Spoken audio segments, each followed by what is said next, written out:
Hello, and welcome to my channel. Today we are reading Herland by Charlotte Perkins Gilman, published in 1915. This is the second installment in her trilogy, the first one we just read, Moving the Mountain. This is my favorite book of the trilogy, by far, and I hope you enjoy it. Chapter 1. A Not Unnatural Enterprise. This is written from memory, unfortunately. If I could have brought with me the material I so carefully prepared, this would be a very different story.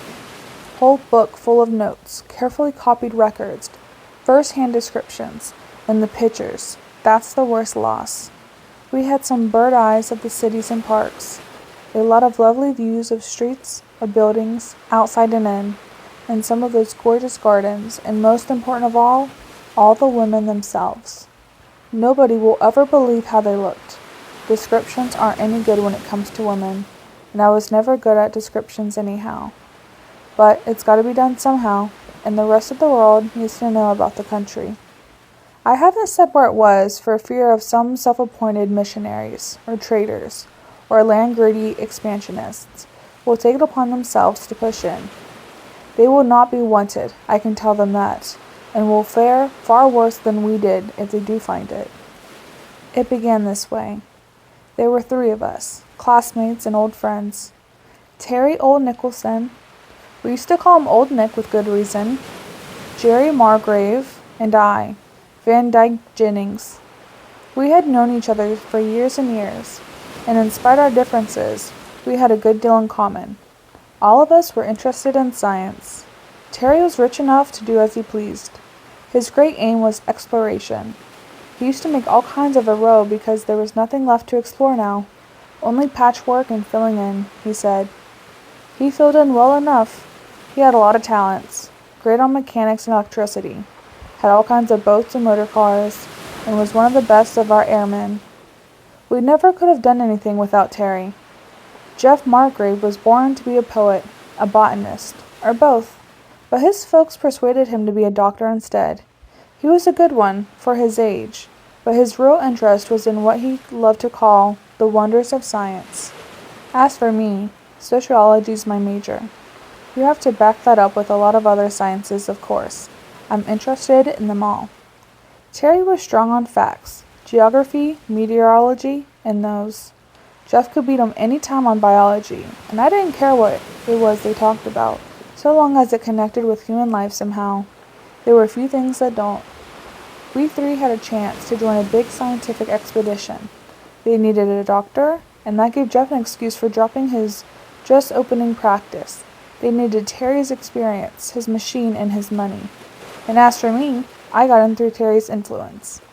The expedition was among the 1,000 tributaries an enormous hinterland of great river, up where the maps had to be made, savage dialects studied, and all manner of strange flora and fauna expected. But this story is not about that expedition. That was only the merest starter for ours. My interest first roused by talk among our guides. I'm quick at languages, know a good many, and pick them up.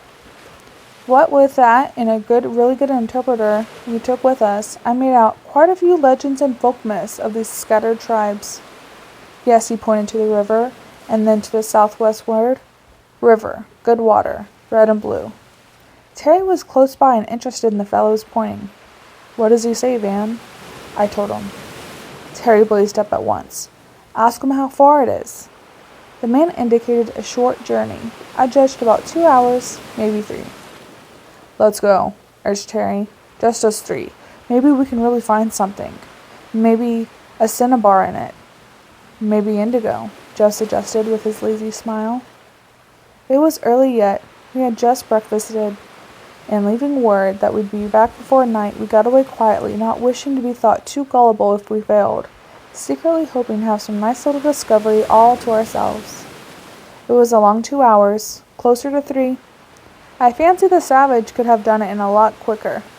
There was a desperate tangle of wood and water and swampy patch we never should have found our way across alone. But there was one, and I could see Terry with compass and notebook, marking directions and trying to place our landmarks. We came after a while to a sort of marshy lake, very big, so that the circling forest looked quite low and dim across it. Our guide told us that the boats could go from here to our camp, but long way, all day. This water was somewhat clearer than what we had left, but we could not judge well from its margin. We skirted it for another half hour or so, the ground growing firmer as we advanced, and presently we turned the corner of a wooded promontory and saw a quite different country. A sudden view of mountains, steep and bare. "One of those long easterly spurs," Terry said appraisingly, "maybe be hundreds of miles from the range. They crop out like that." Suddenly we left the lake and struck directly toward the cliffs. We heard running water before we reached it, and the guide pointed proudly to his river. It was short. We could see where it poured down a narrow vertical cataract from an opening in the face of a cliff. It was sweet water. The guide drank eagerly, and so did we.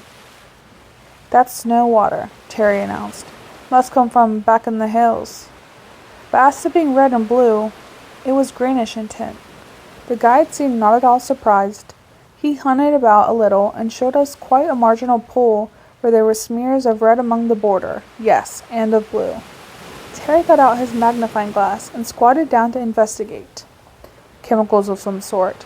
I can't tell on the spot. Look to me like dye stuffs. Let's get nearer," he urged, "up by the fall." We scrambled along the steep banks and got close to the pool that foamed and boiled beneath the falling water. Here we searched the border and found more traces of color beyond dispute. More. Jeff suddenly held up an unlooked-for trophy. It was only a rag, a long raveled fragment of cloth, but it was well-woven fabric with a pattern, and a clear scarlet that water had not faded. No savage tribe that we had heard of made such fabrics. The guide stood serenely on the bank, well pleased with our excitement. "One day blue, one day red, one day green," he told us, and pulled from his pouch another strip of bright-hued cloth. "Come down here," he said, pointing to the cataract. "Woman country, up there." Then we were interested. We had our rest and lunch right there and pumped the man for further information. He could tell us only that what others had, a land of women, no men, babies, but all girls. No place for men, dangerous. Some had gone to sea, none had come back. I could see Terry's jaw set at that. No place for men, dangerous. He looked as if he might shin up the waterfall on the spot, but the guy would not hear of going up, even if there had been any possible method of scaling that sheer cliff, and we had to get back to our party before night. "They might stay if we told them," I suggested. But Terry stopped in his tracks. "Look here, fellows," he said, "this is our find. Let's not tell those cocky old professors. Let's go on home with them, and then come back. Just this little expedition of our own." We looked at him, much impressed. There was something attractive to a bunch of unattached young men in finding an undiscovered country of strictly Amazonian nature. Of course we didn't believe the story, but yet. "There is no such cloth made by any local tribes," I announced, examining those rags with great care. "Somewhere up yonder they spin and weave and dye, as we all do." That would mean a considerable civilization, Van. There couldn't be such a place, and not known about. "Oh well, I don't know. What's that old republic up in the Pyrenees somewhere? Andorra?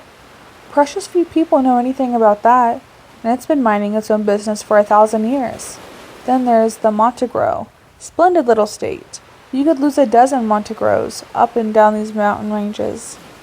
We discussed it hotly on the way back to camp. We discussed it with care and privacy on the voyage home.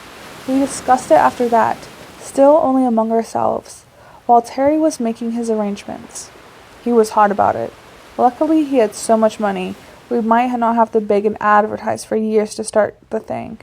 And then it would have been a matter of public amusement, just sport for the papers. But T.O. Nicholson could fix up his big steam yacht, load his specially made big motorboat aboard, and tuck in a dissembled biplane without any more notice than the snip in the society column. We had provisions and preventatives and all good manner of supplies. His previous experience stood him in good stead there. It was a very complete little outfit. We were to leave the yacht at the nearest safe port and go up that endless river in our motorboat, just the three of us, and a pilot, then drop the pilot when we got to the last stopping place of the previous party, and hunt up that clear water stream ourselves. The motorboat we were going to leave at anchor in that wide, shallow lake. It had a special covering of fitted armor, thin but strong, shut up like a clamshell. Those natives can't get into it, or hurt it, or move it, Terry explained proudly. We'll start our flyer from the lake and leave the boat as a base to come back to. If we come back, I suggested cheerfully. Afraid those ladies will eat you? He scoffed. We're not so sure about those ladies, drawled Jeff. There might be a contingent of gentlemen with poisoned arrows or something. You don't need to go if you don't want to, Terry remarked dryly. Go? You'll have to get that injunction to stop me. Both Jeff and I were sure about that. But we did have differences of opinion along the way. An ocean voyage is an excellent time for discussion. Now we have no eavesdroppers. We could loll and loaf in our own deck chairs, talk and talk and talk. There was nothing else to do. An absolute lack of facts only made the field of discussion wider. We'll leave those papers with our consul where the yacht stays, Terry planned. If we don't come back in, say a month, they can send a relief party after us. A punitive expedition, I urged. If the ladies do eat us, we must make reprisals. They can locate the last stopping place easy enough, and I've made a sort of chart of the lake and cliff and waterfall. Yes, but how will they get up? Asked Jeff. Same way we do, of course. If 3 valuable American citizens are lost up there, they will follow somehow, to say nothing of the glittering attractions of the fair land.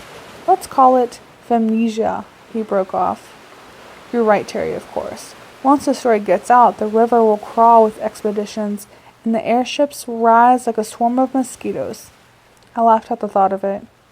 We've made a great mistake not to let Mr. Yellow press in on this. Save us. What headlines? Not much, said Terry grimly. This is our party. We're going to find that place alone. What are you going to do with it when you do find it? If you do, Jeff asked mildly. Jeff was a tender soul. I think he thought that country, if there was one, was just blossoming with roses and babies and canaries and tidies and all that sort of thing. And Terry, in his secret heart, had visions of a sort of sublighted summer resort, just girls and girls and girls. And that he was going to be. Terry was popular among women, even when there were other men around.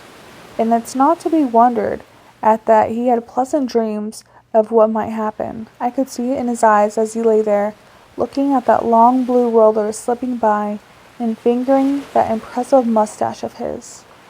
But I thought then that I could form a far cleverer idea of what could be before us than either of them. You're all off, boys, I insisted.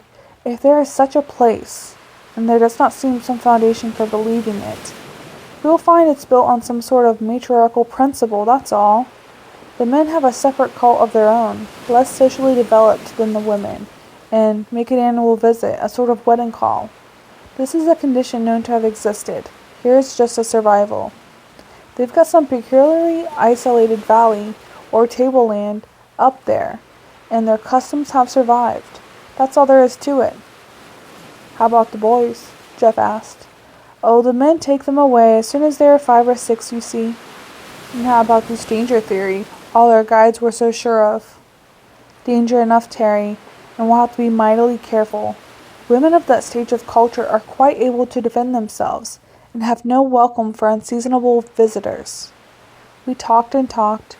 In all my airs of sociological superiority, I was no nearer than any of them. It was funny, though, in the light of what we did find, those extremely clear idea of ours to what a country of women would be like. It was no use to tell ourselves and one another that all this was idle speculation. We were idle, and we did speculate, on the ocean voyage and the river voyage too. Admitting the improbability, we'd begin solemnly, and then launch out again. They would fight among themselves, Terry insisted. Women always do. We mustn't look to find any sort of order or organization.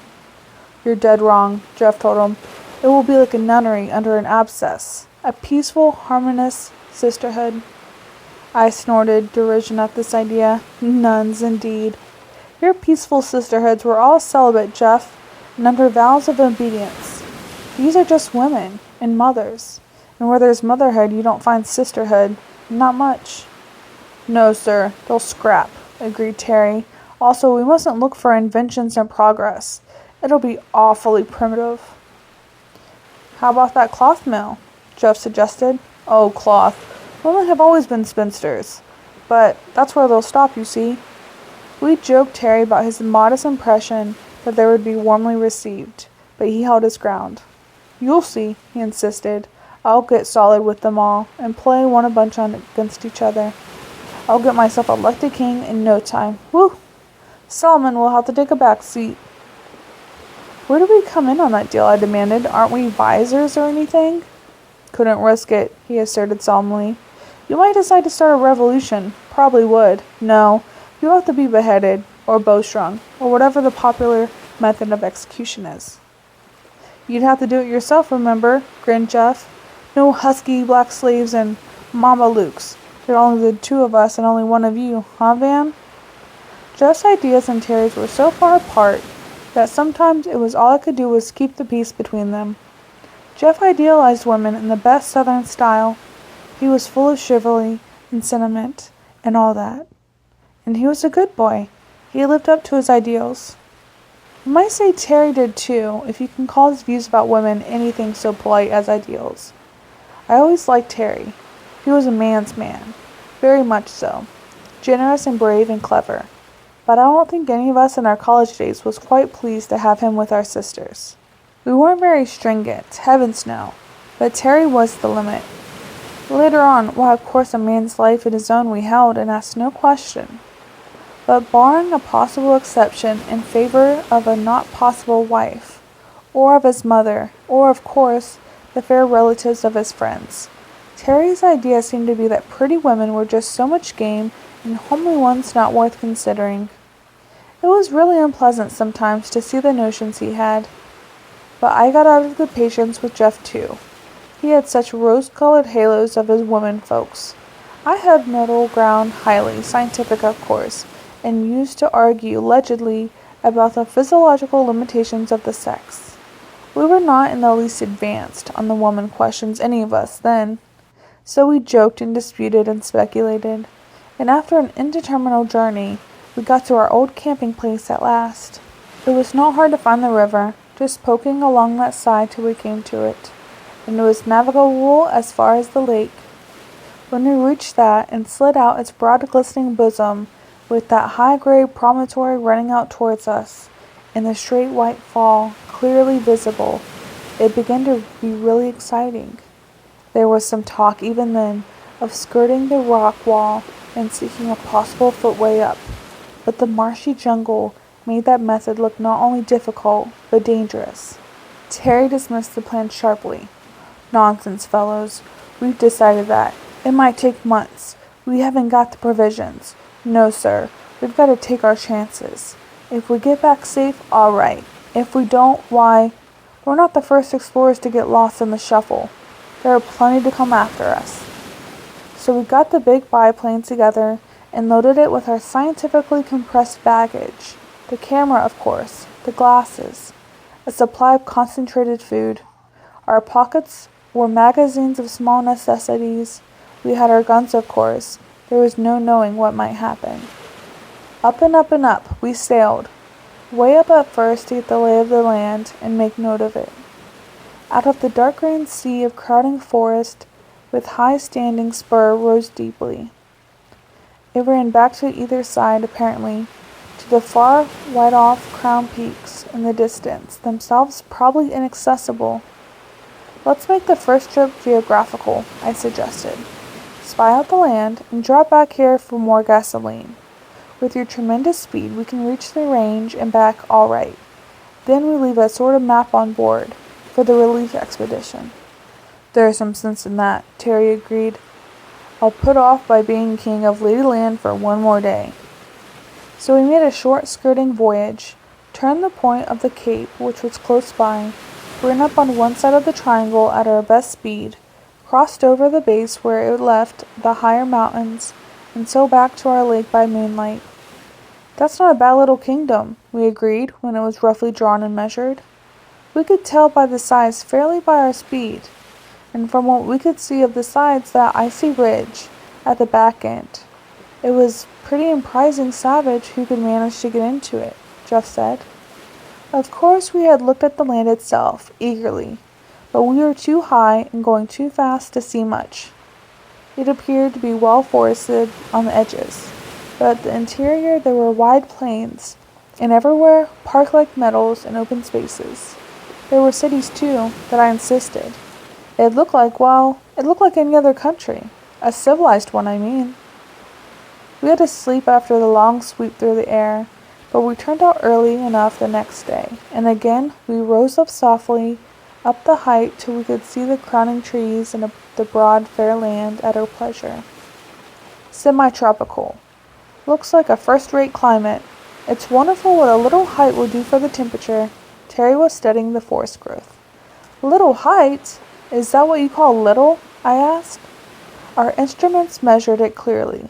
We had not realized the long gentle rise from the coast perhaps. Mighty lucky piece of land I call it, Terry pursued. Now for the folks. I've had enough scenery. So we sailed low, crossing back and forth, quartering the country as we went and studying it. We saw, I can't remember now, how much of this we noted then, and how much was supplemented by our later knowledge.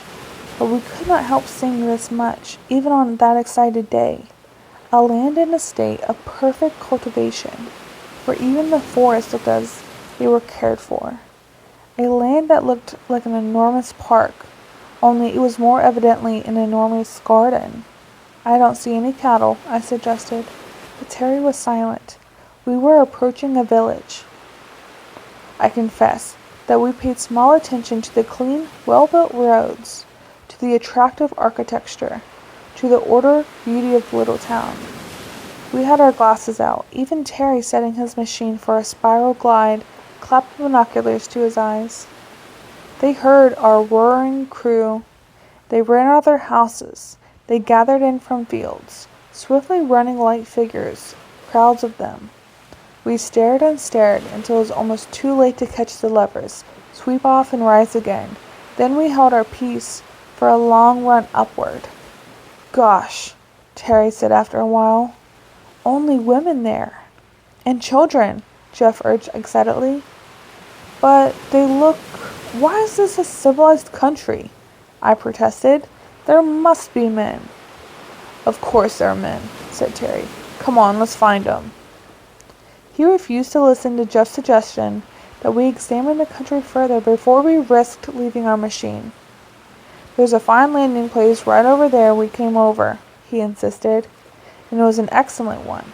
A wide, flat-topped rock, overlooking the lake and quite out of sight from the interior. They won't find this in a hurry, he asserted as we scrambled the utmost difficulty down the safer footing. Come on, boys. There are some good lookers in that bunch. Of course, it was very unwise of us. It was quite easy to see afterward that our best plan was to have studied the country more carefully before we left our swooping airship and trusted ourselves to mere foot service. But we were 3 young men, and we had been talking about this country for over a year, hardly believing that there was such a place, and now we were in it. It looked safe and civilized enough, and among those upturned, crowding faces, though some were terrified enough, there was a great beauty. On all we all agreed. Come on, cried Terry, pushing forward. Oh, come on. Here goes for Herland. Chapter 2. Rash Advances. Not more than 10 or 15 miles, we judged it from our landing rock, to that last village. For all our eagerness, we thought it wise to keep to the woods and go carefully. Even Terry's ardor was held in check by his firm conviction that there were men to be met, and we saw to it for each of us had a good stock of cartridges. They might be scarce, and they may be hidden away somewhere, some kind of matriarchal, as Jeff tells us now. For that matter, they may live up in the mountains, yonder, and keep the women in this part of the country, sort of a national harem. But there are men somewhere. Didn't you see the babies? We had seen all the babies, children big and little, everywhere that had come near enough to distinguish the people. And though by dress we could not be sure of all the grown persons, still there had not been one man that we were certain of. Always liked the Arab saying, "First tie your camel, then trust the Lord," Jeff murmured. So we all had our weapons in hand and stole cautiously through the forest. Terry studied it as we progressed. "Talk of civilization," he cried softly in a restrained enthusiasm. "I never saw a forest so petted, even in Germany. Look, there's not one dead bough. The vines are trained, actually. And see here." He stopped and looked about him, calling Jeff's attention to the kind of trees. They left me for a landmark and made a limited excursion on the either side. "Food-bearing, practically all of them," they announced, returning. "The rest, splendid hardwood. Call this a forest? It's a truck farm." "Good thing to have a botanist on hand," I agreed. "Sure there's no medicinal ones? Or for any pure ornament?" As a matter of fact, they were quite right. These towering trees were under a careful cultivation, as so many cabbages. In other conditions, we should have found those woods to be full of fair foresters and fruit gatherers. But an airship is a conspicuous object, and by no means quiet, and women are cautious. All we found moving in these woods, as we started through them, were birds, some gorgeous, some musical, all so tame that they seemed almost to contradict our theory of cultivation.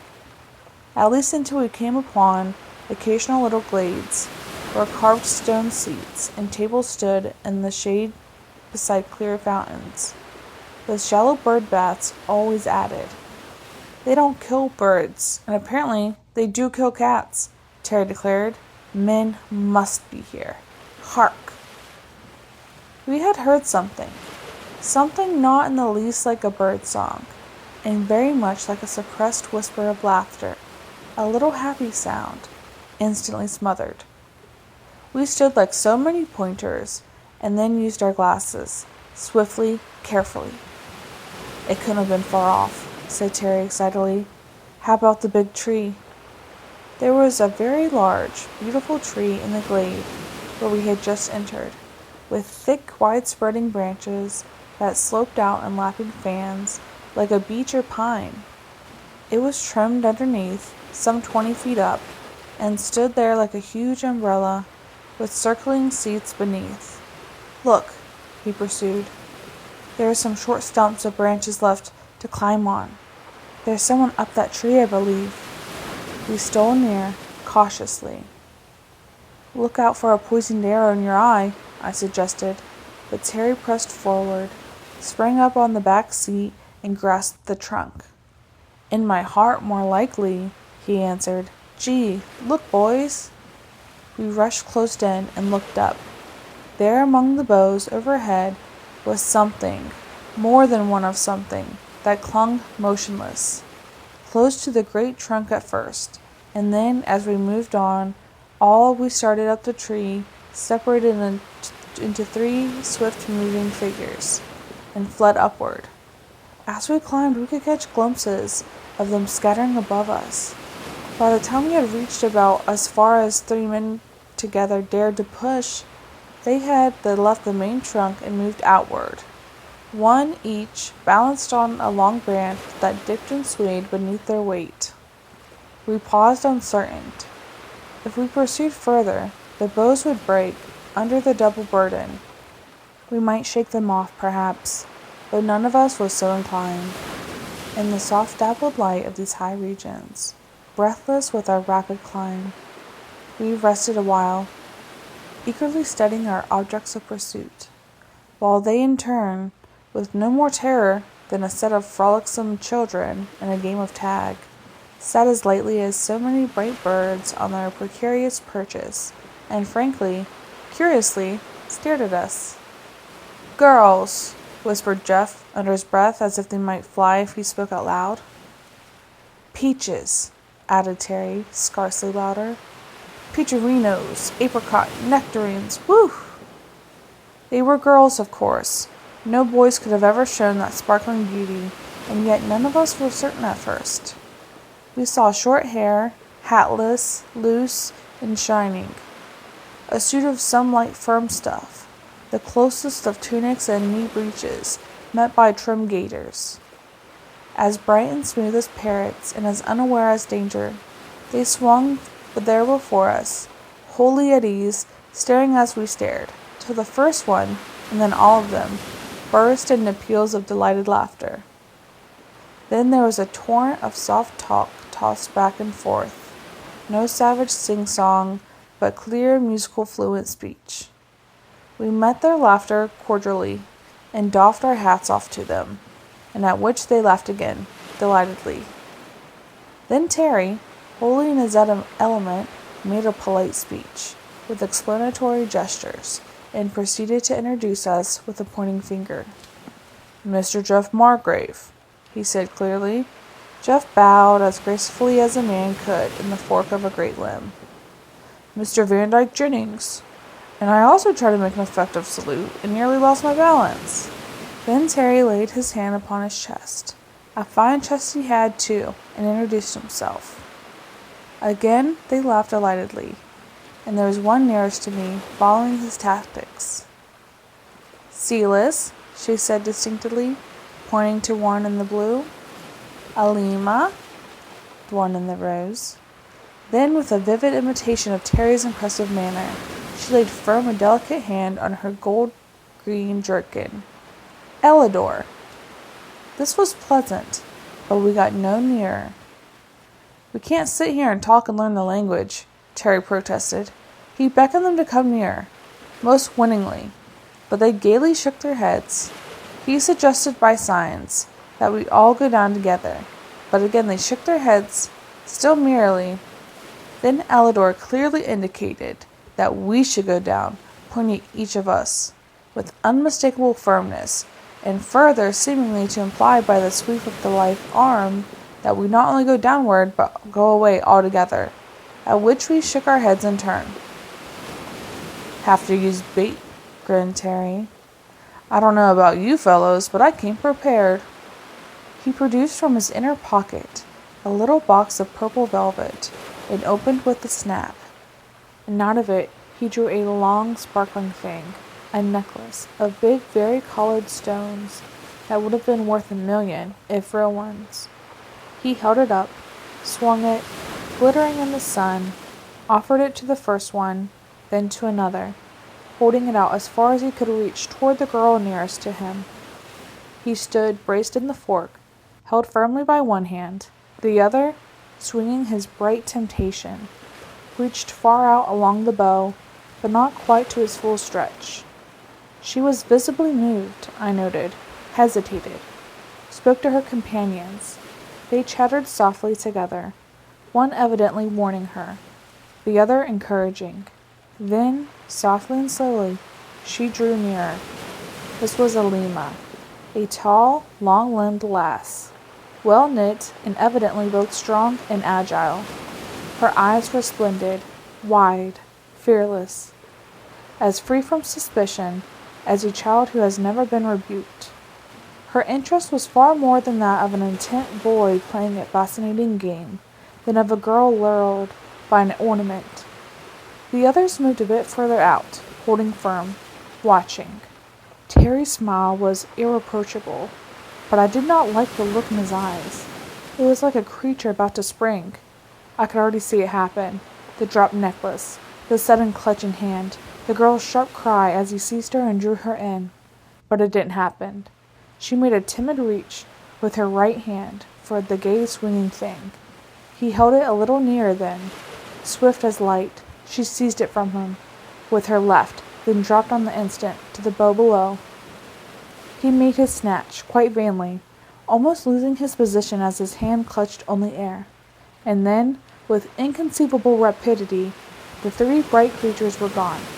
They dropped from the ends of the big bows to those below, fairly pouring themselves off the tree while we climbed downward as swiftly as we could. We heard their vanishing gay laughter. We saw them fleeting away in the wide open reaches of the forest, and gave them chase. But we might as well have chased wild antelopes. So we stopped at length, somewhat breathless. No use, gasped Terry. They got away with it. My word, the men in this country must be good sprinters.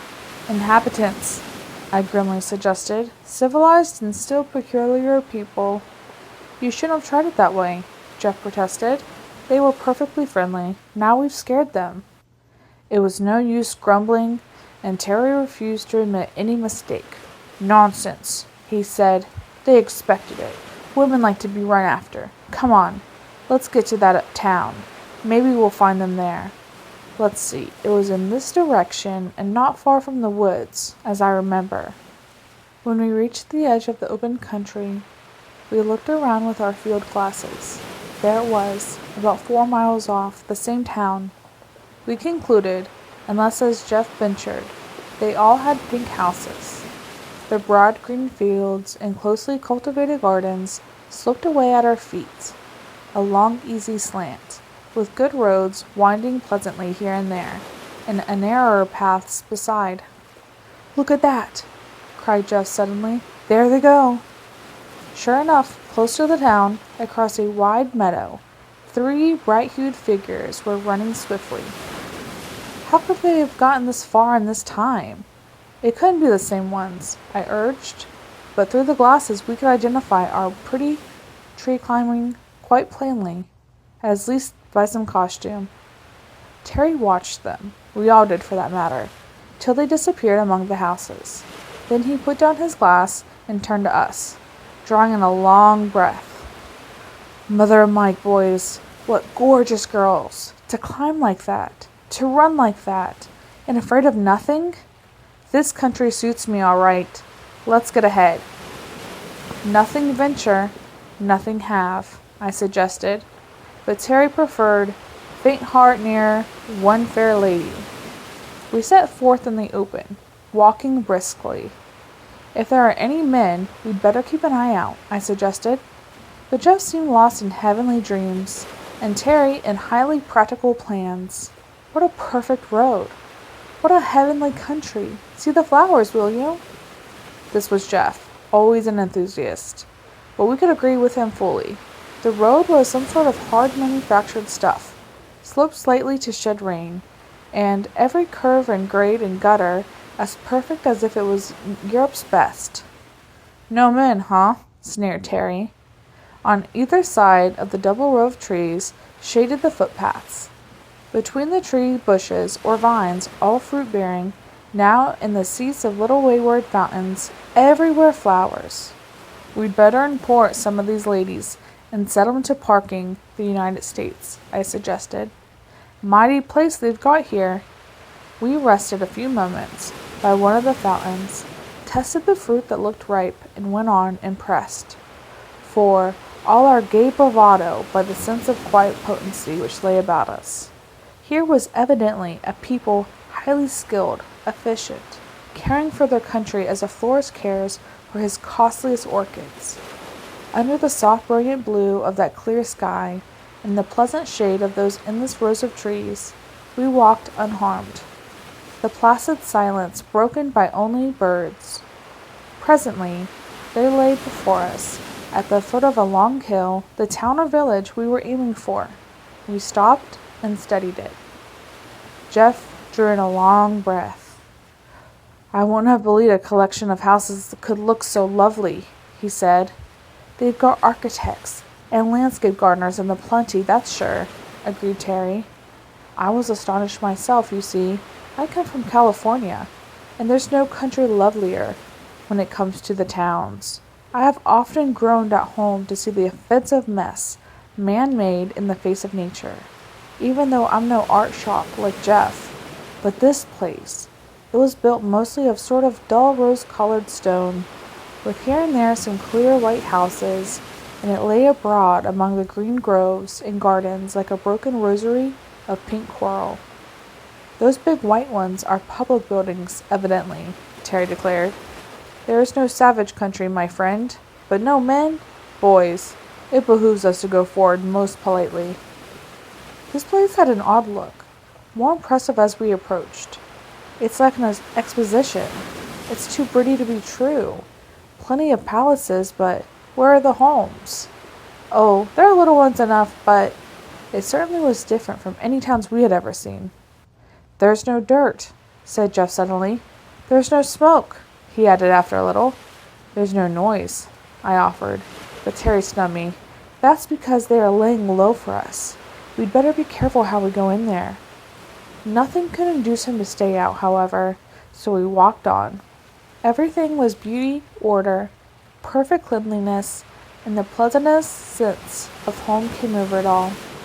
As we neared the center of the town, the houses stood thicker, ran together as it were, grew into rambling palaces, grouped among parks and open squares, something as college buildings stand in their quiet greens. And then, turning a corner, we came into a broad paved space and saw before us a band of women standing close together in order, evidently waiting for us.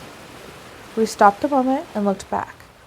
The street behind us was closed by another band, marching steadily, shoulder to shoulder. We went on. There seemed to be no other way to go, and presently found ourselves quite surrounded by this close-massed multitude of women, all of them but. They were not young, they were not old. They were not, in the girl sense, beautiful. They were not in the least ferocious, and yet, as I looked from face to face, calm, grave, wise, wholly unafraid, evidently assured and determined. I had the funniest feeling, a very early feeling, a feeling that I traced back in a memory until I caught it up with at last. It was the sense of being hopelessly in the wrong that I had felt so often in my early youth, when my short legs' utmost effort failed to overcome the fact that I was late to school. Jeff could feel it too. I could see he did. We felt like small boys, very small boys, caught doing mischief in some gracious lady's house. But Terry showed no consciousness. I saw his quick eyes darting here and there, estimating numbers, measuring distances, judging chances of escape. He examined the close ranks about us, reaching back far to every side, and murmured softly to me, "Every one of 'em over 40, as I'm a sinner." Yet they were not old women. Each was in full bloom of rosy health, erect, serene, standing sure-footed, and light as a pugilist. They had no weapons, and we had, but we had no wish to shoot. "I'd as soon as shoot my aunts," muttered Terry again. "But what do they want with us anyhow? They seem to mean business." But in spite of that businesslike aspect, he determined to try his favorite tactics. Terry had come armed with a theory. He stepped forward, and his brilliant smile, and made a low bow to the women before him. Then he produced another tribute, a soft scarf of filmy texture, rich in color and pattern, a lovely thing even to my eye, and offered it with a deep bow to the tall, unsmiling woman who seemed to be the head of the ranks before him. She took it with a gracious nod of acknowledgment, and passed it on to those behind her. He tried again, this time bringing out a circlet of rhinestones, a glittering crown that should have pleased any woman on earth. He made a brief address, including Jeff and me as partners in this enterprise, and with another bow presented this again. Again, his gift was accepted, and as before, passed out of sight. "If only they were younger," he muttered beneath his teeth. "What on earth is a fellow to say to a regiment of old colonels like this?" In all our discussions and speculations, we had always unconsciously assumed that the women, whatever they might be, would be young. Most men think that way, I fancy. Woman, in the abstract, is young, and we assume charming. As they get older, they pass off the stage, somehow into private ownership mostly, or out of it altogether. But these good ladies were very much on the stage. and yet any of them might have been a grandmother. We looked for nervousness. There was none. For terror, perhaps. There was none. For uneasiness, for curiosity, for excitement. And all we saw was what might have been a vigilance committee of women doctors, as cool as cucumbers, and evidently meaning to take us to task for being there. 6 of them stepped forward now, one on either side of each of us, and indicated that we were to go with them. We thought it was best to accede at first anyways, and marched along, one of these close at each elbow, and the other in the close masses behind on both sides. A large building opened before us, a very heavily thicked wall, impressive place, big and old-looking, of gray stone, not like the rest of the town. "This won't do," said Terry to us quickly. "We mustn't let them get us in, boys. All together now." We stopped in our tracks. We began to explain, to make signs pointing away toward the big forest, indicating that we would go back to it at once. It makes me laugh, knowing all I do now, to think us 3 boys, nothing else, 3 audacious, impertinent boys, budding into an unknown country, without any sort of guard or defense. We seemed to think that if it were men we could fight them, but if there were only women, why, there would be no obstacles at all. Jeff with his gentle, romantic, old-fashioned notions of women as clinging vines. Terry with his clear, decided, practical theories that there were 2 kinds of women, those he wanted and those he didn't. Desirable and undesirable was his demarcation. The latter as the large class, but negligible. He had never thought about them at all.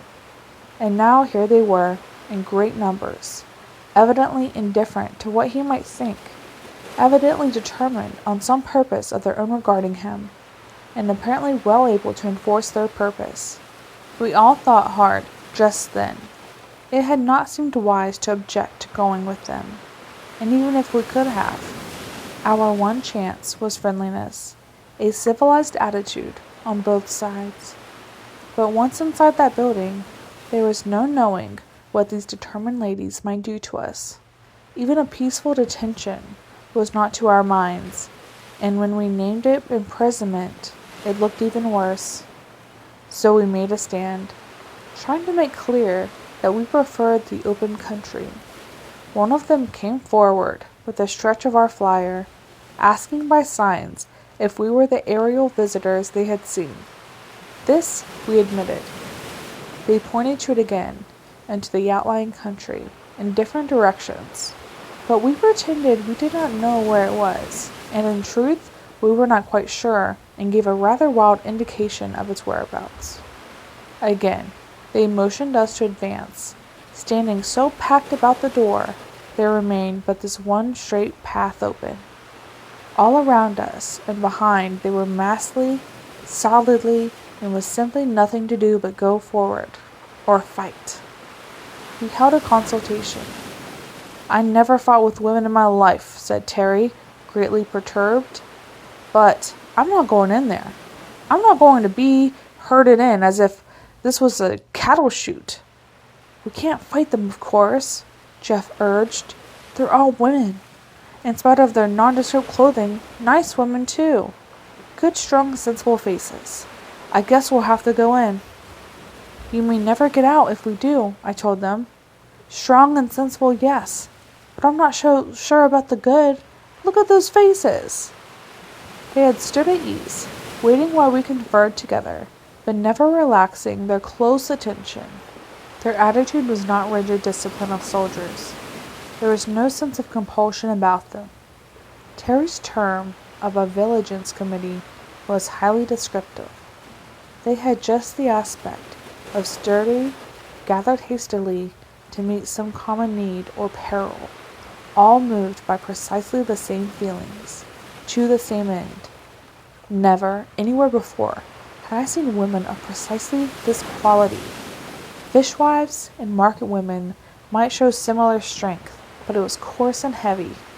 These were merely athletic, light and powerful. College professors, teachers, writers. Many women showed similar intelligence, but often wore a strange, nervous look, while these were as calm as cows, for all their evident intellect. We observed pretty closely just then, for all of us felt that it was a crucial moment. The leader gave us some word of command and beckoned us on, and the surrounding mass moved a step nearer. "We've got to decide quick," said Terry. "I vote to go in," Jeff urged, but we were just 2 against him, and he loyally stood by us. We made one more effort to let go, urgent but not imploring, in vain. "Now for a rush, boys," Terry said, "and if we can't break 'em, I'll shoot in the air." Then we found ourselves, much in the position of a suffragette trying to get into the Parliament buildings through a triple cordon of London police. The solidarity of these women went something amazing. Terry soon found it was useless, tore himself loose for a moment, pulled his revolver, and fired upward. As they caught at it, he fired again. We heard a cry. Instantly, each of us was seized by 5 women, each holding arm or leg or head. We were lifted like children, straddling helpless children, and borne onward, wriggling indeed, but most ineffectually. We were borne inside, struggling manfully, but held secure most womanfully, in spite of our best endeavors. So carried and so held, we became into a high inner hall, gray and bare, and were brought before a majestic gray-haired woman who seemed to hold a judicial position. There was some talk, not much among them, and then suddenly fell upon each of us at once a firm hand holding a wetted cloth before mouth and nose, an odor swimming of sweetness. Anesthesia. Chapter 3. A peculiar imprisonment. From a slumber as deep as death, as refreshing as that of a healthy child, I slowly awakened. It was like rising up, up, up through a deep warm ocean, nearer and nearer to full light and stirring air, or like the return to consciousness after concussion of the brain. I was once thrown from a horse while on a visit to a wild mountainous country quite new to me, and I can clearly remember the mental experience of coming back to life through lifting veils of dream, when I first dimly heard the voices of those about me and saw the shining snow peaks of that mighty range. I assumed this was too would pass. I should presently find myself in my own home. That was precisely the experience of this awakening. Receding waves of half-caught swirling visions, memories of home, the steamer, the boats, the airship, the forest. At last, all sinking away, one after another, till my eyes were open wide, my brain clear, and then I realized what had happened. The most prominent sensation was of absolute physical comfort. I was lying in a perfect bed, long, broad, smooth, firmly soft and level, with the finest linen, some warm light quilt of blanket, and a counterpane that was joy to the eye. The sheet turned down some 15 inches, yet I could stretch my feet at the foot of the bed free, but be warmly covered. I felt as light and clean as a white feather.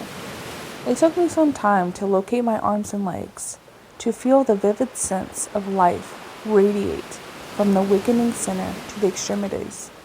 A big room, high and wide, with many lofty windows, whose closed blind let through soft green-lit air. A beautiful room, in proportion and color, in smooth simplicity. A scent of blossoming gardens outside. I lay perfectly still, quite happy, quite conscious, and yet not actively realizing what had happened till I heard Terry. "Gosh!" was what he said. I turned my head. There were 3 beds in this chamber, and plenty of room for them. Terry was sitting up, looking about him, alert as ever. His remark, though not loud, roused Jeff too. We all sat up. Terry swung his legs out of bed, stood up, stretched himself mightily. He was in the long night robe, a sort of seamless garment, undoubtedly comfortable. We all found ourselves so covered. Shoes were beside each bed, also quite comfortable, and good-looking, though by no means like our own. We looked for our clothes. They were not there, nor anything of our contents of our pockets. A door stood somewhat ajar.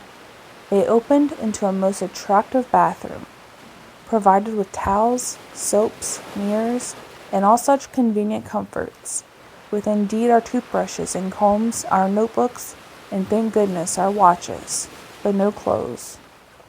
Then we made a search of the big room again, and found a large airy closet, holding plenty of clothing, but not ours. "A council of war," demanded Terry. "Come back to bed." "That's bed all right anyhow.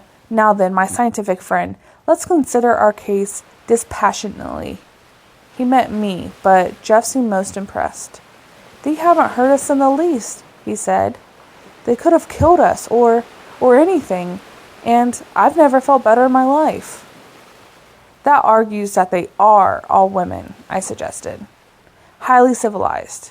You know, it hit me in the last scrimmage. I heard her sing out, and we kicked awfully."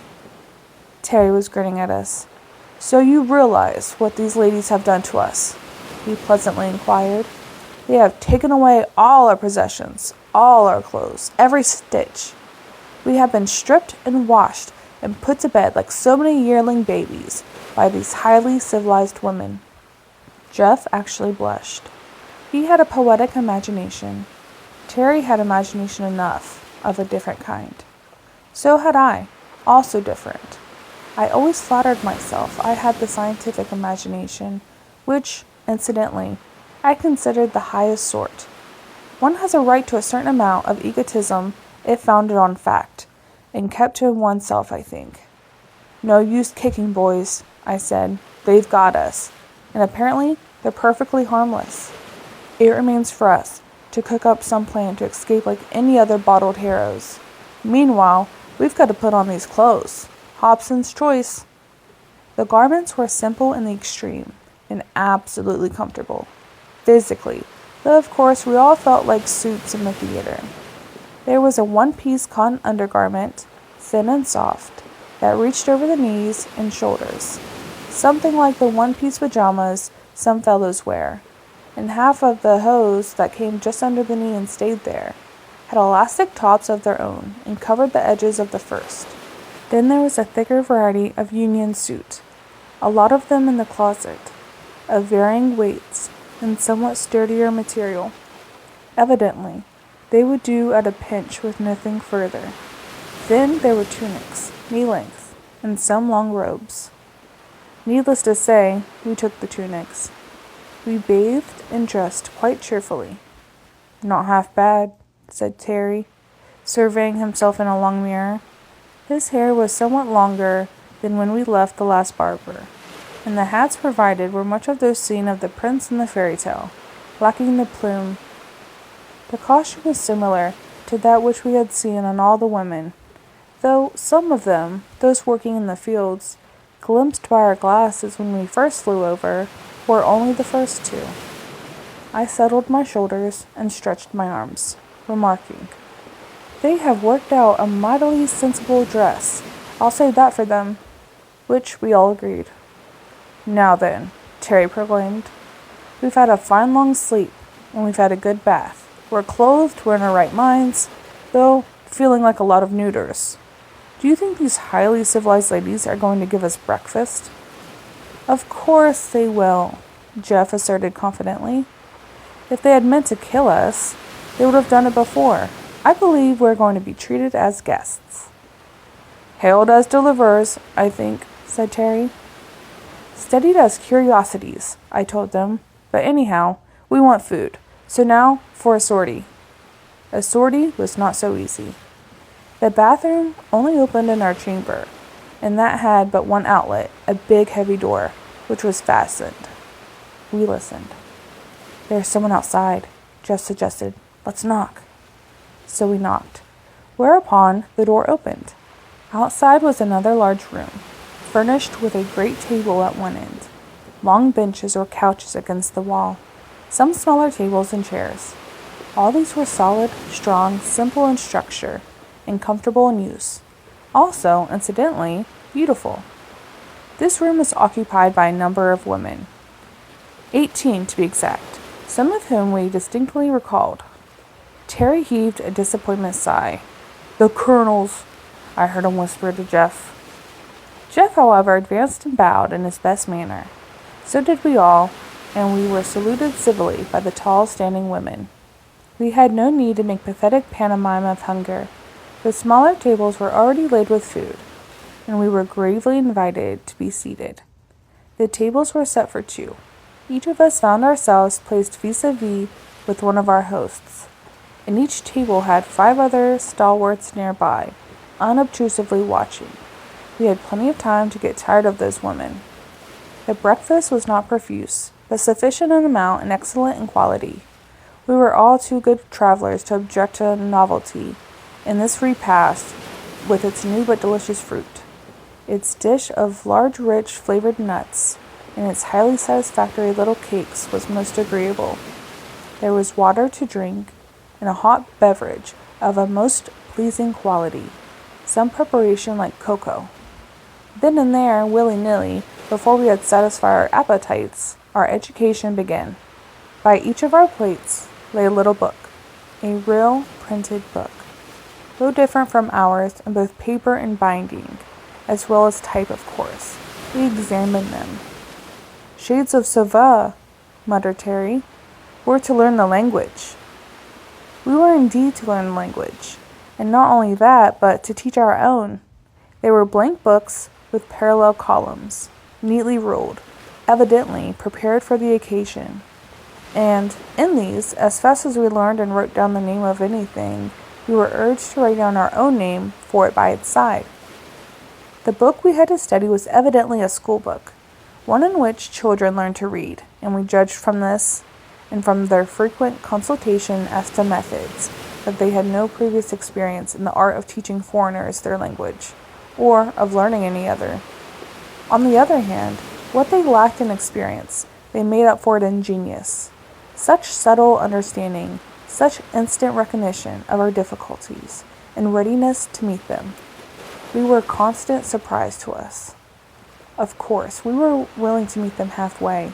It was wholly to our advantage to be able to understand and speak with them. And as to refusing to teach them, why should we? Later on, we did try to open rebellion, but only once. That first meal was pleasant enough, each of us quietly studying his companion.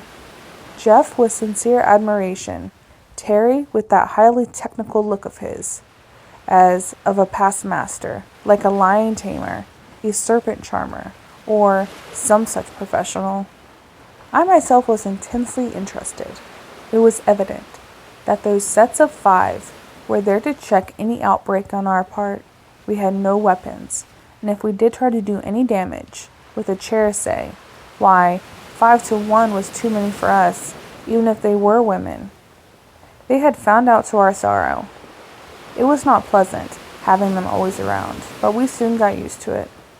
"It's better than being physically restrained ourselves," Jeff philosophically suggested when we were alone.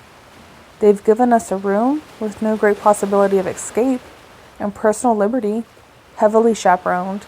It's better than we'd be likely to get in the man country." "Man country? Do you really believe there are no men here, you innocent?" "Don't you know there must be?" demanded Terry. "Yes," Jeff agreed, "of course, and yet..." "And yet what? Come on, you sentimentalist. What are you thinking about?" "They may have some peculiar division of labor we've never heard of," I've suggested. "The men may live in separate towns, or they may have subdued them somehow, and keep them shut up, but there must be some." "The last suggestion of yours is a nice one, Van," Terry protested. "Same as they've got us subdued and shut up.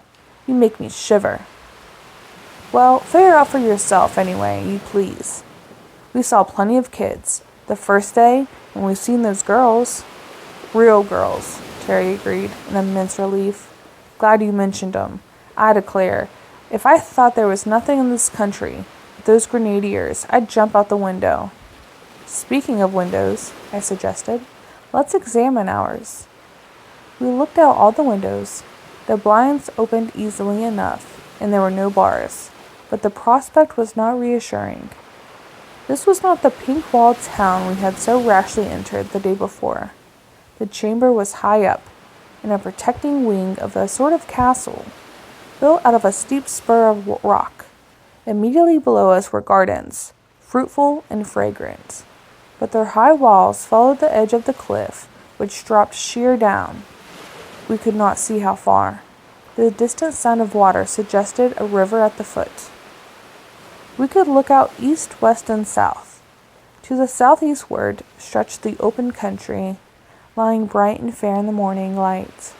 But on either side, and evidently behind, rose great mountains. This thing is a regular fortress, and no women built it. I can tell you that, said Terry. We nodded agreeingly. It's right up among the hills. They must have brought us a long way.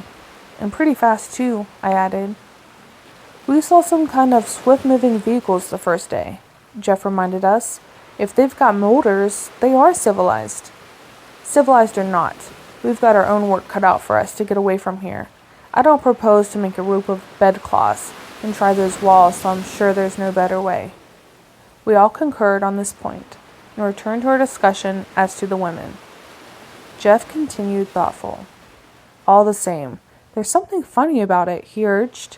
It isn't just that we don't see any men, but we don't see any signs of them. The reaction of those women is different from anyone that I've ever met. There is something in what you say, Jeff, I agreed. There is a different atmosphere. They don't seem to notice our being men, he went on. They treat us well, just like they do one another. It's as if our being of men was a minor incident. I nodded. I noticed it myself, but Terry broke in rudely. Fiddlesticks, he said. It's because of their advanced age. They're all grandmas, I tell you, or ought to be. Great aunts, anyhow. Those girls were girls, all right, weren't they? Yes, Jeff agreed, still slowly. But they weren't afraid. They flew up that tree and hid like schoolboys caught in out of bounds, not like shy girls. And they ran like marathon winners. You'll admit that, Terry, he added. Terry was moody as the days passed. He seemed to mind our confinement more than Jeff and I did, and he harped on Alima and how near he'd come to catching her. If I had, he would say, rather savagely, we'd have a hostage and could have had made our terms. But Jeff was getting on excellent with his tutor, and even his guards, and so was I. It interested me profoundly to note and study the subtle difference between these women and other women, and try to account for them. In the matter of personal appearance, there was a great difference. They all wore short hair, some a few inches at most, some curly, some not, all light and clean and fresh looking. If their hair was only long, Jeff would complain, they would look so much more feminine. I rather liked it myself, after I got used to it. Why should we admire a woman's crown of hair and not admire a Chinese man's queue is hard to explain, except that we are so convinced that the long hair belongs to a woman, whereas the mane, and on horses, lions, buffaloes, and such creatures only on the male. But I did miss it, at first. Our time was quite pleasantly filled. We were free of the garden below to our windows, quite long in its irregular rambling shape, bordering the cliff. The walls were perfectly smooth and high, ending in the masonry of the building. And as I studied the great stones, I became convinced that the whole structure was extremely old. It was built like the pre-Incan architecture in Peru, of enormous monoliths, fitted as closely as mosaics. These folks have a history, that's for sure, I told the others, and sometime they were fighters. Why else a fortress? I said we were free of the garden, but not wholly alone in it.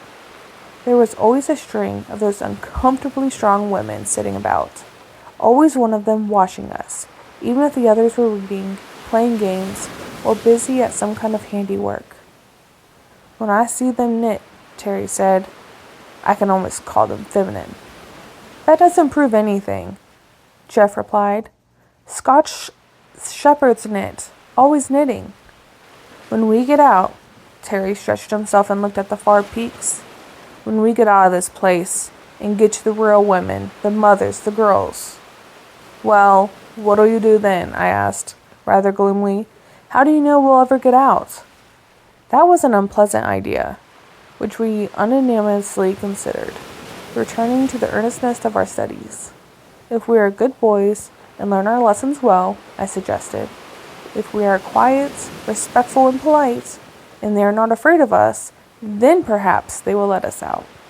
And anyway, when we do escape, it is of immense importance that we know the language. Personally, I was tremendously interested in the language, and seeing they had books, was eager to get at them, to dig into their history, if they had one. It was not hard to speak, smooth and pleasant to the ear, and so easy to read and write that I marveled at it. They had an absolutely phonetic system. The whole thing was as scientific as Esperanto, yet bore all the marks of an old and rich civilization. We were free to study as much as we wished, and were not left merely to wander in the garden for recreation, but introduced to a great gymnasium, partly on the roof and partly in the story below. Here we learned real respect for our tall guards. No change of costume was needed for this work, save to lay off outer clothing. The first one was a perfect garment for exercise, as need to be devised, absolutely free to move in, and I had to admit much better looking than our usual one. 40. Over 40. Some of 'em 50, I bet. Look at 'em, grumbled Terry in reluctant admiration. There were no spectacular acrobats, such as only the young can perform, but for all-around development, they had the most excellent system. A good deal of music went with it, with posture dancing and sometimes gravely beautiful professional performances. Jeff was much impressed by it.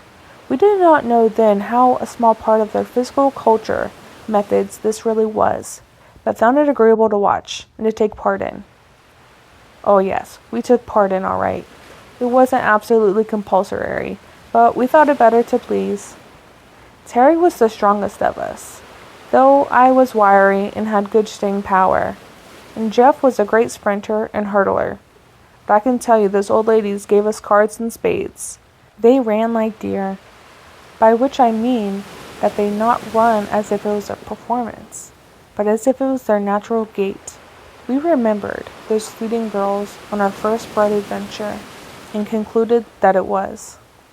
They leaped like deer too, with a quick folding motion of the legs drawn up and turned to one side with a sidelong twist of their body. I remembered the sprawling, spread-eagle way in which some of the fellows used to come over the line, and tried to learn the trick. We did not easily catch up with these experts, however. Never thought I'd live to be bossed around by a lot of elderly lady acrobats, Terry protested. They had games too, a good many of them, but we found them rather uninteresting at first. It was like two people playing solitaire to see who could get it first. More like a race or a competitive examination than a real game with some fight in it. I philosophized a bit over this and told Terry it argued against their having men about. There isn't a man-sized game in the lot, I said. But they are interesting. I like them, Jeff objected, and I'm sure they're educational. I'm sick and tired of being educated, Terry protested. Fancy going to dame school at our age. I want to get out. But we could not get out, and we were being educated swiftly. Our special tutors rose rapidly to our esteem. They seemed of rather fine quality than the guards, though they were all on terms of easy friendliness. Mine was named Somel, Jeff's Zappa, and Terry's Modine. We tried to generalize from the names, those of the guards and of our three girls, but got nowhere. They sound well enough, and they're mostly short, and there's no similarity of termination, no two alike. However, our acquaintance is limited yet. There were many things we meant to ask, as soon as we could talk well enough. Better teaching I never saw. From morning to night there was Mel, always on call except for between 2 and 4. Always pleasant, with a steady friendly kindness that I grew to enjoy very much. Jeff said Ms. Zava, he would put on a title, though they apparently had none, was a darling. That she reminded him of his Aunt Esther at home. But Terry refused to be won, and rather jeered at his own companion when we were alone. "I'm sick of it," he protested. "Sick of the whole thing. Here we are, cooped up as helpless as a bunch of 3-year-old orphans, and being taught what they think is necessary, whether we like it or not. Confound their old maid impudence." Nevertheless, we were taught. They brought in a raised map of their country, beautifully made, and increased our knowledge of the geographical terms. But when we inquired for further information as to the country outside, they smilingly shook their heads. They brought pictures, not only the engravings in the books, but colored studies of plants and trees and flowers and birds. They brought tools of various small objects. We had plenty of material in our school. If it had not been for Terry, we would have been much more contented. But as the weeks ran into months, he grew more and more irritable. "Don't act like a bear with a sore head," I begged him. "We're getting on finely. Every day we can understand them better. And pretty soon we can make a reasonable plea to be let out." "Let out!" he stormed. "Let out! Like children kept after school? I want to get out, and I'm going to. I want to find the men of this place and fight. Or the girls." "Guess it's the girls you're most interested in," Jeff commented. "What are you going to fight with? Your fists?" "Yes, or sticks and stones. I'd just like to." And Terry squared off and tapped Jeff softly on the jaw. "Just for instance," he said. "Anyhow," he went on, "we could get back to our machine and clear out." "If it's there," I cautiously suggested. "Oh, don't croak, Van. If it isn't there, we'll find our way down somehow. The boat's there, I guess." It was hard on Terry, so hard that he finally persuaded us to consider a plan of escape. It was difficult. It was highly dangerous, but he declared that he'd go alone if we wouldn't go with him, and of course we couldn't think of that.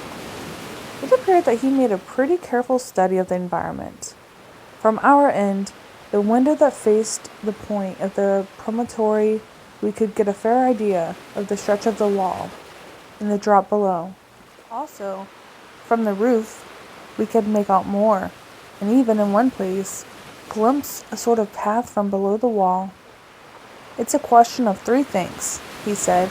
"Ropes, agility, and not being seen." "That's the hardest part," I urged, still hoping to dissuade him.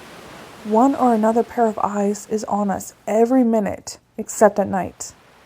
"Therefore, we must do it at night," he answered. "That's easy." "We've got to think that if they catch us, we might not be treated so well afterwards," said Jeff. "That's the business risk we must take. I'm going. If I break my neck." There was no changing him.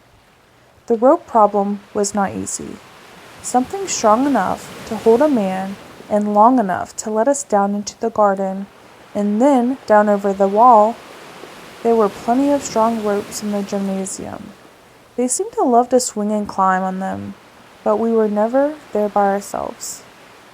We should have to piece it out from our bedding, rugs, garments, and moreover, we should have to do it after we were shut in for the night. For every day the place was cleaned to perfection by 2 of our guardians. We had no shears, no knives, but Terry was resourceful. "These Jennies have glass and china, you see. We'll break a glass from the bathroom and use that. Love will find out a way," he hummed. "When we're all out the window, we'll stand 3 men high and cut the rope as far as we can reach it, so as to have more for the wall. I know that where I saw a bit of path below, And then there's a big tree too, or a vine or something. I saw the leaves. It seemed crazy to take a risk like this. But this was, in a way, Terry's expedition, and we were all tired of our imprisonment. So we waited for a full moon, retired early, and spent an anxious hour or two in the unskilled manufacture of man-strong ropes. To retire into the depths of the closet, muffle a glass in thick cloth, and break it without noise was not difficult. And broken glass will cut, though not as deftly as a pair of scissors. The broad moonlight streamed in through 4 of our windows. We had not dared leave our lights on too long. We worked hard and fast at our task of destruction. Hanging, rugs, ropes, towels, as well as bed furniture, even the mattress covers. We were not left one stitch upon another, as Jeff put it. Then at the end of the window, as less liable to observation, we fastened one end of our cable strongly to the firm-set hinge of the inner blind, then dropped our coiled bundle of rope softly over. This part's easy enough. I'll come last, so as to cut the rope, said Terry. I slipped down first and stood, well braced against the wall. Then Jeff on my shoulders, then Terry, who shook us all a little as he sawed through the cord above his head. Then I slowly dropped to the ground, Jeff following, and at last we all 3 stood safe in the garden, with most of our rope with us. "Goodbye, Grandma," whispered Terry under his breath, and we crept softly toward the wall, taking advantage of the shadow of every bush and tree. We had been foresighted enough to mark the very spot, only a scratch of a stone on a stone, but we could see to read in the light. For anchorage there was tough, fair-sized shrub close to the wall. "Now, I'll climb up on you 2 again and go over first," said Terry. "That'll hold the rope firm till you both get up on top. Then I'll go down to the end.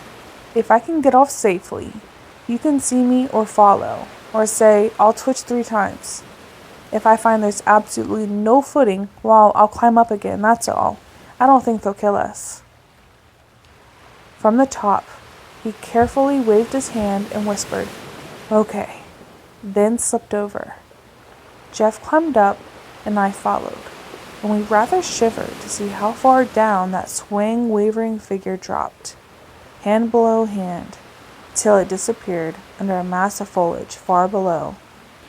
Then there were 3 quick pulls, and Jeff and I, not without a joyous sense of recovered freedom, successfully followed our leader. Chapter 4. Our Venture. We were standing on a narrow, irregular, all too slanting little ledge, and should doubtless be slipped off and broken our rash necks, but for the vine. This was a thick-leaved, wide-spreading thing, like a little amethyst. "It's not quite vertical here, you see," said Terry, full of pride and enthusiasm. "This thing never could hold our direct weight, but I think if we sort of slide on it, one at a time, sticking in with our hands and feet, we'll reach the next ledge alive, as we do not wish to get up our rope again and can't comfortably stay here." "I approve," said Jeff solemnly. Terry slid down first, and said he'd show us how a Christian meets his death. Luck was with us. We had put on our thickest of those intermediate suits, leaving our tunics behind, and made this scramble quite successfully, though I got a pretty heavy fall just at the end, and was only kept on the second ledge by main force. The next stage was down a sort of chimney, along a regular fissure, and so with scratches and many painful bruises. We finally reached the stream. It was darker there, but we felt it highly necessary to put as much distance as possible behind us. So we waded, jumped, clambered down that rocky riverbed in the flickering black and white moonlight and leaf shadow, till growing daylight forced a halt. We found a friendly nut tree, those large, satisfying, soft-shelled nuts we already knew so well, and filled our pockets. I see that I have not remarked that these women had pockets in surprising number and variety. They were all in their garments, and the middle one in particular was shingled with them. So we stocked up with nuts till we bulged like Prussian privates in marching order, drank all we could hold, and retired for the day. It was not a comfortable place, not at all easy to get at, just a sort of crevice, high up along the steep bank, but it was well veiled and with foliage and dry. After our exhaustive 3 or 4 hour scramble and the good breakfast food, we all lay down, the crackheads and tails, as it were, and slept till the afternoon. Sun almost toasted our faces. Terry poked a tentative foot against my head. "How are you, Van? Alive yet?" "Very much so," I told him, and Jeff was equally cheerful. We had room to stretch, if not to turn around, but we could very carefully roll over, one at a time, behind the sheltering foliage. It was no use to leave there by daylight. We could not see much of the country, but enough to know that we were at the beginning of the cultivated area, and no doubt there would be an alarm sent out far and wide. Terry chuckled softly to himself, lying there on the hot, narrow little rim of a rock. He dilated the soft discomfiture of the guards and tutors, making many discourteous remarks. I reminded him that we also had a long way to go before getting to a place where we left our machine, and no probability of finding it there. But he only kicked me, mildly, for a croaker. "If you can't boost, don't knock," he protested. "I never said it'd be a picnic, but I'd run away in the Antarctic ice fields rather than be a prisoner." We soon dozed off again. The long rest and penetrating dry heat were good for us, and that night we covered a considerable distance, keeping always in the rough forested belt of land, which we knew bordered the whole country. Sometimes we were near the outer edge, and caught sudden glimpses of the tremendous depths beyond. "This piece of geography stands up like a Baltic column," Jeff said. "Nice time we'll have to be getting down if they had confiscated our machine," for which suggestion he received summary chastisement. What we could see inland was peaceful enough, but only moonlit glimpses. By daylight we lay very close. As Terry said, we do not wish to kill the old ladies, even if we could, and short of that, they were perfectly competent to pick us up bodily and carry us back, if discovered. There was nothing for it but to lie low and sneak out unseen if we could do it. There wasn't much talking done. At night, we had our marathon obstacle race. We stayed not for the break, and we stopped not for the stone, and swam whatever water was too deep to wade and could not be got around. But that was only necessary twice. By day, sleep sound and sweet. Mighty lucky it was that we could live off the country as we did. Even that margin of forest seemed rich in foodstuffs. Careful we were, feeling pretty sure that if we did not make good this time, we were likely not to have another opportunity. And at last, we reached a point from which we could see, far below, the broad stretch of that still lake from which we had made our ascent. "That looks pretty good to me," said Terry, gazing down at it. "Now, if we can't find the plane, we know where to aim if we have to drop over this wall some other way." The wall at that point was singularly uninviting. It rose so straight that we had to put our heads over to see the base, and the country below seemed to be a far-off marshy tangle of rank vegetation. We did not have to risk our necks to that extent, however, for at last, stealing along among the rocks and trees, like so many creeping savages, we came to the flat place where we had landed, and there, in unbelievable good fortune, we found our machine. "Cover, too, by Jingo! Would you think they had that much sense?" cried Terry. "If they had that much, they're likely to have more," I warned him softly. We scoped as widely as we could in the moonlight. Moons are a painfully unreliable nature, but the growing dawn showed us the familiar shape, shrouded in some heavy cloth like canvas, and no slightest sign of any watchman near. We decided to make a quick dash as soon as the light was strong enough for the accurate work. "I don't care if the old thing will go or not," Terry declared. "We'll make a run to the edge, get aboard, and just plane down, plop, beside our boat there. Look there, see the boat?" Sure enough, there was our motor, lying in a gray cocoon on the flat, pale sheet of water. Quietly but swiftly, we rushed forward and began to tug at the fastenings of the cover. "Confound the thing!" Terry cried in desperate impatience. "They've got it all sewed up in a bag, and we've not a knife among us." Then, as we tugged and pulled at the tough cloth, and we heard a sound that made Terry lift his head like a war horse, the sound of an unmistakable giggle. Yes, 3 giggles. There was Celis, Alma, and Alador, looking just as they had when we first saw them, standing a little way off from us, as interested, as mischievous as 3 schoolboys. "Hold on, Terry, hold on," I warned. "That's too easy. Look for a trap." "Let us appeal to their kind hearts," Jeff urged. "I think they will help us. Perhaps they've got knives." "It's no use rushing them anyhow." I was absolutely holding on to Terry. "We know they can outrun and outclimb us." He reluctantly admitted this, and after a brief parley among ourselves, we all advanced slowly toward them, holding out our hands in a token of friendliness.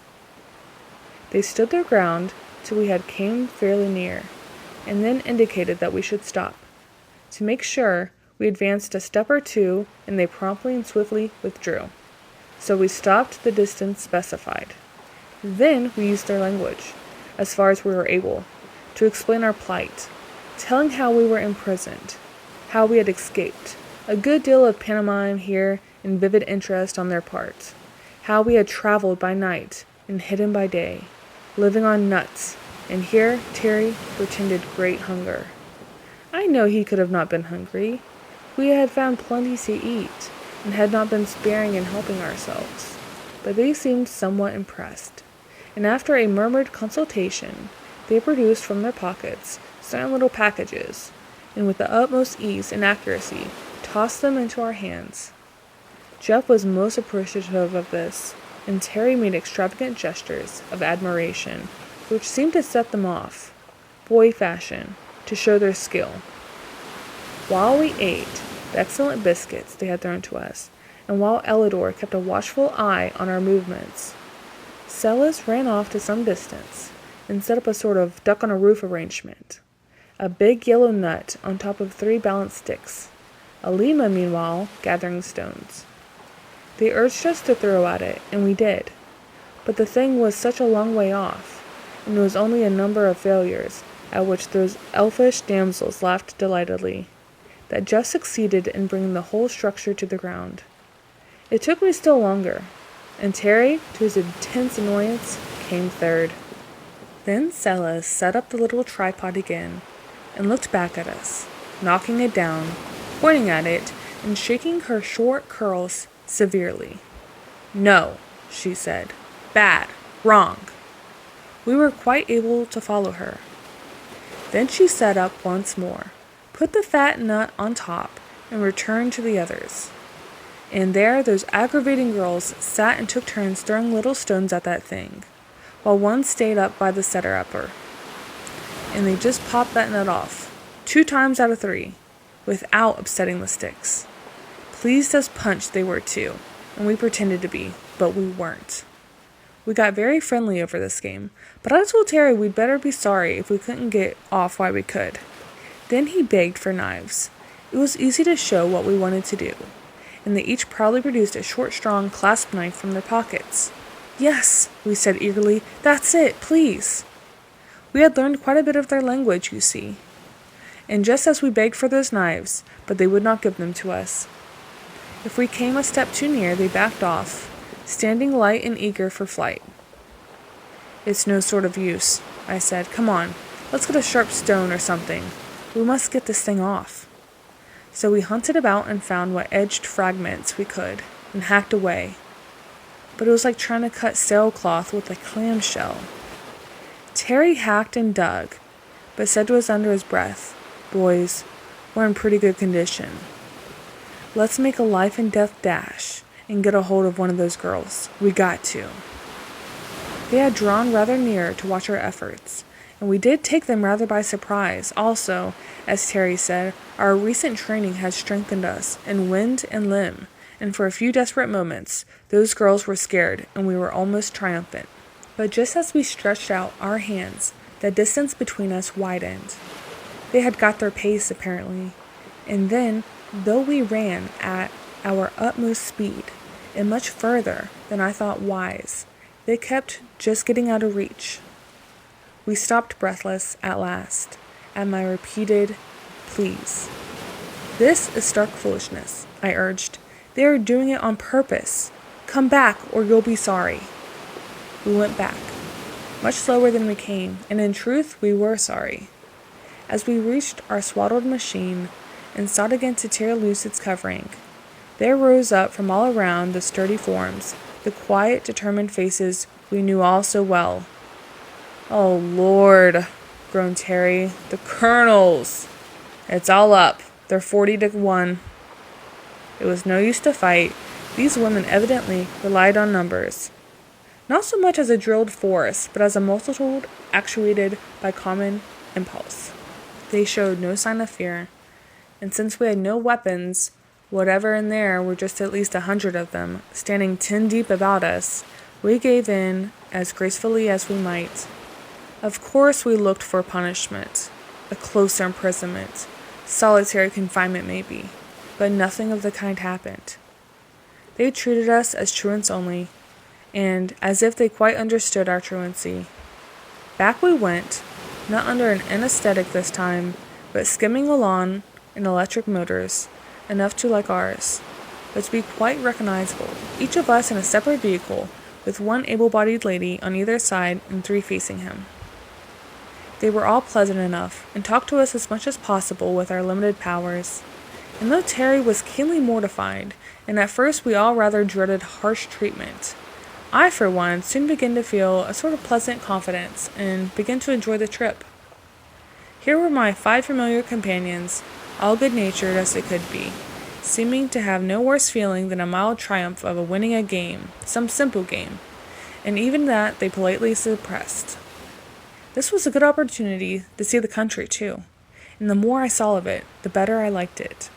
We went too swiftly for close observation, but I could appreciate perfect roads, as desolate as a swept floor, the shade of endless lines of tree, the ribbon of flowers that unrolled beneath them, and the rich, comfortable country that stretched off and away, full of varied charm.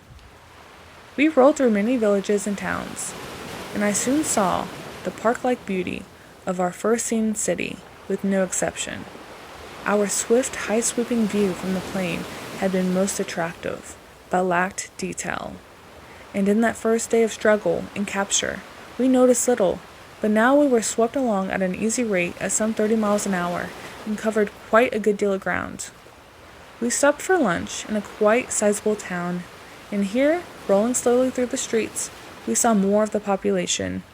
They had come out to look at us everywhere we had passed, but here were more, and we went in to eat, into a big garden place, with little shaded tables among the trees and flowers.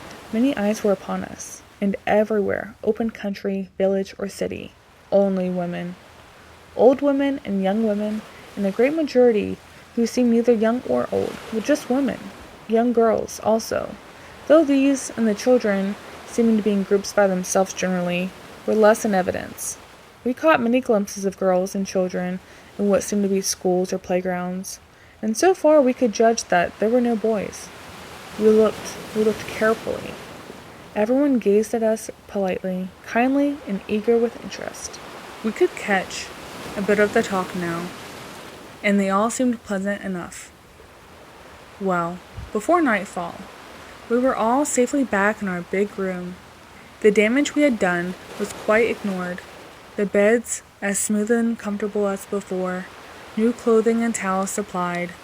The only thing those women did was to illuminate the gardens at night, and to set an extra watch. But they also called us to account next day. Our 3 tutors, who had not joined in the recapturing expedition, had been quite busy in preparing for us, and now made explanation. They well knew we would make for our machine, and also that there was no other way of getting down alive. So our flight had troubled no one. All they did was to call the inhabitants to keep an eye on our movements, all along the edge of the forest between the 2 points. It appeared that many of those nights we had been seen by careful ladies, sitting snugly in big trees by the riverbed or among the rocks. Terry looked immensely disgusted, but it struck me as extremely funny. Here we had been risking our lives, hiding and prowling like outlaws, living on nuts and fruit, getting wet and cold at night, and dry and hot by day. And all the while, these women had just been waiting for us to come out. Now they began to explain carefully, using such words as we could understand. It appeared that we were considered as guests of the country, sort of public wards. Our first violence had made it necessary to keep us safeguarded for a while, but as soon as we learned the language and would agree to do no harm, they would show us all the land about. Jeff was eager to reassure them, of course. He did not tell on Terry, but he made it clear that he was ashamed of himself, and that he would now conform. As to the language, we all fell upon it with redoubled energy. They brought us books in greater numbers, and I began to study them seriously. Pretty punk literature, Terry burst forth one day, when we were in the privacy of our own room. Of course one expects to begin on child stories, but I would like something more interesting now. Can't you expect stirring romance and wild adventure without men, can you? I asked. Nothing irritated Terry more than to have us assume there were no men. But there were no signs of them in the books they gave us, or the pictures. Shut up, he growled. What infernal nonsense you talk. I'm going to ask them outright. We know them now enough. In truth, we had been using our best efforts to master the language, and we were able to read fluently, and to discuss what we read with considerable ease. That afternoon, we were all sitting together on the roof. We three and the tutors gathered about a table, no guards about. We had been made to understand some time earlier that if we would agree to do no violence, they would withdraw their constant attendance, and we promised most willingly. So there we sat, at ease, all in similar dress, our hair, by now, as long as theirs, only our beards to distinguish us. We did not want those beards, but had so far unable to induce them about giving us anything to cut. Ladies, Terry began, out on a clear sky, as it were. Are there no men in this country? Men? Samuel answered. Like you? Yes, men, Terry indicated with his beard, and threw back his broad shoulders. Men, real men. No, she answered quietly. There are no men in this country. There had not been a man among us for 2,000 years. Her look was as clear and truthful, and she did not advance in this astonishing statement as if it were astonishing, but quite as a matter of fact. But the people, the children, he protested, not believing her in the least, but not wishing to say so. Oh yes, she smiled. I do not wonder you are puzzled. We are mothers, all of us, but there are no fathers. We thought you would ask that long ago. Why have you not? Her look was as frankly kind as always, her tone quite simple. Terry explained that we had not felt sufficiently used to the language, making rather a fuss of it, I thought, but Jeff was franker. Will you excuse us all, he said, if we admit that we find it hard to believe? There is no such possibility in the rest of the world. Have you no kind of life where it is possible? Asked Zava. Why, yes, some low forms, of course. How low? Or how high, rather? Well, there are some rather high forms of insect life in which it occurs. We call it the virgin birth. She could not follow him. Birth, we know, of course, but what is virgin? Terry looked uncomfortable, but Jeff met the question quite calmly. Among mating animals, the term virgin is applied to the female who has not mated, he answered. Oh, I see. And does it apply to the male also? Or is there a different term for him? He passed this over rather hurriedly, saying the same term would apply, but was seldom used. No, she said, but one cannot mate without the other, surely. Is not each a virgin, then, before mating? And tell me, have you any forms of life in which there is a birth from a father only? I know of none, he answered, and I inquired seriously. You ask us to believe that for 2,000 years there have been only women here and only baby girls born? Exactly, answered Simone, nodding gravely. Of course, we know that among other animals it is not so, that there are fathers as well as mothers, and we see that you are fathers, that you come from a people who are both kinds. We have been waiting, you see, for you to be able to speak freely with us, and to teach us about your country and the rest of the world. You know so much, you see, and we only know our own land. In the course of our previous studies, we had been at some pains to tell them about how big the world was outside, to draw sketches, maps, to make a globe even, out of spherical fruit, and to show them size and relation of the countries, and to tell them of numbers of people. All this had been scantily outlined, but they had quite understood. I find I succeed very poorly in conveying the impression I would like to of these women. So far from being ignorant, they were deeply wise, that we realized more and more, and for clear reasoning, for real brain scope and power they had were number one, but there was also things they did not know. They had the evenest tempers, the most perfect patience and good nature.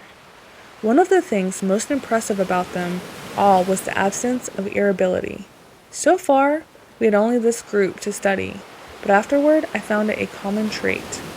We had gradually come to feel that we were in the hands of friends, and very capable ones at that, but we couldn't form any opinion yet of the general level of these women. We want you to teach us all you can, Samel went on, her firm, shapely hands clasped on the table before her, her clear, quiet eyes meeting ours frankly. And we want to teach you what we have that is novel and useful. You can well imagine that it is a wonderful event to us to have men among us after 2,000 years, and we want to know about your women. What she said about our importance gave instant pleasure to Terry. I could see by the way he lifted his head that it pleased him. But when she spoke of our women, some way I had a queer little indescribable feeling. Not like any feeling I had ever felt before when women were mentioned. Will you tell us how it came about? Jeff pursued. You said for 2,000 years. Did you have men before that? Yes, answered Zava. They were all quiet for a little. You should have our full history to read. Do not be alarmed. It has made clear and short. It took us a long time to learn how to write history. Oh, how I should love to read yours. It would be so wonderful, would it not, to compare the history of 2,000 years, to see what the differences are between us, who are only mothers and you, who are mothers and fathers too. Of course we see with our birds that the father is as useful as the mother almost, but among insects we find him of less importance, sometimes very little. Is it not so with you? Oh yes, birds and bugs, Terry said, but not among animals. Have you no animals? We have cats, she said. The father is not very useful. Have you no cattle, sheep, horses? I drew some rough outlines of these beasts and showed them to her. We had, in the very old days, these, said Samal, and sketched with swift, sure touches of a short sheep or llama, and these, dogs, of 2 or 3 kinds, and that, pointing to my absurd but recognizable horse. What became of them? Asked Jeff. We do not want them any more. They took up too much room. We need all our land to feed our people. It is such little country, you know. Whatever you do without milk? Terry demanded. Milk? We have milk in abundance, our own. But I mean, for cooking for grown people, Terry blundered, while they looked amazed with a little shade of displeased. Jeff came to the rescue.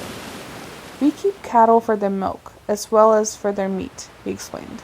Cow milk is a staple article of our diet. There is a great milk industry to collect and distribute it. Still, they looked puzzled. I pointed to the outline of my cow. The farmer milks the cow, I said, and sketched a milk pail, and the stool, and in pantomime showed the man milking. Then it is carried to the city and distributed by milkmen. Everybody has it at the door in the morning. Has the cow no child? Samal asked quietly. Oh yes, of course, a calf that is. Is there milk for the calf and you too? It took some time to make clear that those three sweet-faced women, the process which robs the cow of her calf, and the calf of its true food, and the talk that led us into further discussion of the meat business.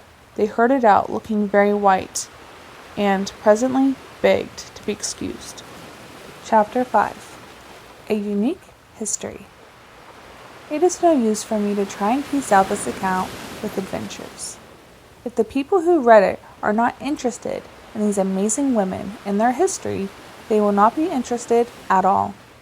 As for us, 3 young men to a whole land full of women, what could we do? We did get away as described, and were peacefully brought back again without, as Terry complained, even the satisfaction of hitting anybody. There were no adventures, because there is nothing to fight. There were no wild beasts in the country, and very few tame ones. Of these, I might as well stop to describe the one common pet of the country. Cats, of course, but such cats. What do you suppose these Lady Burbanks had done with their cats? By the most prolonged and careful selection and exclusion, they had developed a race of cats that did not sing. That's a fact. The most poor dumb brutes could do was make a kind of squeak when they were hungry, or wanted the door open, and of course to purr, and make the various mother noises to their kittens. Moreover, they had ceased to kill birds. They were bred to destroy mice and moles, and all such enemies of the food supply. But the birds were numerous and safe. While we were discussing birds, Terry asked them if they had used feathers for their hats, and they seemed amused at the idea. We made a few sketches of our women's hats, with plumes and quills, and those various tickling things that stick out so far, and they were eagerly interested, as at everything about our women. As for them, they said they only wore hats for shade when working in the sun, and those were big light straw hats, something like those used in China and Japan. In cold weather, they wore caps or hoods. But for decorative purpose, don't you think they would be becoming? Pursued Harry, making as pretty as a picture as he could of a lady in a plumed hat. They by no means agreed to that, asking quite simply if the men wore the same kind. We hastened to assure her that they did not, and drew for them our kind of headgear. And do no men wear feathers in their hats? Only Indians, Jeff explained. Savages, you know. And he sketched a war bonnet to show them. And soldiers, I added, drawing a military hat with plumes. They never expressed horror or disapproval, nor indeed much surprise, just a keen interest, in the notes they made, miles of them. But to return to our pussycats, we were a good deal impressed by this achievement in breeding, and when they questioned us, I can tell you that we were all pumped for information. We told of what had been done to the dogs and horses and cattle, but that there was no effort applied to cats, except for show purposes. I wish I could represent the kind, quiet, steady, ingenious way they questioned us. It was not just curiosity. They weren't a bit more curious about us than we were about them, if as much.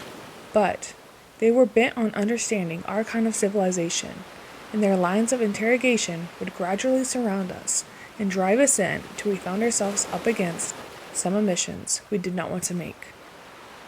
All these breeds of dogs you have made useful? They asked. Oh, useful?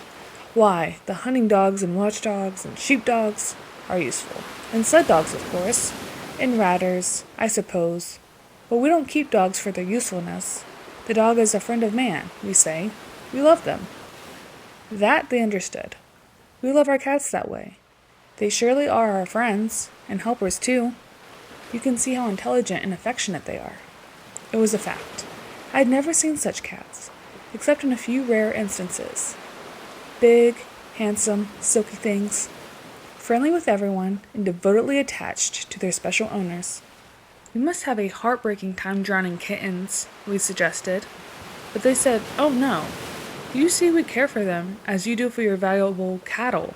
The fathers are few compared to the mothers, just a very few fine ones in each town, They live quite happily in walled gardens in the houses of their friends, but they only have a mating season once a year. Rather hard on Thomas, isn't it? Suggested Terry. Oh no, truly. You see, it is many centuries that we have been breeding that kind of cats we wanted. They are healthy and happy and friendly, as you see. How do you manage with your dogs? Do you keep them in pairs, or segregate the fathers, or what? Then we explained that it wasn't a question of fathers exactly, that nobody wanted a mother dog, that practically all our dogs were males. There was only a small percentage of females allowed to live. Then Zava, observing Terry with her grave, sweet smile, quoted back at him. Rather hard on Thomas, isn't it? Do they enjoy it, living without mates? Are your dogs as uniformly healthy and sweet-tempered as our cats? Jeff laughed, eyeing Terry mischievously. As a matter of fact, we began to feel Jeff something of a traitor. See, he so often flopped over and took their side on things. Also, his medical knowledge gave him a different point of view of somehow. I'm sorry to admit, he told them, that the dog with us is the most diseased of any animal, next to men. And as to temper, there are always some dogs who bite people, especially children. That was pure malice. You see, the children here were the most important things in this country. All our friends and mentors sat up straight at once. They were so gentle, still restrained, but there was a note of deep amazement in their voices. Do we understand that you keep an animal, an unmated male animal, that bites children? And how many are there then, please? Thousands, in a large city, said Jeff, and nearly every family has one in the country. Terry broke in at this. We must not imagine they are all dangerous. It's not 1 in 100 that ever bites anybody. Why, they are best friends of children. A boy doesn't even have a chance that hasn't played with a dog. And the girls? Asked Amal. Oh, girls, why, they like them too, he said, but his voice flatted a little. They always notice little things like that, we found later. Little by little, they wrung from us the fact that the friend of man in the city was a prisoner, was taken out for his meager exercise on a leash, was liable not only for many diseases, but to the one-destroying horror of rabies, and in many cases, for the safety of citizens, had to go muzzled. Jeff maliciously added vivid instances he had known or read of injury and death from mad dogs. They did not scold us or fuss about it. Calm as judges, those women were, but they made notes. Modine read them to us. Please tell me if I have the facts correct, she said. In your country and in others too? Yes, we admitted, in most civilized countries. In most civilized countries, a kind of animal is kept which is no longer useful. They are a protection, Terry insisted. They bark if burglars try to get in. Then she made notes of burglars and went on. Because of the love which people bear to this animal. Zava interrupted here. Is it the men or the women who love this animal so much? Both, insisted Terry. Equally? She inquired. And Jeff said, Nonsense, Terry. You know men like dogs better than women do, as a whole. Because they love it so much, especially men. The animal is kept shut up or chained. Why? Suddenly asked Amal. We keep our father cats shut up because we do not want them to do too much fathering. But they are not chained. They have large grounds to run in. A valuable dog would be stolen if he was let loose, I said. We put collars on them, with the owner's name, in case they stray. Besides, they get into fights. A valuable dog might easily be killed by a bigger one. I see, she said. They fight when they meet. Is that common? We admitted that it was. They are kept shut up or chained. She paused again and asked, Is not a dog fond of running? Are they not built for speed? That we admitted too, and Jeff, still malicious, enlightened them further. I've always thought it was a pathetic sight, both ways, to see a man or a woman taking a dog to walk, at the end of a string. Have you bred them to be as neat in their habits as cats are? Was the next question, and when Jeff told them of the effect that dogs on sidewalk merchandise in the streets generally, they found it hard to believe. You see, their country was as neat as a Dutch kitchen, and as to sanitation, but I might as well start in now with as much as I can remember of the history of their amazing country before further description. And I'll summarize it here for a bit to our opportunities for learning it. I will not try to repeat the careful, detailed account I lost.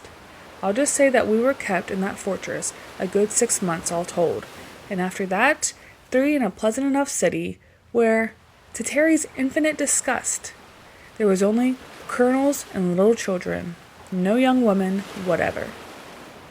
Then, when we were under surveillance for 3 more, always with a tutor or guard or both. But those months were pleasant because we were really getting acquainted with the girls. That was a chapter, or will be. I will try to do justice to it. We learned their language pretty thoroughly, had to, and they learned ours much more quickly and used it to hasten our own studies. Jeff, who was never without reading some sort, had 2 little books with him, a novel and a little anthology of a verse. And I had one of those pocket encyclopedias, a fat little thing, bursting with facts. These were used in our education, and theirs. Then, as soon as we were up to it, they furnished us with plenty of their own books. And I went to the history part. I wanted to understand the genesis of this miracle of theirs. And this is what happened, according to their records. As to geography, at about the time of the Christian era, this land had a free passage to the sea. I'm not saying where, for good reasons, but there was fairly an easy pass through the wall of the mountains behind us, and there's no doubt in my mind that these people were of the Aryan stock, and were once in contact with the best civilization of the old world. They were white, but somewhat darker than our northern races because of their constant exposure to sun and air. The country was far larger then, including much land beyond the pass, and a strip of coast. They had ships, commerce, an army, a king, and for at that time they were also calmly called a bisexual race. What happened to them first was merely a succession of historic misfortunes, such as befallen other nations often enough. They were decimated by war, driven up from their coastline, till finally the reduced population, with many of the men killed in battle, occupied this hinterland and defended it for years in the mountain passes. Where it was open for any possible attack from below, they strengthened the natural defenses so that it became unscalably secure as we found it. They were a polyamorous people and a slave-holding people, like all their time. And during the generation or 2 of this struggle to defend their mountain home, they built the fortresses, such as the one we were held in, and other of their oldest buildings, some still in use. Nothing but earthquakes could destroy such architecture. Huge solid blocks, holding by their own weight. They must have had an efficient workmen and enough of them in those days. They made a brave fight for their existence, but no nation can stand up against the steamship companies call an act of God. While the whole fighting force was doing its best to defend their mountain pathway, there occurred a volcanic outburst, with some local tremors, and the result of the complete filling up of their pass, their only outlet. Instead of a passage, a new ridge, sheer and high, stood between them and the sea. They were walled in, and beneath that wall lay their whole little army. Very few men were left alive, save the slaves, and these now seized their opportunity, rose in revolt, killed the remaining masters, even to the youngest boy, killed the old women too, and the mothers, intending to take possession of the country with the remaining young women and girls. But this succession of misfortunes was too much for those infuriated virgins. There were many of them, but few of these would-be masters. So the young women, instead of submitting, rose in sheer desperation and slew their brutal conquerors. This sounds like Titus, I know, but that is their account. I suppose they were about crazy. Can you blame them? There was literally no one left on this beautiful high garden land but a bunch of hysterical girls and some older slave women. That was about 2,000 years ago. At first, there was a period of sheer despair. The mountains towered between them and their old enemies, but also between them and escape. There was no way up or down or out. They simply had to stay there. Some were for suicide, but not the majority. They had been a plucky lot, as a whole, and they decided to live, as long as they did live. Of course they had hope, as youth must, that something would happen to change their fate. So they set to work, to bury the dead, to plow and sow, to care for one another. Speaking of burying the dead, I will sit down while I think of it. They had adopted cremation in the 13th century. For the same reason they had left off raising cattle, they could not spare the room. They were much surprised to learn that we were still burying, asked our reasons for it, and were much dissatisfied with what we gave. We told them for the belief in the resurrection of the body, and they asked if our God was not able as well to resurrect from ashes as well as long corruption. We told them of how people thought it was repugnant to have their loved ones burn, and they asked if it was less repugnant to have them decay. They were inconveniently reasonable, those women. Well, that original bunch of girls set to work to clean up the place and to make their living as best as they could. Some of them remaining slave women rendered invaluable service, teaching such trades as they knew. They had such records as were then kept, all the tools and implements of the time. There were a handful of younger matrons who had escaped slaughter, and a few babies were born after the cataclysm, but only 2 boys, and they both died. 5 or 10 years they worked together, growing stronger and wiser, and more mutually attached. And then the miracle happened. One of these young women bore a child. Of course they all thought there must have been a man somewhere, but none was found. Then they decided it was a gift from their gods, and placed the proud mother of the temple of Maia, their goddess of motherhood, under strict watch. And there, as years passed, this Wonder Woman bore child after child, 5 of them, all girls. I did my best, keenly interested, as I've always been in sociology and social psychology, to reconstruct in my mind the real position of these ancient women. There were some 500 or 600 of them, and they were all harem bred. Yet, for the few preceding generations, they had been reared in the atmosphere of such heroic struggle that the stock must have been toughened somewhat.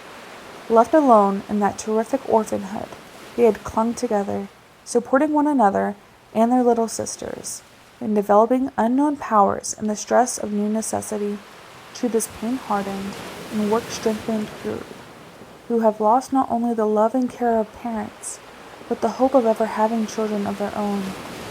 There now dawned the new hope. Here at last was motherhood, and though it was not for all of them personally, it might have the power was inherited, found here a new race. It may be imagined how those 5 daughters of Maia, children of the temple, mothers of the future, they had all the titles that love and hope and reverence could give, were reared. The whole little nation of women surrounded them with loving service and waited, between a boundless hope and an equally boundless despair, to see if they too would be mothers. And they were. As fast as they reached the age of 25, they began bearing. Each of them, like her mother, bore 5 daughters. Presently, there were 25 new women, mothers in their own right, and the whole spirit of the country changed from mourning to a mere courageous resignation to proud joy. The older women, those who remembered men, died off. The youngest of the lot, of course, died too, after a while, and at that time there was left 155 parthenogenic women, founding a new race. They inherited all that devoted care of the declining band of original ones could leave them. Their little country was quite safe. Their farms and gardens were all in full production, such industries as they had in careful order. The records of their past were all preserved, and for years the older women had spent their time in the best teaching they were capable of, that they might leave to the little group of sisters and mothers all they possessed of skill and knowledge. There you have the start of Herland, one family, all descended from one mother. She lived to 100 years old, lived to see her 125 great-granddaughters born, lived as Queen Priestess Mother of them all, and died with a nobler pride and a fuller joy than perhaps any human soul has ever known. She alone founded a new race. The first 5 daughters had grown up in an atmosphere of holy calm, of awed, watchful waiting, of breathless prayer. To them, the longed-for motherhood was not only a personal joy, but a nation's hope. Their 25 daughters, in turn, with a stronger hope, a richer, wider outlook, with the devoted love and care of all the surviving population, grew up as a holy sisterhood, their whole ardent youth looking forward to the great office. And at last, they were left alone. The white-haired first mother was gone, and this one family, 5 sisters, 25 first cousins, and 125 second cousins, began a new race. Here you have human beings, unquestionably. But what were we in slow in understanding was how these ultra women, inheriting only from women, had eliminated not only certain masculine characteristics, which of course we did not look for, but so much of what we had always thought essentially feminine. The tradition of men as guardians and protectors had quite died out. These virgins had no men to fear and therefore no need of protection. As to wild beasts, there were none in their sheltered land. The power of mother love, that maternal instinct we so highly laud, was theirs of course, raised to the highest power, and a sister love which, even while recognizing the actual relationship, we found it hard to credit. Terry, incredulous, even contemptuous, when we were alone, refused to believe the story. A lot of traditions as old as Herodotus and about as trustworthy, he said, it's likely women, just a pack of women, would have hung together like that.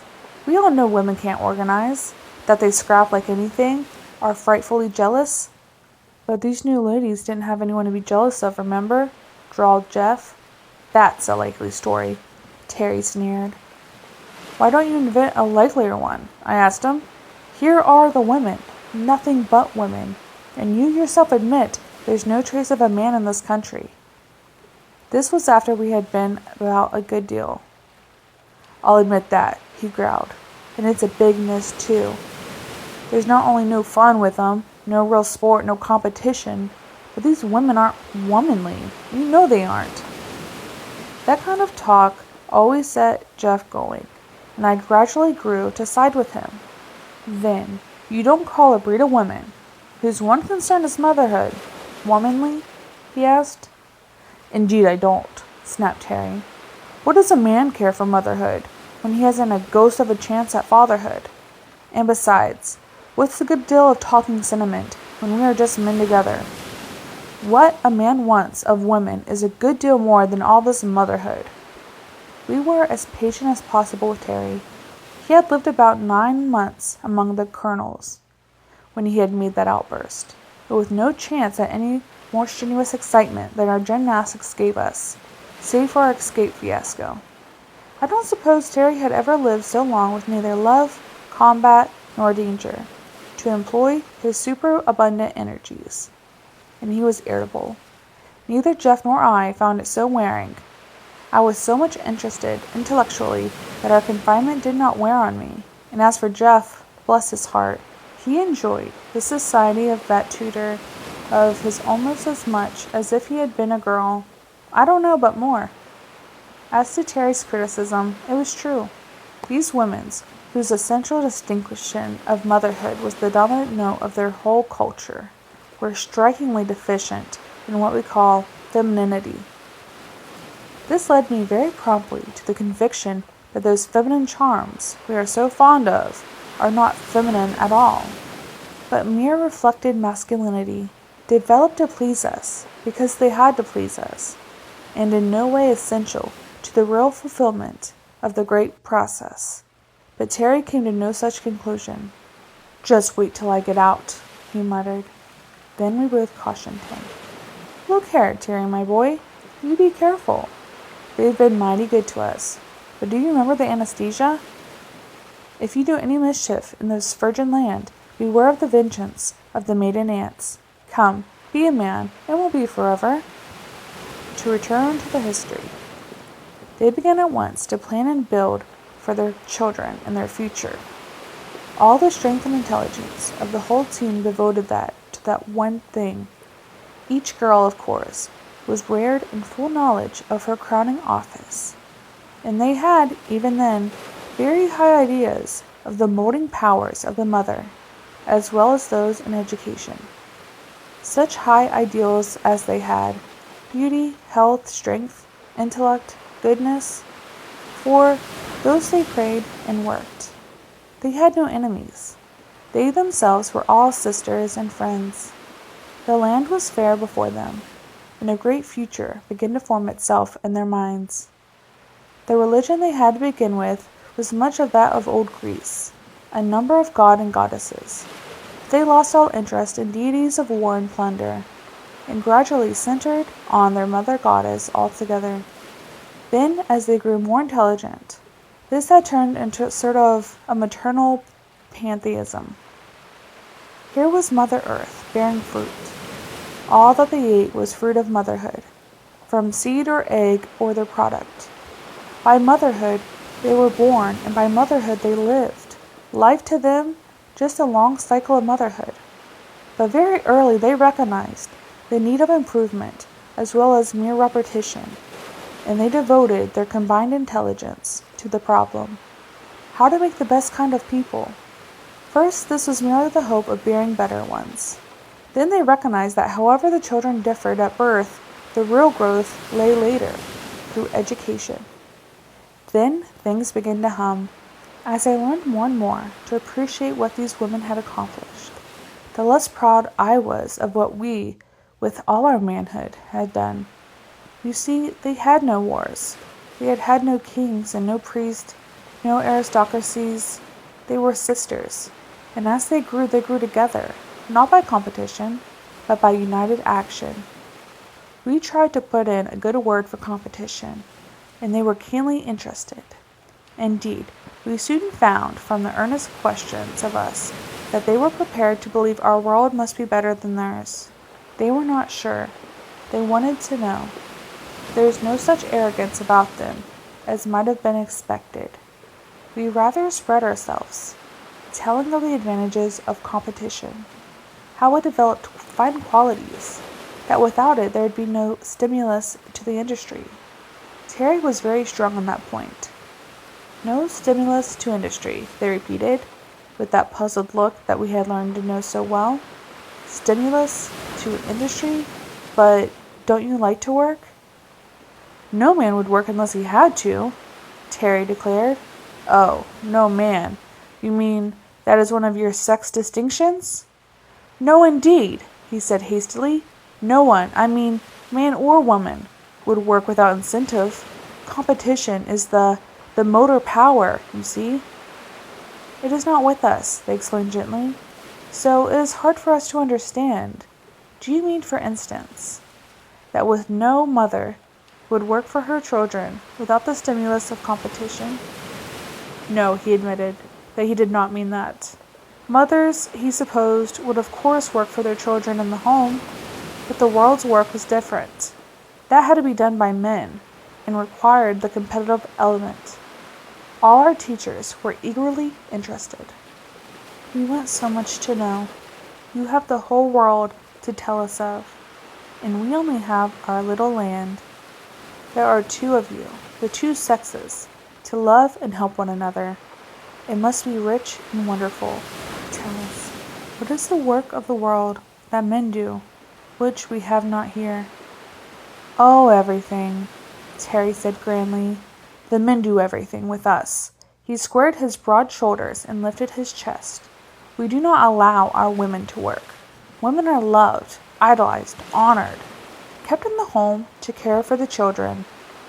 What is the home? Asked Amel a little wistfully.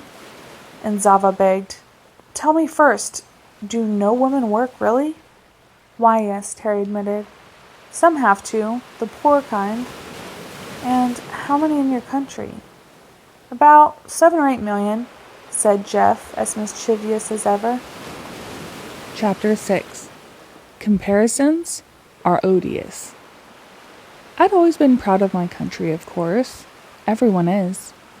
Compared with the other lands and other races I knew, the United States of America had always seemed to me, speaking modestly, as good as the best of them. But just as a clear-eyed, intelligent, perfectly honest, and well-meaning child will frequently jar one's self-esteem by innocent questions, so did these women, without the slightest appearance of malice or satire, continually bring up points of discussion which we spent our best efforts in evading. Now that we were fairly proficient in their language, had read a lot about their history, and had given them the general outlines of ours, they were able to press their questions closer. So when Jeff admitted the number of women wage earners we had, they instantly asked for the total population, for the proportion of adult women, and found that there were about 20 million or so at the outside. Then at least a third of your women are, what is it you call them, wage earners? And they are all poor? What is poor exactly? Ours is the best country in the world as to poverty, Terry told them. We do not have the wretched paupers and beggars of the older countries, I assure you. Why, European visitors tell us. We don't know what poverty is. Neither do we, answered Zava. Won't you tell us? Terry put it up to me, saying I was the sociologist, and I explained that the laws of nature require a struggle for existence, and that in the struggle the fittest survive, and the unfit perish. In our economic struggle, I continued, there was always a plenty of opportunity for the fittest to reach the top, which they did in great numbers, particularly in our country. That where there was a severe economic pressure, the lowest classes, of course, felt it the worst, and that among the poorest of all, women were driven into labor market by necessity. They listened closely, with the usual note-taking. About 1/3, then, belong to the poorest class, observed Modine gravely, and 2/3 are the ones who are, how was it you beautifully put it, loved, honored, kept in the home to care for children? This inferior 1/3 have no children, I suppose? Jeff, he was getting as bad as they were, solemnly replied that, on the contrary, the poorer they were, the more children they had. That too, he explained, was a law of nature. Reproduction is in inverse proportion to individuation. These laws of nature, Zava gently asked, are they all the laws you have? I should say not, protested Terry. We have systems of law that go back thousands and thousands of years, just as you do, no doubt, he finished politely. Oh no, Modine told him. We have no laws over 100 years old, and most of them are under 20. In a few weeks more, she continued, we are going to have the pleasure of showing you over our little land and explaining everything you care to know about. We want you to see our people. And I assure you, Sonal added, that our people want to see you. Terry brightened up immensely at the news and reconciled himself to the renewed demands upon our capacity as teachers. It was lucky that we knew so little, really, and had no books to refer to. Else, I fancy we might all be there yet, teaching those eager-minded women about the rest of the world. As to geography, they had the tradition of the Great Sea, beyond the mountains, and they could see for themselves the endless thick-forested plains below them. That was all. But from the few records of their ancient condition, not before the flood with them, but before the mighty quake which had cut them off so completely, they were aware that there were other peoples in other countries. In geology, they were quite ignorant. As to anthropology, they had the same remnants of information about other peoples and the knowledge of the savagery of the occupants of those dim forests below. Nevertheless, they had inferred the existence and development of civilization in other places, much as we infer it in other planets. When our biplane came whirring over their heads in that first scouting flight of ours, they had instantly accepted it as proof of the high development of somewhere else, and had prepared to receive us cautiously and eagerly, as we might prepare to welcome visitors who came by meteor from Mars. Of history outside their own, they knew nothing, of course, save for their ancient traditions. Of astrology, they had a fair working knowledge. That is a very old science, and with it, a surprising range and facility in mathematics. Indeed, when it came to the simpler and more concrete sciences, wherein the subject matter was at hand and they had nothing but to exercise their minds upon it, the results were surprising. They had worked out a chemistry, a botany, a physics, with all the blends where a science touches an art, or merges into an industry, to such fullness of knowledge, also made us feel like school children.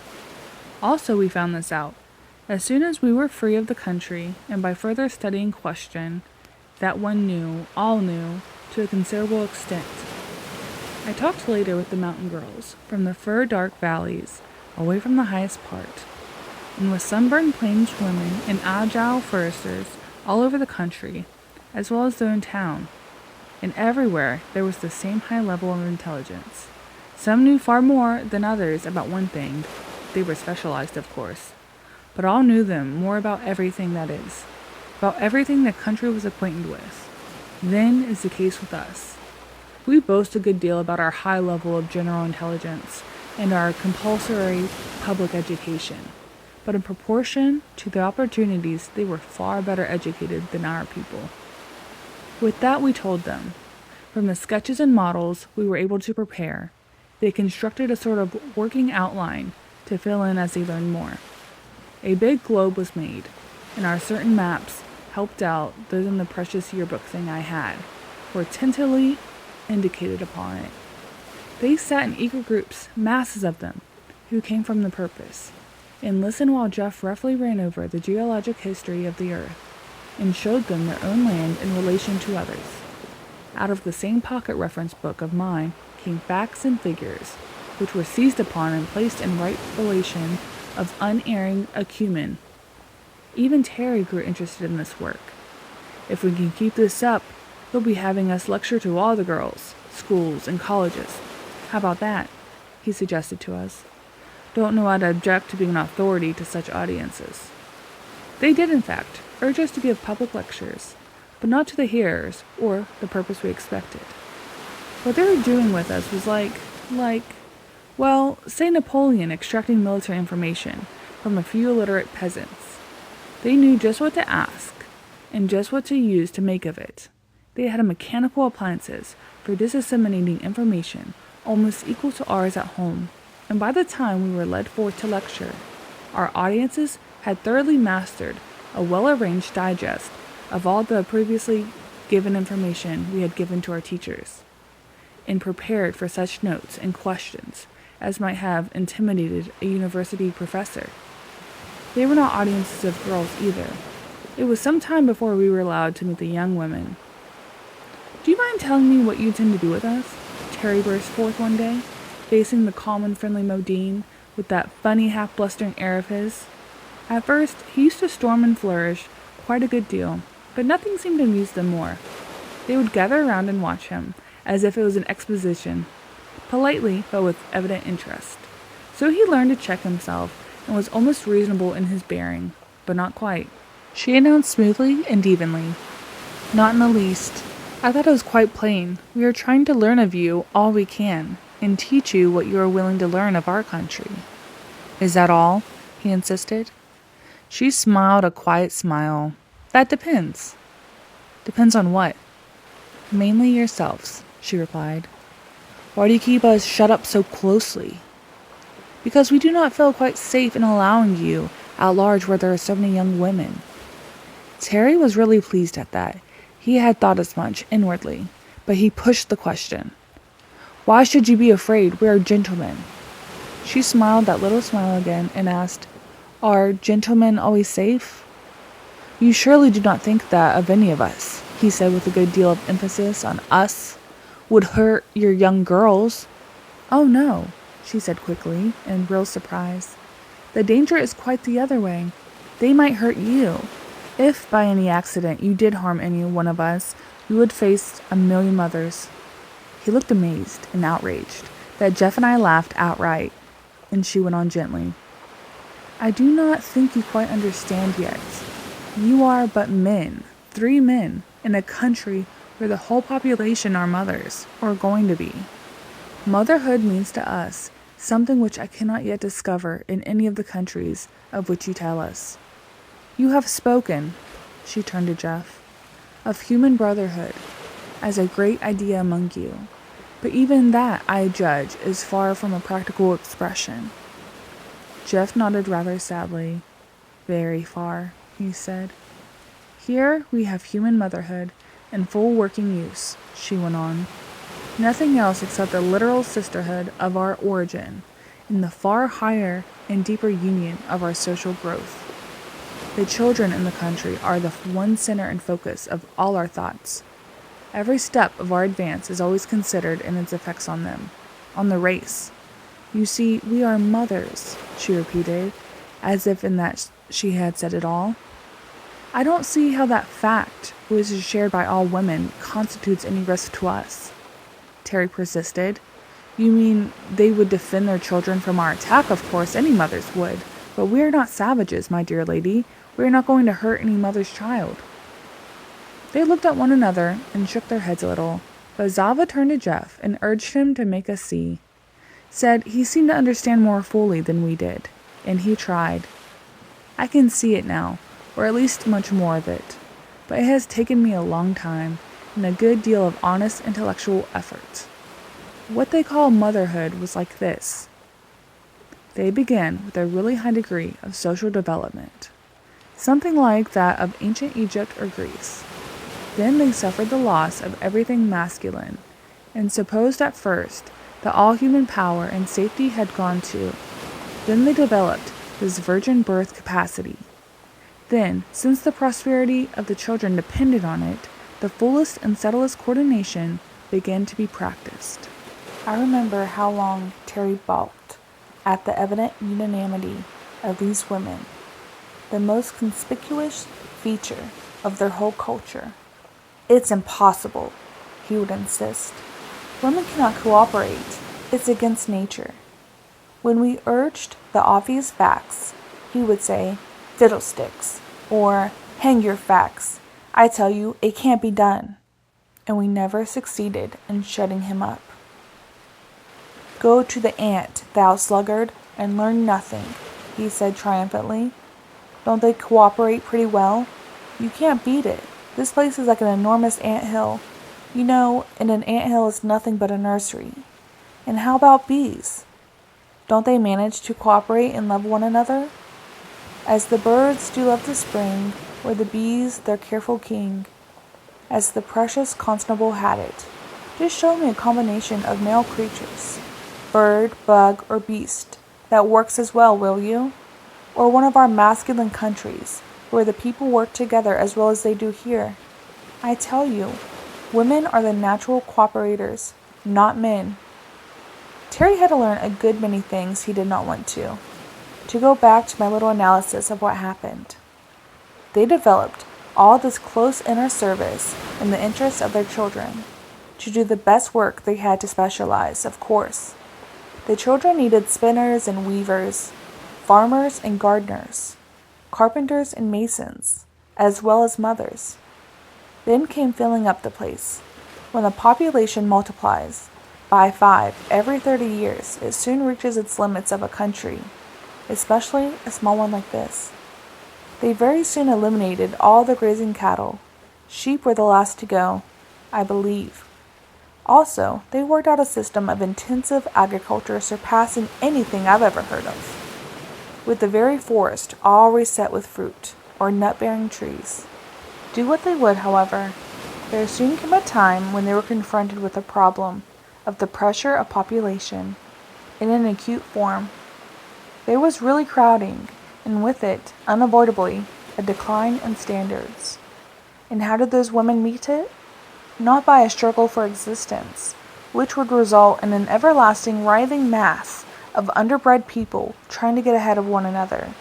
Some few on top, temporarily, many constantly crushed out underneath, a hopeless paupers of degenerates, and no serenity or peace for anyone, no possibility for really noble qualities among the people at large. Neither did they start off predatory excursions to get more land from somebody else, or to get more food from somebody else, to maintain their struggling mass. Not at all. They sat down in council together and thought it out. Very clear, strong thinkers they were. They said, with our best endeavors, this country will support about so many people. With that standard of peace, comfort, health, beauty, and progress we demand. Very well. That is all the people we will make. There you have it. You see, they were mothers. Not in our sense of helpless involuntary, forced to fill and overfill the land, every land, and then see their children suffer, sin, and die, fighting horribly with one another, but in the sense of conscious makers of people, mother love. With them was not a brute passion, a mere instinct, a wholly personal feeling. It was a religion. It included that limitless feeling of sisterhood, that wide unity in service, which was so difficult for us to grasp. And it was national, racial, human. Oh, I don't know how to say it. We are used to seeing what we call a mother completely wrapped up in her own pink bundle of fascinating babyhood, and taking the faintest theoretic interest in anybody else's bundle, to say nothing of the common needs of all the bundles. But these women were working all together at the grandest of tasks. They were making people, and they made them well. There followed a period of negative eugenics, which must have been an appalling sacrifice. We are commonly willing to lay down our lives for our country, but they had to forego motherhood for their country, and it was precisely the hardest thing for them to do. When I got this far in my reading, I went to Somel for more light. We were as friendly by that time as I had ever been in my life with any woman. A mighty comfortable soul she was, given the nice smooth mother feeling a man likes in a woman, and yet giving also the clear intelligence and dependableness I used to assume to be masculine qualities. We had talked volumes already. See here, said I. Here was this dreadful period when they got far too thick and decided to limit the population. We have a lot of talk about that among us, but your position is so different that I'd like to know a little more about it. I understand you make motherhood the highest social service, a sacrament, really, that is only undertaken once by the majority of the population, that those held unfit are not allowed even that, and that to be encouraged to bear more than one child is the highest reward and honor in the power of the state. She interpolated here the nearest approach to an aristocracy they had to come was a line of overmothers, those who had been so honored. But what I do not understand, naturally, is how you prevent it. I gathered that each woman had 5. You have no tyrannical husbands to hold in check, and you surely do not destroy the unborn. The look of ghastly horror she gave me I shall never forget. She started from her chair, pale, her eyes blazing. Destroy the unborn, she said in a hard whisper. Do men do that in your country? Men? I began to answer hotly, but then I saw the gulf before me. None of us wanted these women to think of our women inferior. We had boasted so proudly of them. I'm ashamed to say that. I told her of a certain criminal types of women, perverts or crazies, who had known to commit infanticide. I told her, truly enough, that there was much in our land which was open to criticism, but that I hated to dwell on our defects until they understood us and our conditions better. And, making a wide detour, I scrambled back to my question how they limited the population. As for Somel, she seemed sorry, ashamed even, of her too clearly expressed amazement. As I look back now, knowing them better, I am more and more amazed as I appreciate the exquisite courtesy which they had received over and over again, statements and admissions on our part which have revolted them to their soul. She explained to me with sweetness, seriousness, that, as I had supposed, at first each woman bore 5 children, and that in their eager desire to build upon a nation, they had gone in that for a few centuries, till they were confronted with the absolute need of a limit. This fact was equally plain to all. All were equally interested. They were now anxious to check their wonderful power as they had begun to develop it, and for some generations gave the matter of their most earnest thought and study. We were living on rations before we worked it out, she said. But we did work it out. You see, before a child comes to one of us, there is a period of utter exaltation. The whole being is uplifted and filled with a concentrated desire for that child. We learn to look forward to that period with the greatest caution. Often our young women, those to whom motherhood had not come, would voluntarily defer it. When that deeper inner command for the child began to feel, she would deliberately engage in the most active work, physical and mental, and even more important, would solace her longing by the direct care and service of the babies we already had. She paused. Her wise, sweet face grew deeply. We soon grew to see that mother love has more than one channel of expression. I think the reason our children are so fully loved by all of us is that we never, any of us, have enough of our own. This seemed to me infinitely pathetic, and I said so. We have much that is bitter and hard in our life at home, I told her, but this seems to me piteous beyond words. A whole nation of starving mothers. But she smiled her deep, contented smile, and I said I quite misunderstood. We each go without a certain range of personal joy, she said, but remember, we each have 1,000,000 children to love and serve, our children. It was beyond me to hear a lot of women talking about our children, but I suppose that is the way the ants and bees would talk, do talk maybe. That is what they did, anyhow. When a woman chose to be a mother, she allowed the child longing to grow within her till it worked out its natural miracle. When she did not choose, she put the whole thing out of her mind and fed her heart with the other babies. Let me see. With us, our children minors, that is, constitute about 3/5 of the population, with them only being about 1/3 or less, and precious. No sole heir to an empire's throne. No solitary millionaire baby. No only child of middle-aged parents could compare as an idol of these Herland children. But before I start on that subject, I must finish up that little analysis I was trying to make. They did effectually and permanently limit the population in numbers, so that the country furnished plenty for the fullest, richest life for all of them. Plenty of everything, including room, air, solitude even. And then they set to work to improve that population in quality, since they were restricted in quantity. This they had been on work at, uninterruptedly, for some 1,500 years. Do you wonder they were nice people? Physiology, hygiene, sanitation, physical culture, all that line of work had been perfected long since. Sickness was almost wholly known among them, so much that the previously high development in what we call science of medicine had become practically a lost art. They were a clean-bred, vigorous lot, having the best of care, the most perfect living conditions always.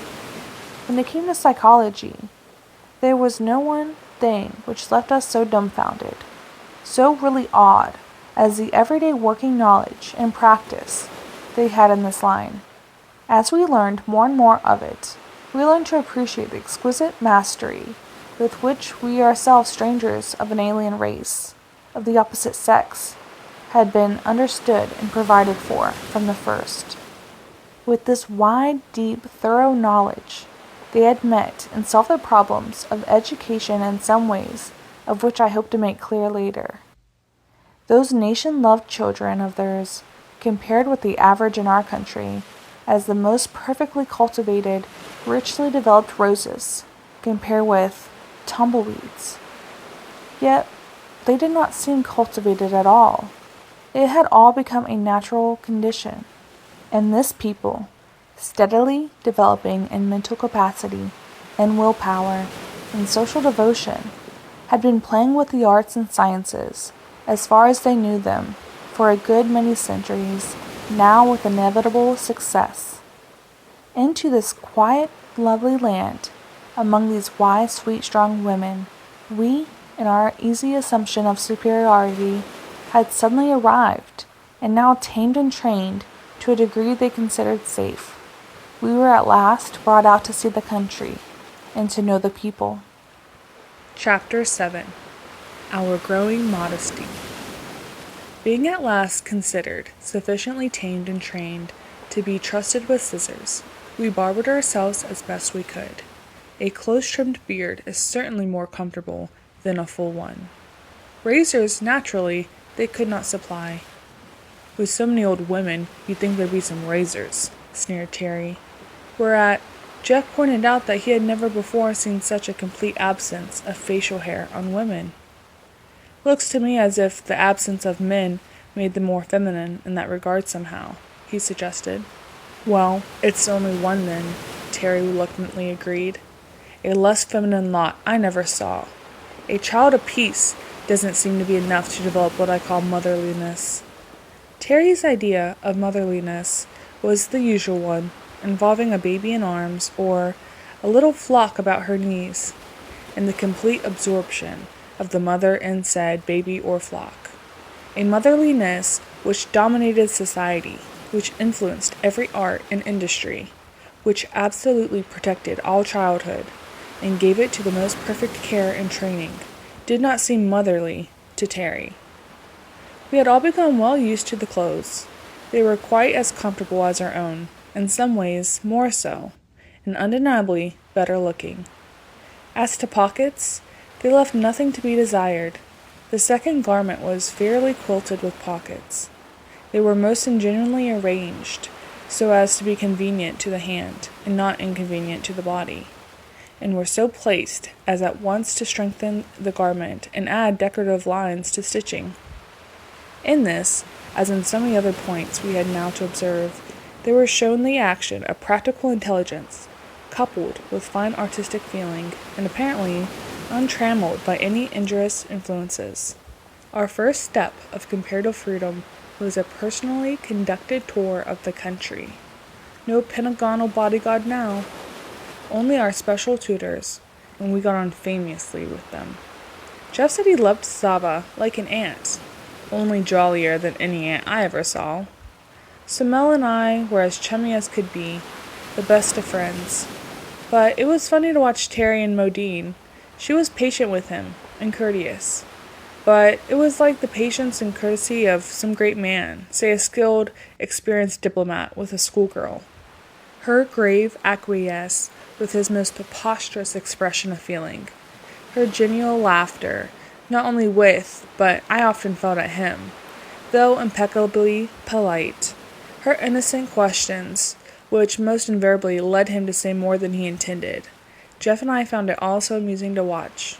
He never seemed to recognize that quiet background of superiority.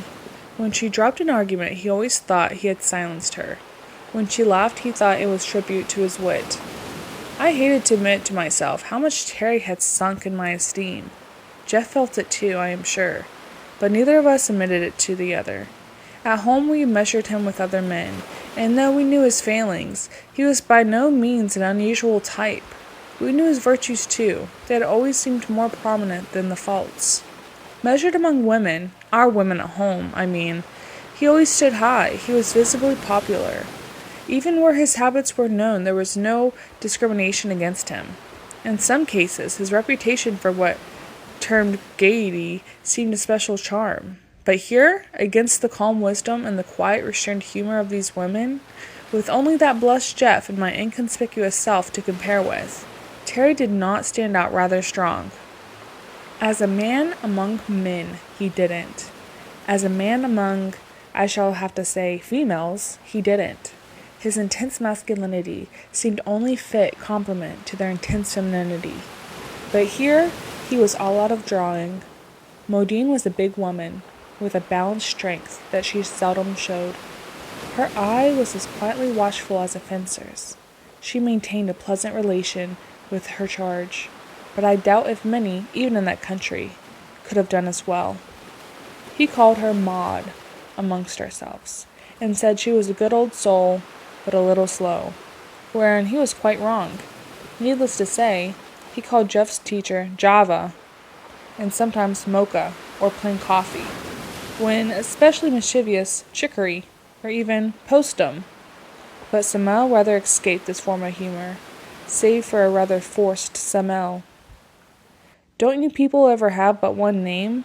he asked one day, after we had been introduced to a whole group of them, all with pleasant, few-syllabled, strange names, like the ones we knew. "Oh yes," Modine told him. "A good many of us have another, as we get on in life, like a descriptive one.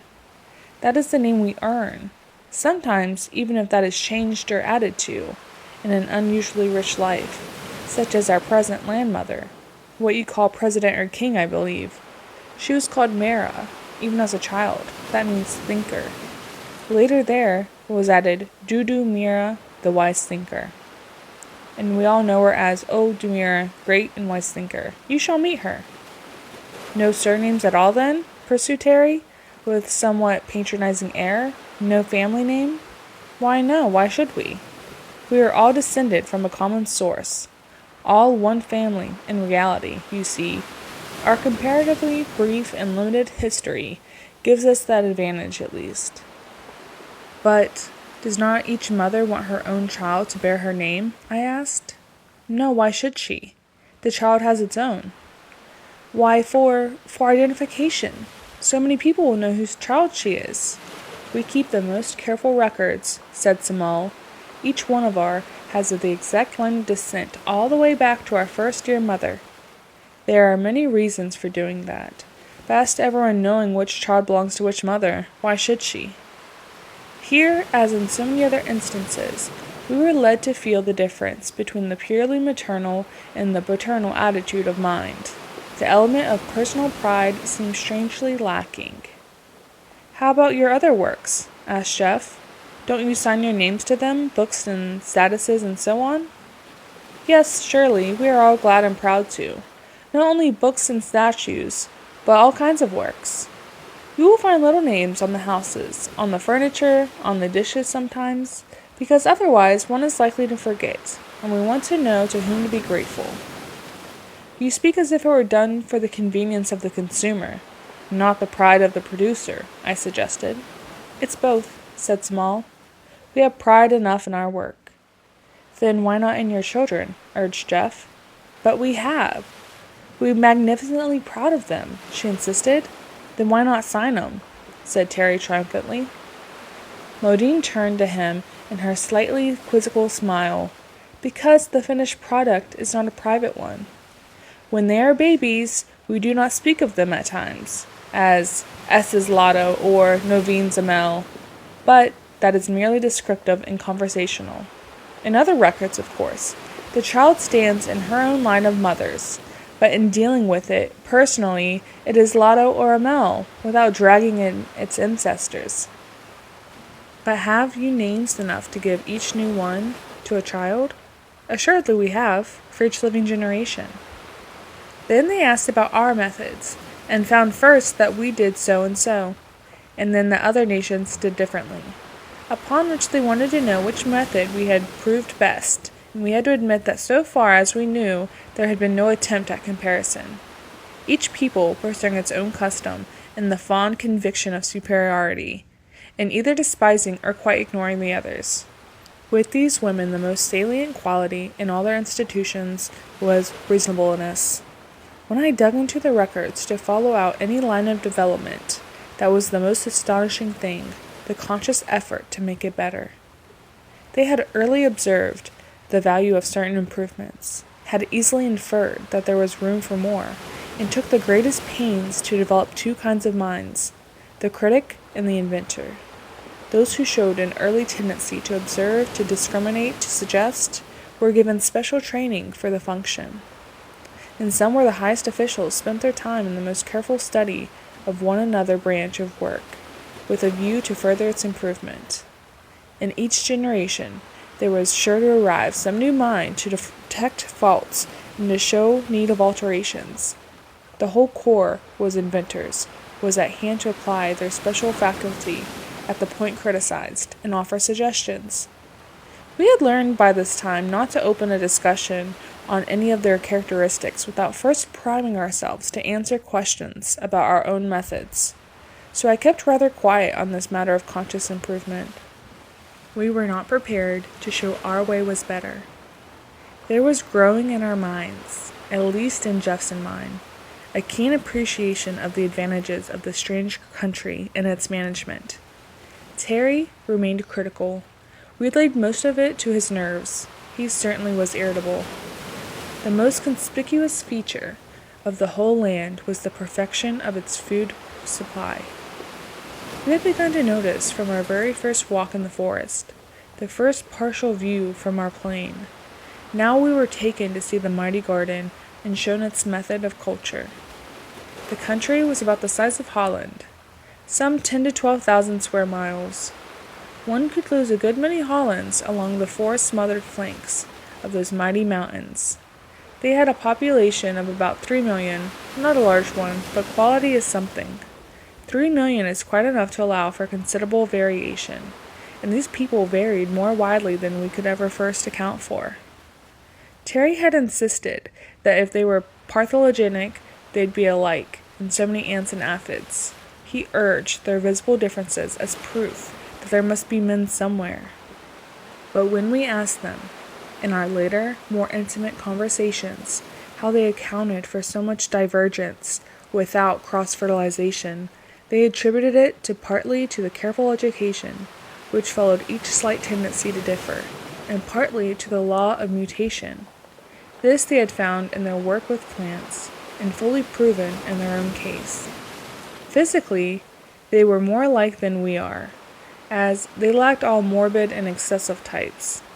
They were tall, strong, healthy, and beautiful as a race, but differed individually in a wide range of feature, coloring, and expression.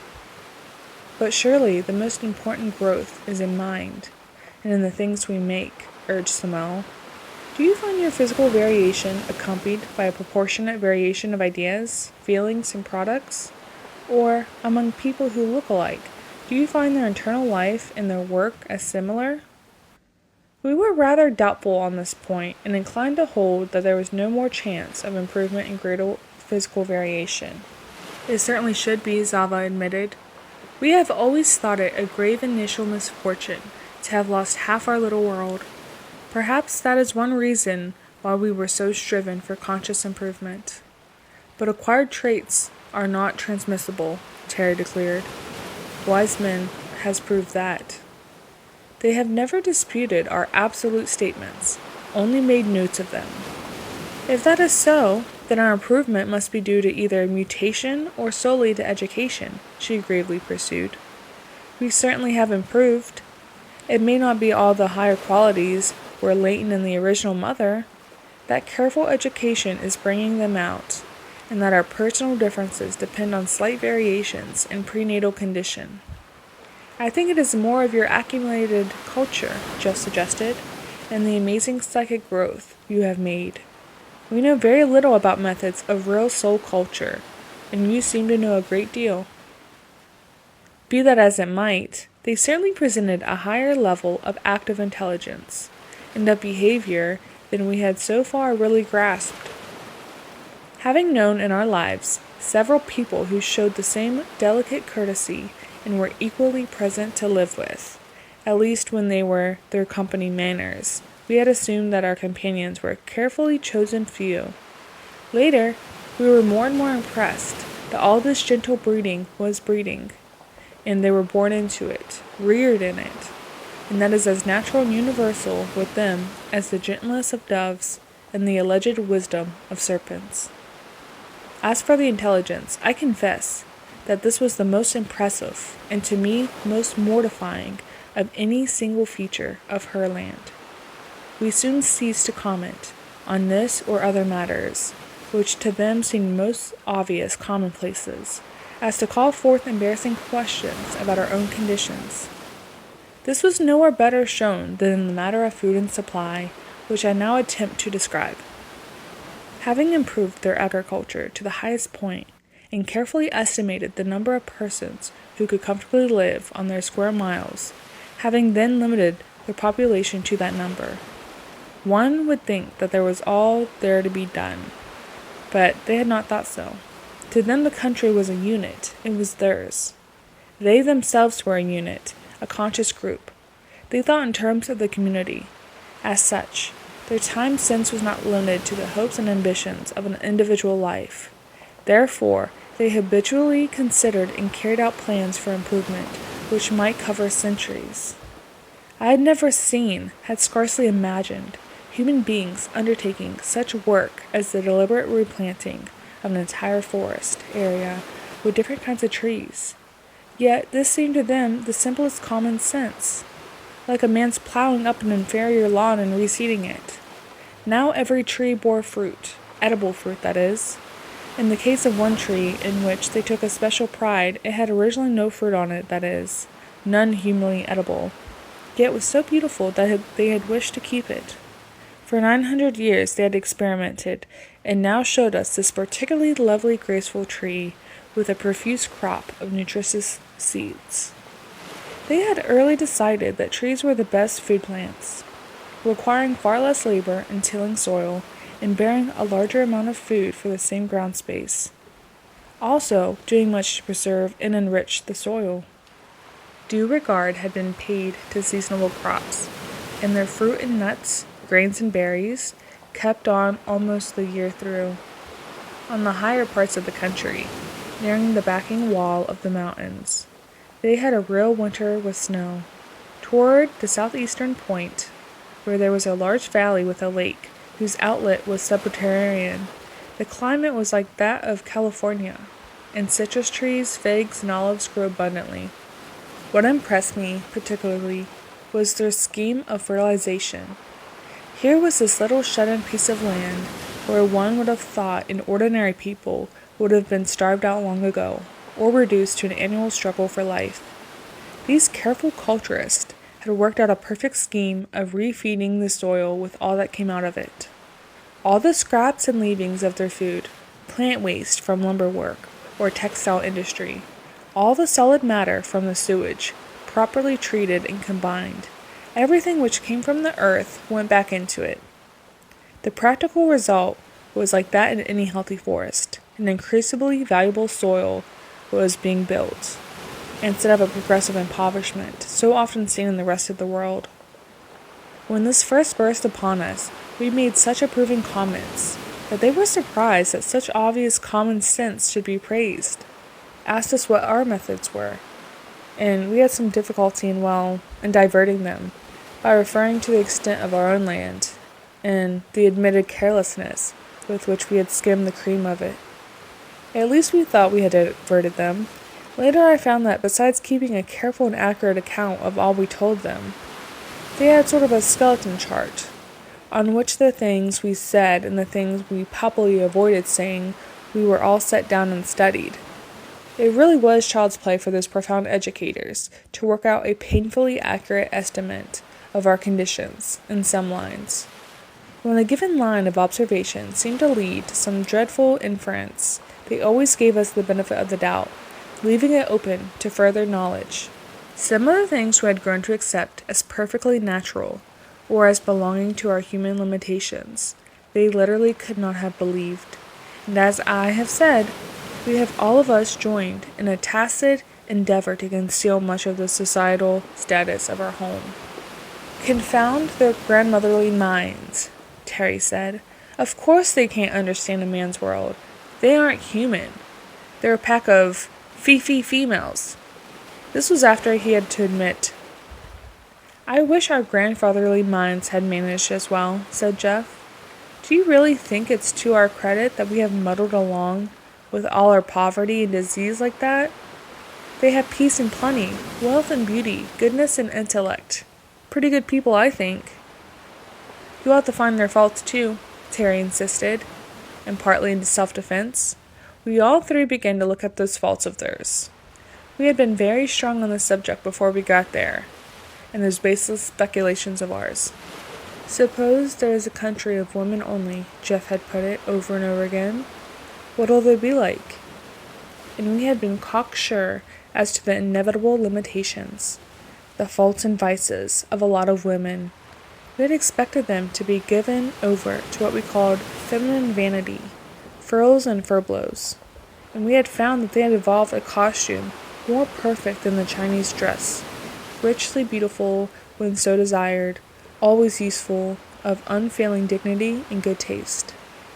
We had expected a dull, submissive monotony, and found a daring social inventiveness far beyond our own, and a mechanical and scientific development fully equal to ours. We had expected pettiness, and found a social consciousness besides which our nations look like quarreling children, feeble-minded ones at that. We had expected jealousy, and found a broad sisterly affection, a fair-minded intelligence, to which we could produce no parallel. We had expected hysteria, and found a standard of health and vigor, a calmness of temper, to which the habit of profanity, for instance, was impossible to explain. We tried it. All these things even Terry had to admit, but he still insisted that we should find out the other side pretty soon. It stands to reason, doesn't it? He argued. The whole thing's deuced unnatural. I'd say impossible if we weren't in it, and in unnatural conditions sure to have unnatural results. You'll find some awful characteristics. See if you don't. For instance, we don't know yet what they do with their criminals. They're defectives. They're aged. You notice we haven't seen any? There's got to be something. I was inclined to believe that there had been something, so I took the bull by the horns, or by the cow I should say, and asked Samel. I want to find some flaw in all this perfection, I told her flatly. It simply isn't possible that 3 million people have no faults. We are trying our best to understand and learn. Would you mind helping us by saying that to our minds are the worst qualities of this unique civilization of yours? We were sitting together in a shaded arbor in one of those eating gardens of theirs. The delicious food had been eaten, a plate of fruit still before us. We could look out on one side over the stretch of open country, quietly rich and lovely on the other. The garden, with tables here and there, far apart enough for privacy. Let me see right here, that with all their careful balance and population, there was no crowding in this country. There was room, space, a sunny breeze, freedom everywhere. Samel set her chin upon her hand, her elbow on the low wall beside her, and looked over the fair land. Of course we have faults, all of us, she said. In one way you might say that we have more than we used to. That is, our standard of perfection seems to get farther and farther away. But we are not discouraged, because our records do show gain, considerable gain. When we began, even with the start of one particularly noble mother, we inherited the characteristics of a long race record behind her, and they cropped out from time to time, alarmingly. But it is, yes, quite 600 years since we have what you call a criminal. We have, of course, made it our first business to breed out, when possible, the lowest types. Breed out, I asked. How could you do that? If the girl showing the bad qualities had still power to appreciate social duty, we appealed to her, by that to renounce her motherhood. Some of the few worst types were fortunately unable to reproduce, but if the fault was in the disproportionate egotism, then the girl was sure that she had the right to children, even that hers would be better than ours. I can see that, I said, and then should be likely to rear them in the same spirit. That we never allowed, answered Samel quietly. Allowed? I queried. Allowed a mother to rear her own children? Certainly not, said Samel, unless she was fit for that supreme task. That was rather a blow to my previous convictions. But I thought motherhood was for each of you. Motherhood, yes, that is maternity, to bear a child. But education is our highest art, only allowed to our highest artist. Education? I was puzzled again. I don't mean education, I mean by motherhood was not only childbearing, but the care of the babies. The care of the babies involves education, and is entrusted only to the most fit, she repeated. Then you separate mother and child? I cried in cold horror. something of Terry's feeling creeping over me, that there must be something wrong among these many virtues. Not usually, she patiently explained. You see, almost every woman values her maternity above everything else. Each girl holds it close and dear, as an exquisite joy, a crowning honor, the most intimate, most personal, most precious thing. That is, the child rearing has come with us, each culture so profoundly studied, practiced, with such skill, that the more we love our children, the less we are willing to trust the process to unskilled hands, even our own. But a mother's love, I ventured. She studied my face, trying to work out a means of clear explanation. You told us about your dentist, she said at length. Those quaintly specialized persons, who spend their lives filling little holes in other people's teeth, even children's teeth sometimes. Yes? I said, not catching her drift. Does mother love urge mothers with you to feel their own children's teeth, or to wish to? Why no, of course not, I protested. But that is a highly specialized craft. Surely the care of babies is open to any woman, any mother. We don't think so, she gently replied. Those of us who are the most highly competent fulfill that office, and a majority of us girls equally try for it. I assure you, we have the very best. But the poor mother, bereaved of her baby. Oh no, she earnestly said. Not in the least bereaved. It is still her baby. It is with her. She has not lost it. But she is not the only one to care for it. There are others whom she knows to be wiser. She knows it because she has studied as they did, practiced as they did, and honors their real superiority. For the child's sake, she is glad to have it for its highest care. I was unconvinced. Besides, this was only hearsay. I had yet to see the motherhood of Herland. Chapter 8. The Girls of Herland. At last, Terry's ambition was realized. We were invited, always courteously, and with free of choice on our part, to address general audiences and classes of girls. I remember the first time, and how careful we were about our clothes, and our amateur barbering. Terry, in particular, was fussy to a degree about the cut of his beard, and was so critical of our combined efforts that we handed him the shears and told him to please himself. To begin to rather prize those beards of ours. They were almost our sole distinction among those tall and sturdy women with their cropped hair and sexless costume. Being offered a wide selection of garments, we had chosen according to our personal taste, and we were surprised to find, on meeting large audiences, that we were the most highly decorated, especially Terry. He was a very impressive figure, his strong features softened by what somewhat longer hair, though he made me trim it was as closely as I knew how, and he wore his richly embroidered tunic, with its broad, loose girdle, with quite a Henry V air. Jeff looked more like a Huguenot lover, and I don't know what I looked like, only that I felt very comfortable. When I got back to our own padded armor and its starched borders, I realized with acute regret how comfortable were those Herland clothes. We scanned the audience, looking for the three bright faces we knew, but they were not to be seen, just a multitude of girls, quiet, eager, watchful, all eyes and ears to listen and learn. We had been urged to give, as fully as we cared to, a sort of synopsis of world history, in brief, and to answer questions. We are so utterly ignorant, you see, Modine had explained to us.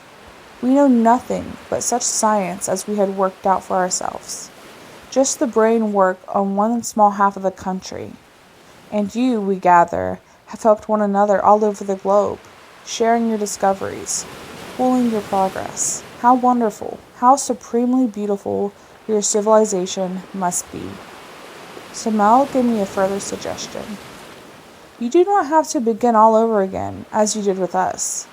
We have made some sort of digest of what we have learned from you, and it has been eagerly observed all over the country. Perhaps would you like to see our outline? We were eager to see it, and deeply impressed. To us at first, these women, unavoidably ignorant of what to us was the basic commonplace of knowledge, had seemed on the plane of children or of savages. What we had been forced to admit with growing acquaintance was that they were ignorant as Plato and Aristotle were, but with a highly developed mentality quite comparable to that of ancient Greece. Far be it from me to lumber these pages with an account of what we so imperfectly strove to teach them. The memorable fact is what they taught us, or some faint glimpse of it. And at present, our major interest was not at all in the subject matter of our talk, but in the audience.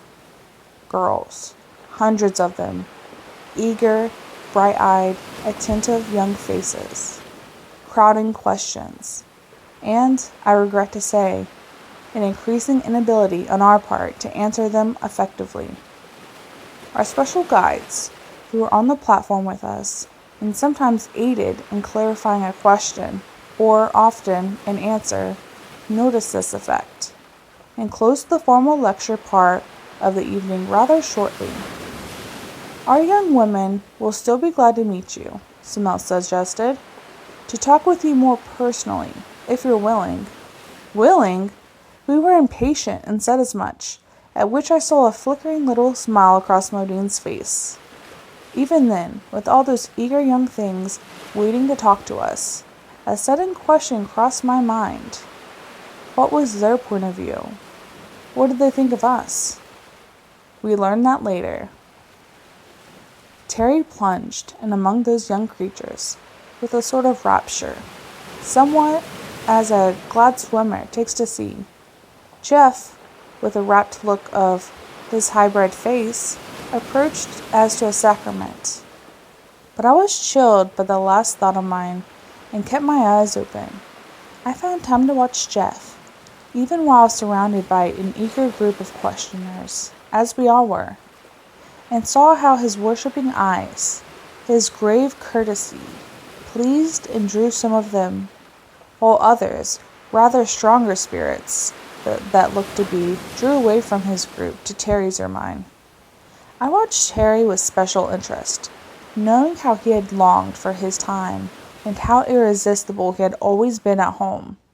And I could see, just in snatches of course, how his suave and masterful approach seemed to irritate them. His too intimate glances were vaguely resented, his compliments puzzled and annoyed. Sometimes a girl would flush, not with drooped eyelids and inviting timidity, but with anger and a quick lift of her head. Girl after girl turned on her heel and left him, till he had but a small ring of questioners, and they visibly were the least girlish of the lot. I saw him looking pleased at first, as if he thought he was making a strong impression, but finally, casting a look at Jeff for me, he seemed less pleased, and less. As for me, I was most agreeably surprised. At home I was never popular. I had my girlfriends, good ones, and they were friends, nothing else. Also, they were somewhat of the same clan, not popular in the sense of swarming admirers, but here, to my astonishment, I found my crowd was the largest. I have to generalize, of course, rather telescoping many impressions. But the first evening was a good sample of the impression we made. Jeff had a following, if I may call it that, of the more sentimental, though that's not the word I want, the less practical perhaps, the girls who were artists of some sort, ethicists, teachers, that kind. Terry was reduced to a rather combative group, keen, logical, inquiring minds, not overly sensitive. The very kind he liked the least. While, as for me, I became quite cocky over my general popularity. Terry was furious about it. We could hardly blame him. Girls, he burst forth, when that evening was over and we were all by ourselves for once. Call those girls? Most delightful girls, I call them, said Jeff, his blue eyes dreamingly contented. What do you call them? I mildly inquired. Boys. Nothing but boys, most of them. A standoffish, disagreeable lot at that. Critical, impertinent youngsters. No girls at all. He was angry and severe. Not a little jealous, too, I think. Afterward, when he found out just what it was they did not like, he changed his manner somewhat and got on better. He had to, for, in spite of his criticism, they were girls, and furthermore, all the girls they were, all excepting our three, with whom were presently renewed our acquaintance.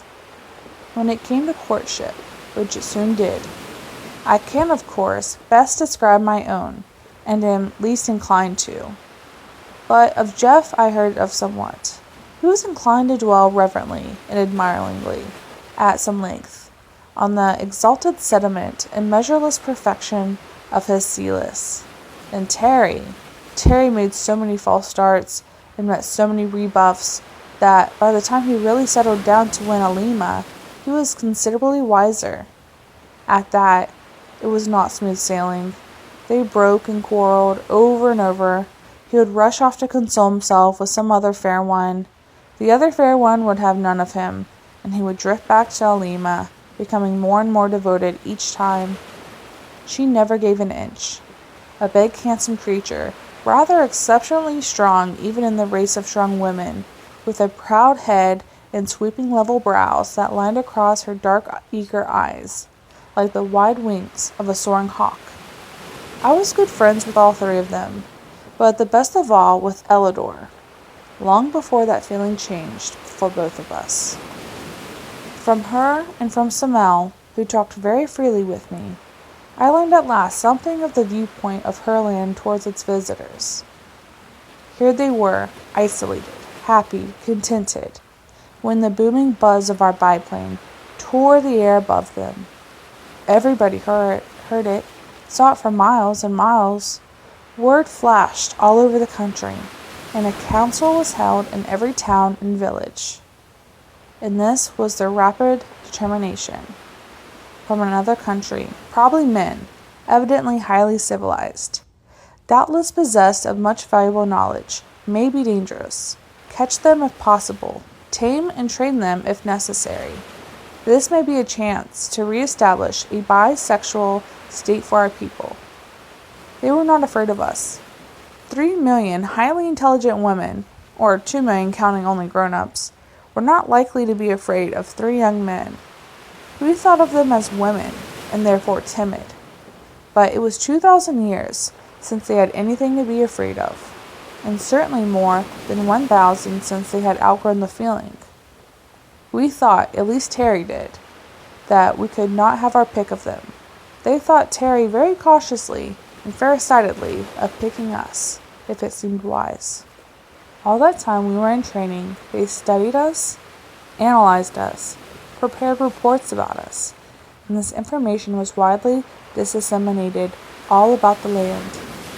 Not a girl in the country had been learning for months as much as we could be gathered about our country, our culture, our personal characters. No wonder their questions were hard to answer. But I am sorry to say, when we were at last brought out and exhibited, I hate to call it that, but that's what it was, there was no rush of takers. Here was poor old Terry fondly imagining that at last he was free to stray in a rosebud garden of girls. And behold, the rosebuds were all with keen appraising eyes studying us. They were interested, profoundly interested, but it was not the kind of interest we were looking for. To get an idea of their attitude, you have to hold in mind an extremely high sense of solidarity. They were not each choosing a lover. They hadn't the faintest idea of love, sex love, that is. These girls, to each of whom motherhood was a lodestar, and that motherhood exalted above a mere personal function, looked forward at the highest social service as a sacrament of lifetime. We were now confronted with an opportunity to make the great step of changing their whole status, of reverting to their earlier bisexual order of nature.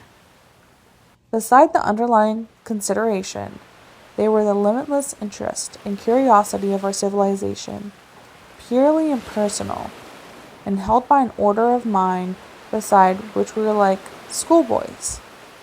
It was a small wonder that our lectures were not a success, and none at all that our, or at least Terry's, advances were so ill received. The reason for my own comparative success was at first far from pleasing to my pride. "We like you the best," Simao told me, "because you seem more like us." "More like a lot of women?" I thought to myself disgustedly, and then remembered how little the women, in our derogatory sense, they were. She was smiling at me, reading my thought. "We can quite see that you do not seem to like women. To you, of course, in a bisexual race, the distinctive feature of each sex must be intensified. But surely there are more characteristics enough which belong to people, aren't there? That's what I mean with you, about you feel more like people to us. We feel at ease with you." Jeff's difficulty with his exalted gallantry, he idealized women and was always looking for a chance to protect or to serve them. These needed neither protection nor service. They were living in peace and power and plenty. We were their guests, their prisoners, absolutely dependent. Of course, we could never promise whatsoever we might have advantages. If they were to come to our country, but the more we knew of theirs, the less we boasted. Terry's jewels and trinkets they prized as curious, handed them about, asking questions as to workmanship, not in the least as to value, and discussed not ownership, but which museum to put them in. When a man has nothing to give a woman, is dependent wholly on his personal attraction, his courtship, is under limitations. We were considering these two things, the advisability of making the great change and the degree of personal adaptability which would best serve the end.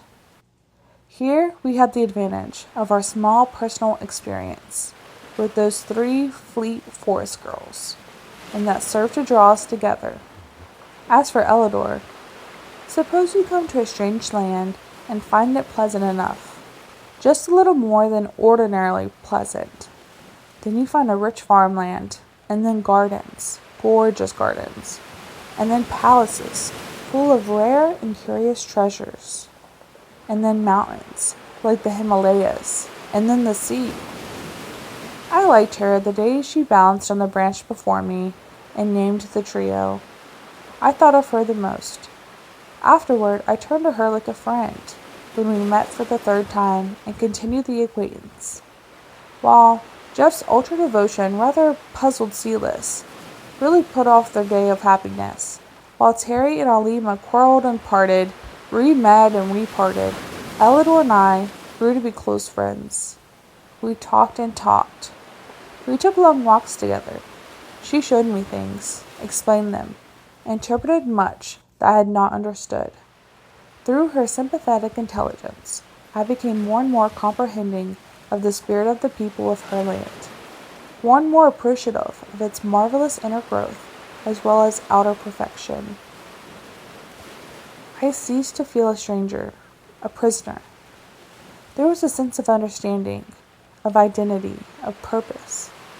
We discussed everything, and as I traveled farther and farther, exploring the rich, sweet soul of her, my sense of pleasant friendship became but a broad foundation for such height, such breadth, such interlocked combination of feeling as left me fairly blinded with the wonder of it.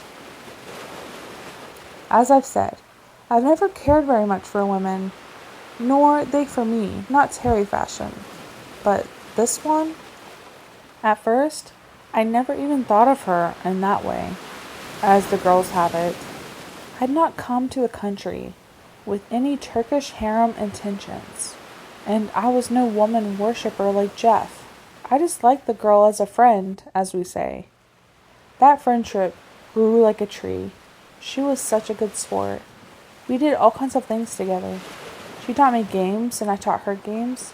And we raced and rode and had all the manner of fun, as well as higher comradeship. Then, as I got on further, the palace and treasures and snowy mountain ranges opened up. I had never known there could be such a human being, so great. I don't mean talented. She was a forester, one of the best. But it was not that gift I mean. When I say great, I mean great, big, all through.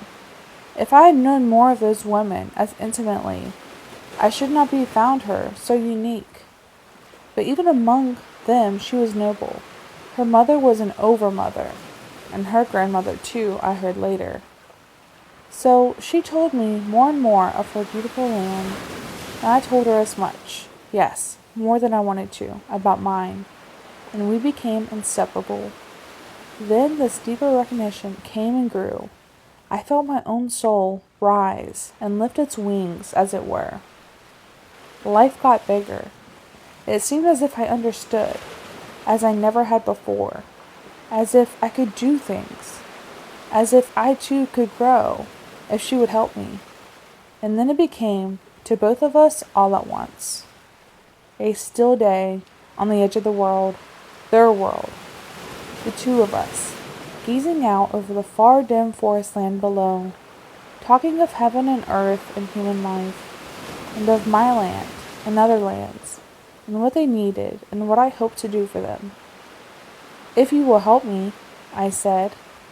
She turned to me with that high, sweet look of hers, and then as her eyes rested in mine and her hands too, then suddenly there blazed out between us a further glory, instant, overwhelming, quite beyond any words of mine to tell. Celis was a blue and gold and rose person. Alima, black and white and red, a blazing beauty. Elidor was brown, hair dark and soft like a seal coat, clear brown skin with a healthy red in it, brown eyes, all the way from topaz to black velvet. They seemed to range. Splendid girls, all of them. They had seen us all at first, far down the lake below, and flashed the tidings across the land even before our first exploring flight. They had watched our landing, flitted through the forest with us, hidden in the tree, and I shrewdly suspect, giggled on purpose. They had each watched over our hooded machine, taking turns at it, and when our escape was announced, had followed alongside for a day or two, and had been there at least as described.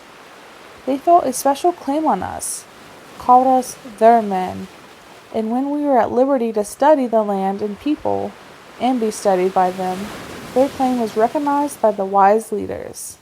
But I felt, we all did, that we should have chosen them among millions. And yet the path of true love never did run smooth. This period of courtship was full of the most unsuspected pitfalls. Writing this late as I do, after a manifold experience, both in Herland and later in my own land, I can now understand and philosophize what that was about, and the continual astonishment, and often a temporary tragedy. The long suit in most courtships, and sex attraction of course, then gradually develops some comradeship, as the two temperaments allow. Then after marriage, there is either the establishment of a slow-growing, widely based friendship, the deepest, tenderest, sweetest of relations, all lit and warmed by the recurrent flame of love. Or else the process is reversed. Love cools and fades. No friendship grows. The whole relation turns from beauty to ashes. Here was everything. There was no sex feeling to appeal to, or practically none. 2,000 years, disused, had left very little of the instinct.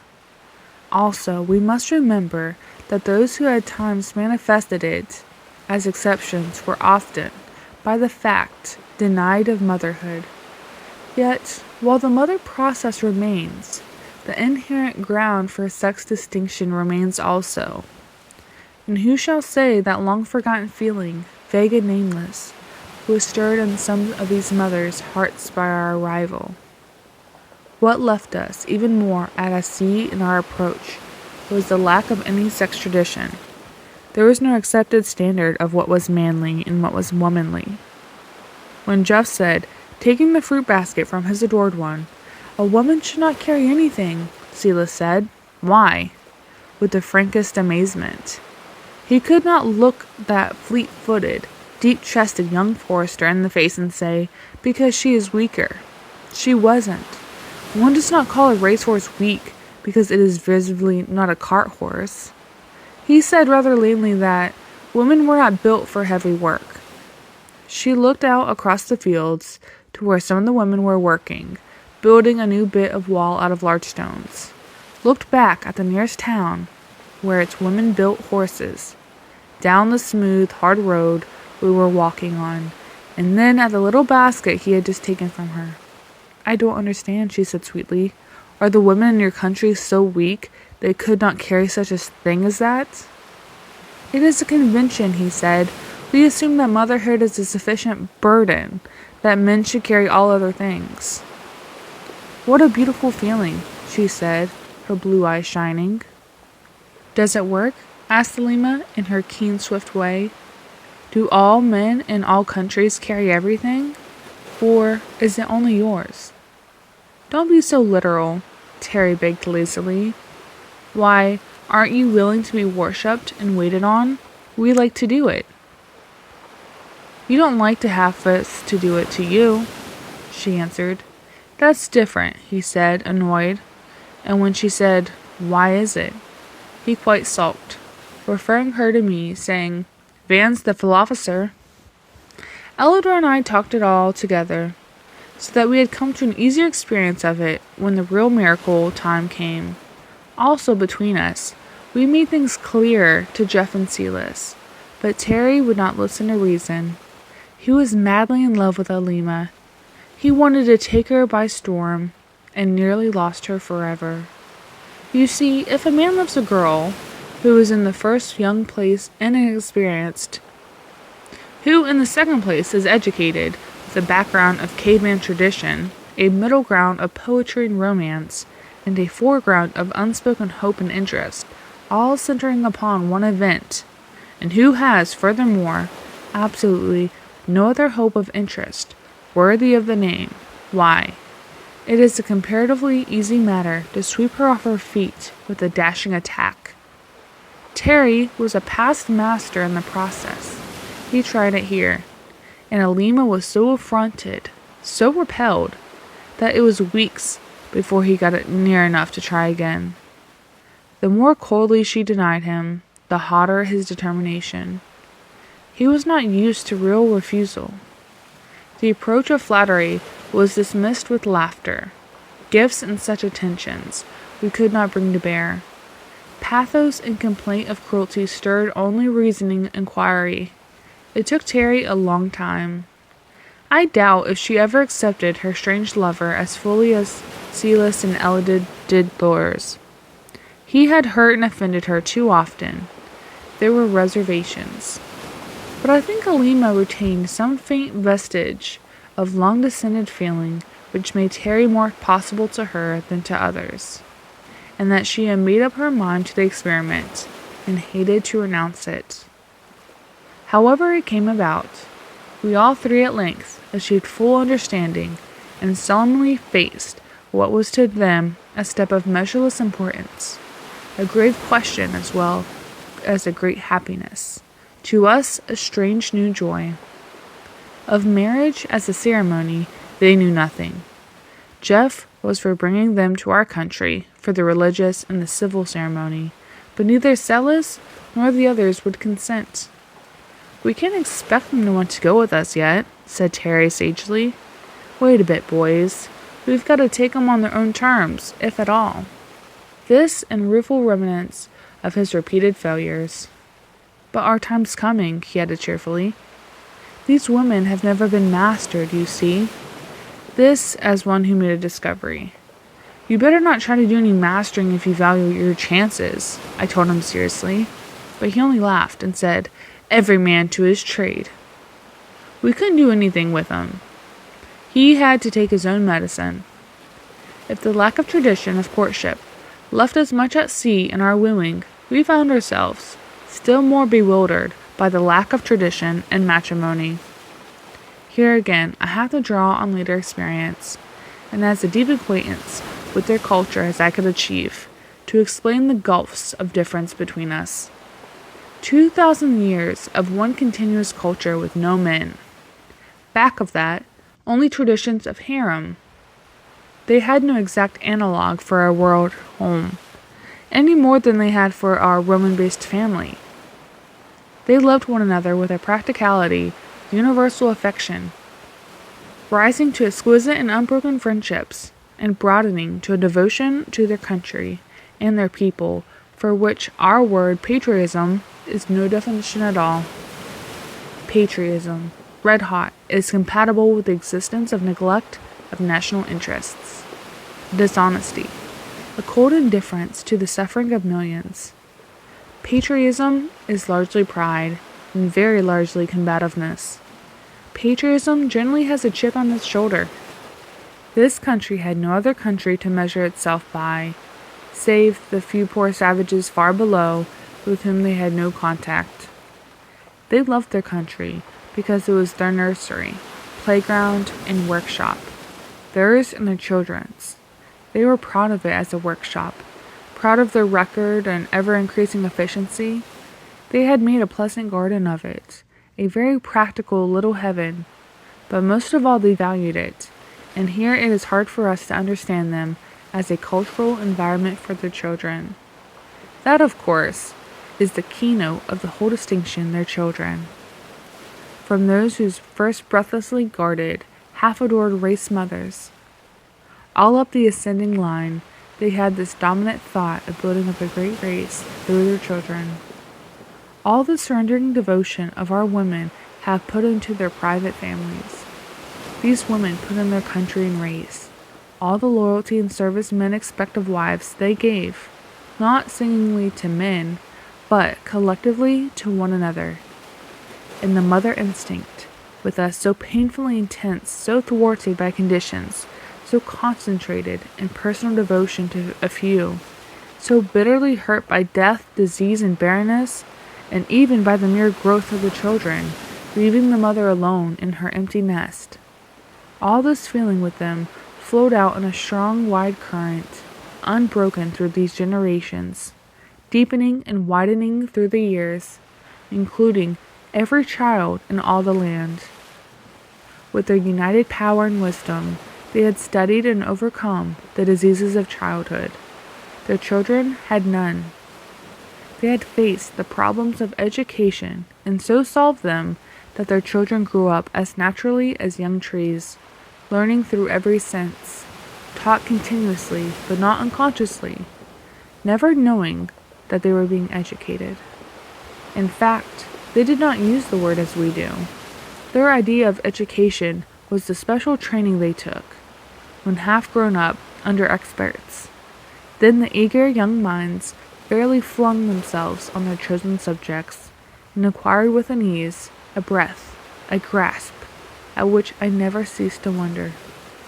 But the babies and little children never felt the pressure of that forcible feeding of the mind that we call education. Of this, more later. Chapter 9.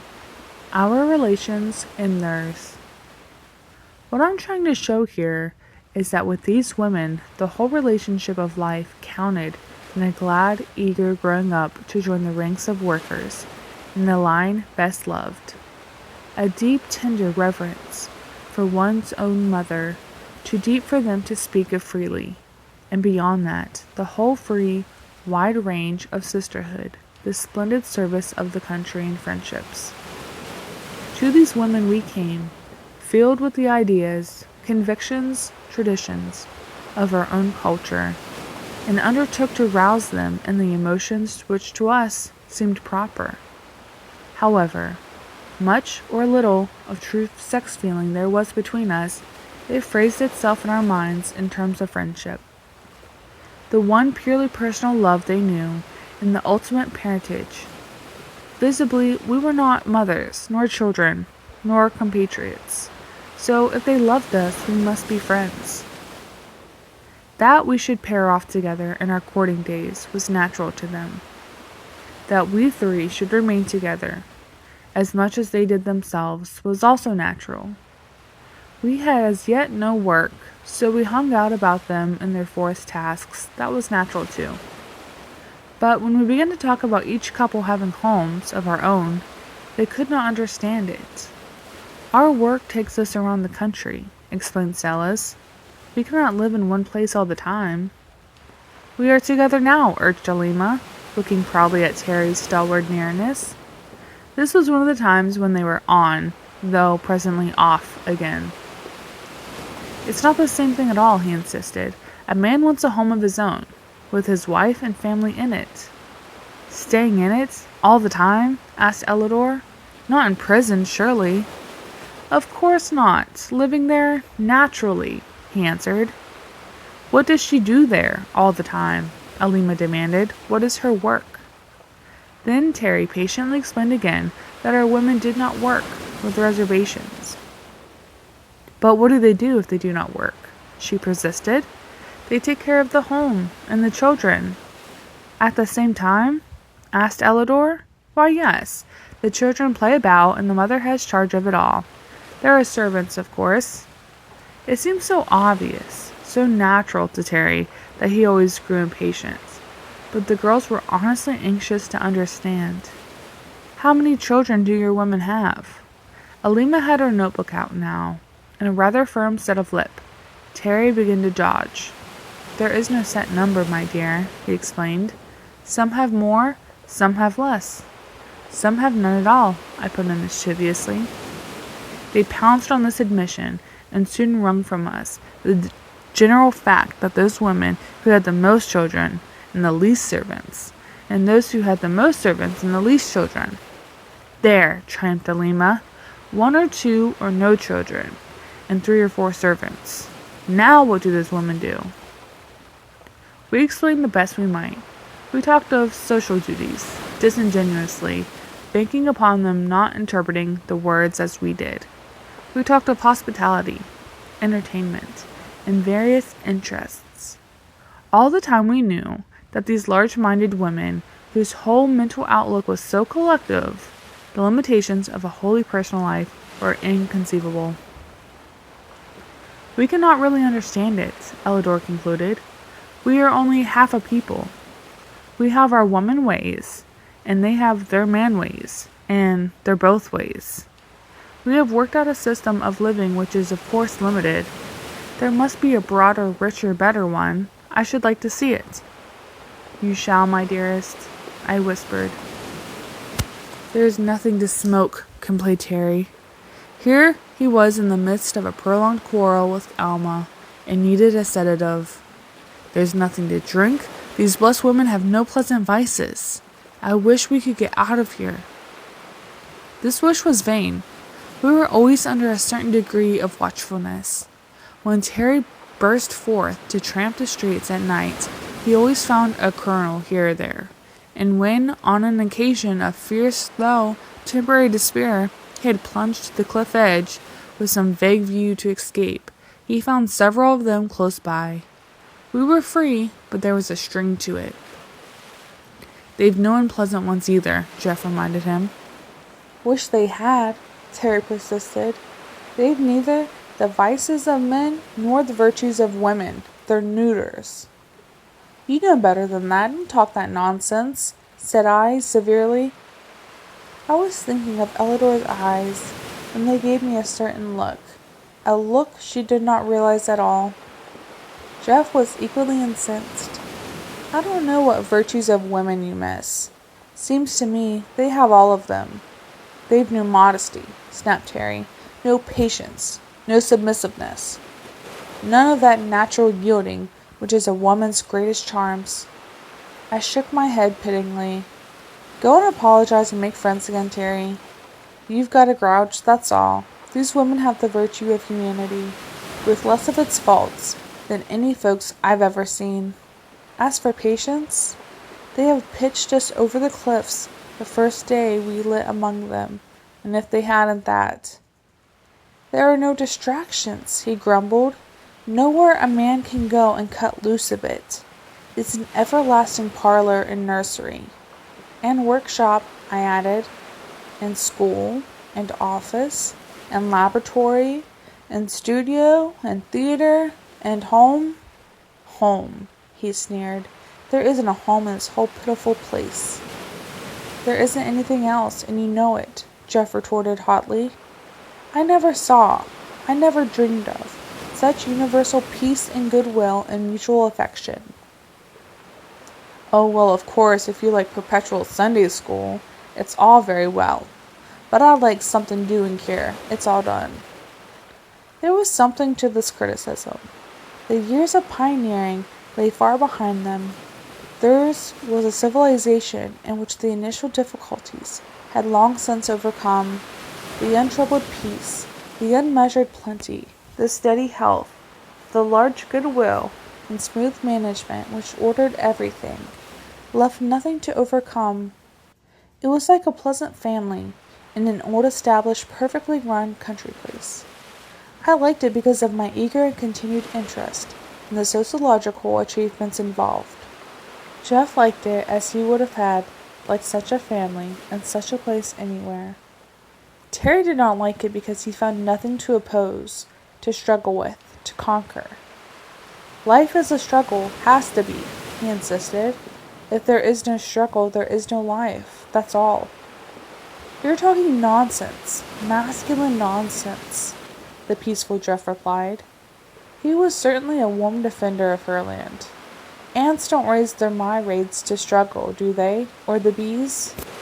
Oh, if you go back to insects and want to live in an anthill, I tell you, the higher grades of life are reached only through struggle and combat. There's no drama here. Look at their plays. They make me sick. He rather had us there. The drama of the country was, to our taste, rather flat. You see, they lacked the sex motive, and with it jealousy. They had no interplay of warring nations, no aristocracy and its ambitions, no wealth and poverty opposition.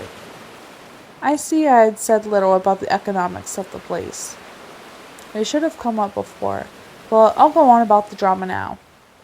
They had their own kind. There was a most impressive array of pageantry, of processions, a sort of grand ritual, with their arts and their religion broadly blended. The very babies joined in it.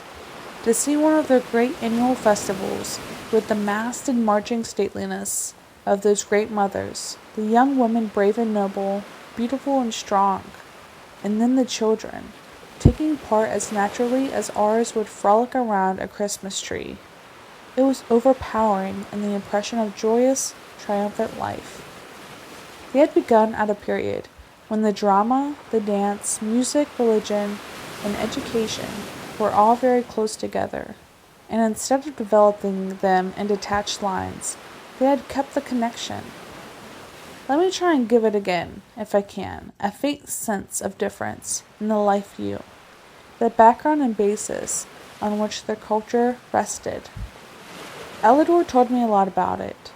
She took me to see the children, the growing girls, the special teachers.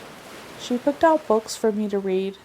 She always seemed to understand just what I wanted to know and how to give it to me. While Terry and Alima struck sparks and parted, he always madly drawn to her, and she to him. She must have been, or she never stood by the way he behaved. Elidor and I already had a deep, restful feeling, as if we'd always had one another.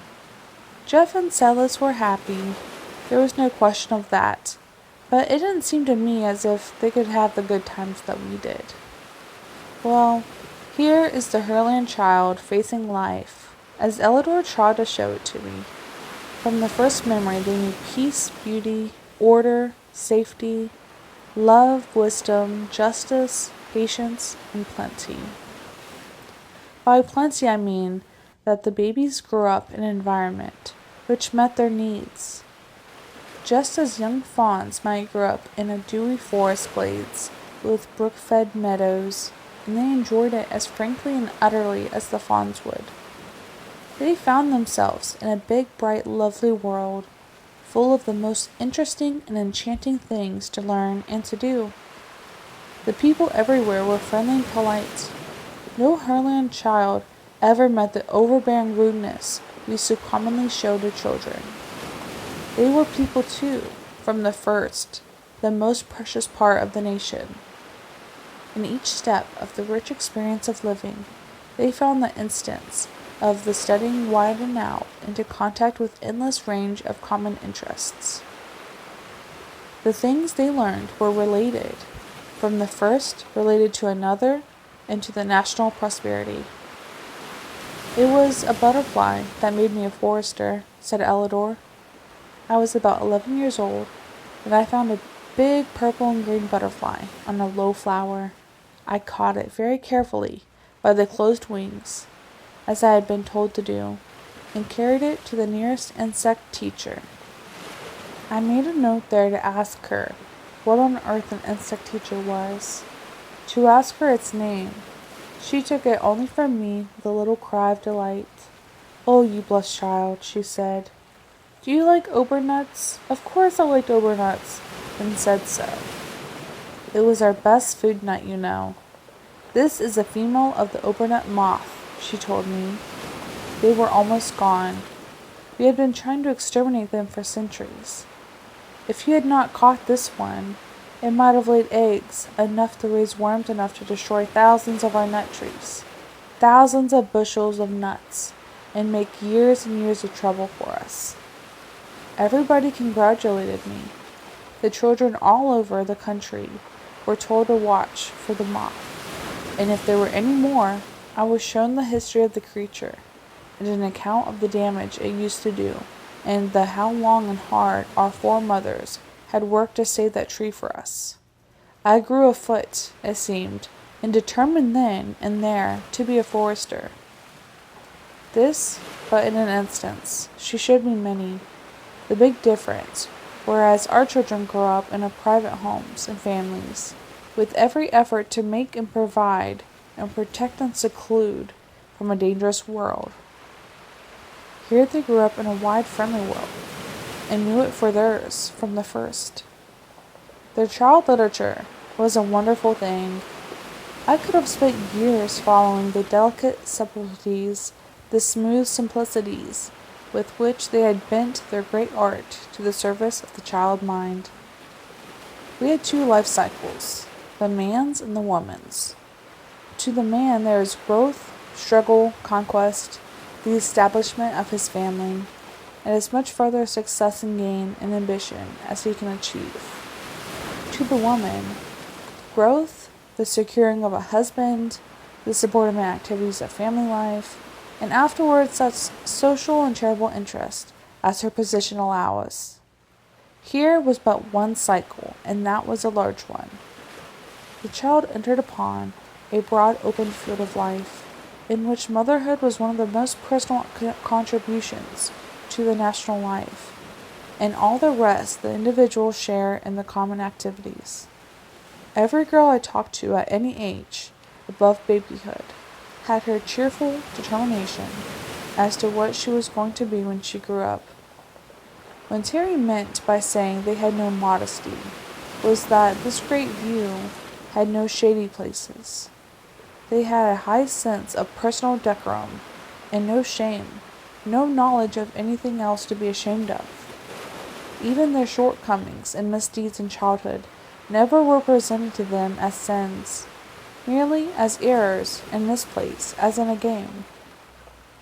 Some of them who were probably less agreeable than others, or who had a real weakness or fault, were treated with cheerful allowance, as a friendly group at whist would treat a poor player.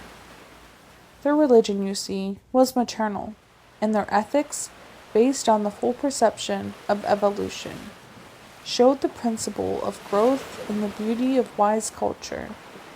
They had no theory of the essential opposition of good and evil. Life to them was growth. Their pleasure was in growing, and their duty was also that.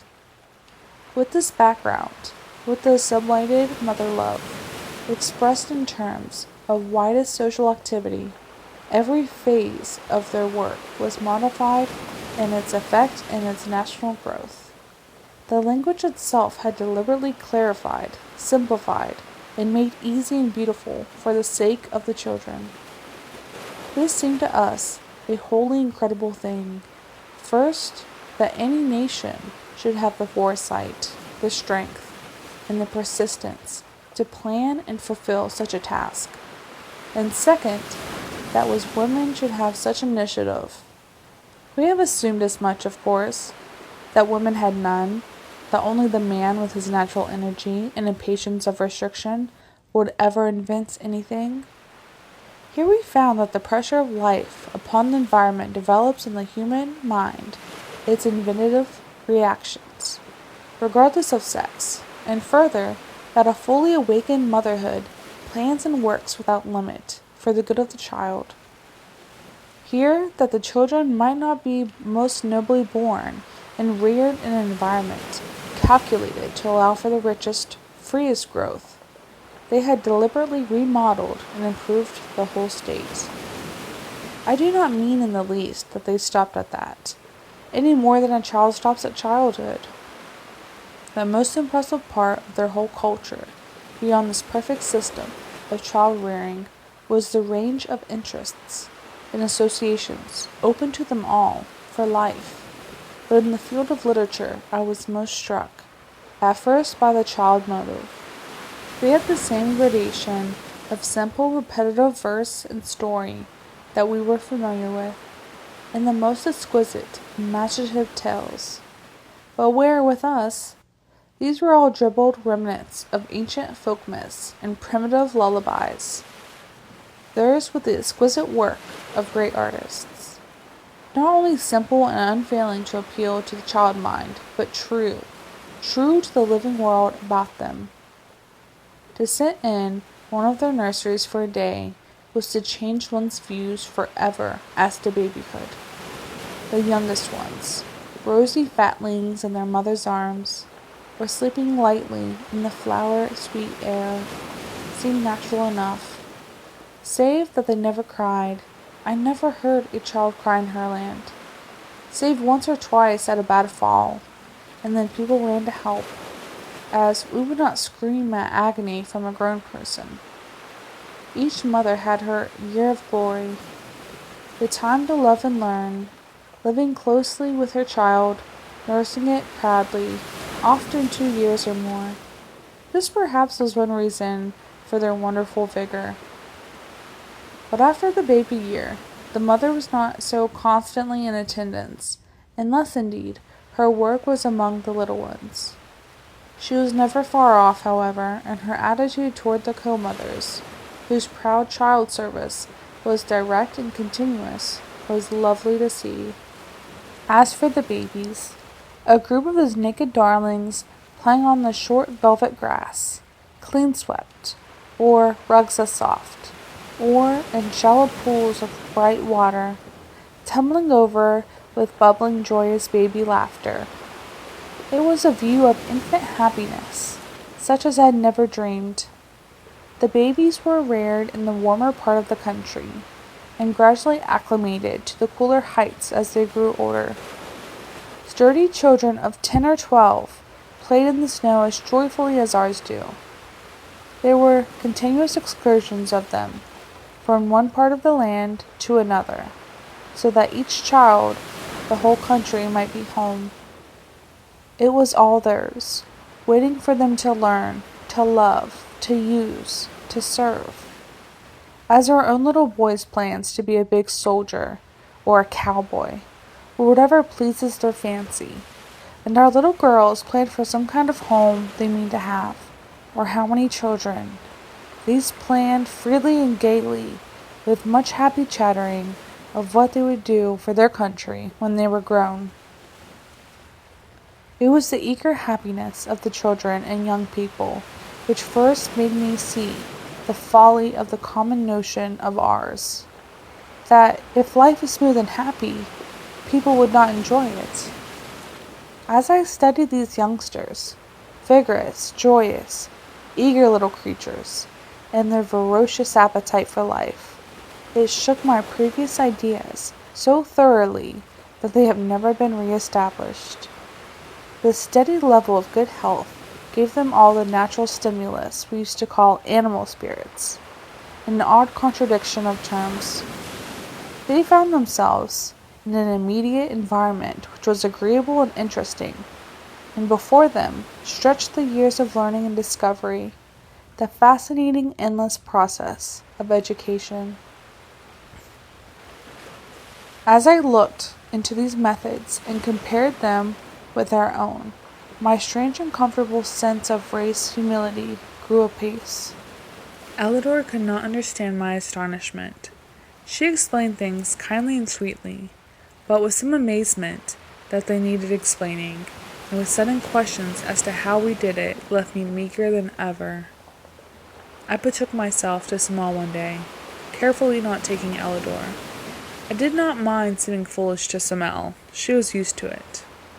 I want a chapter of explanation, I told her. You know my stupidities by heart, and I do not want to show them to Elidor. She thinks me so wise. She smiled delightedly.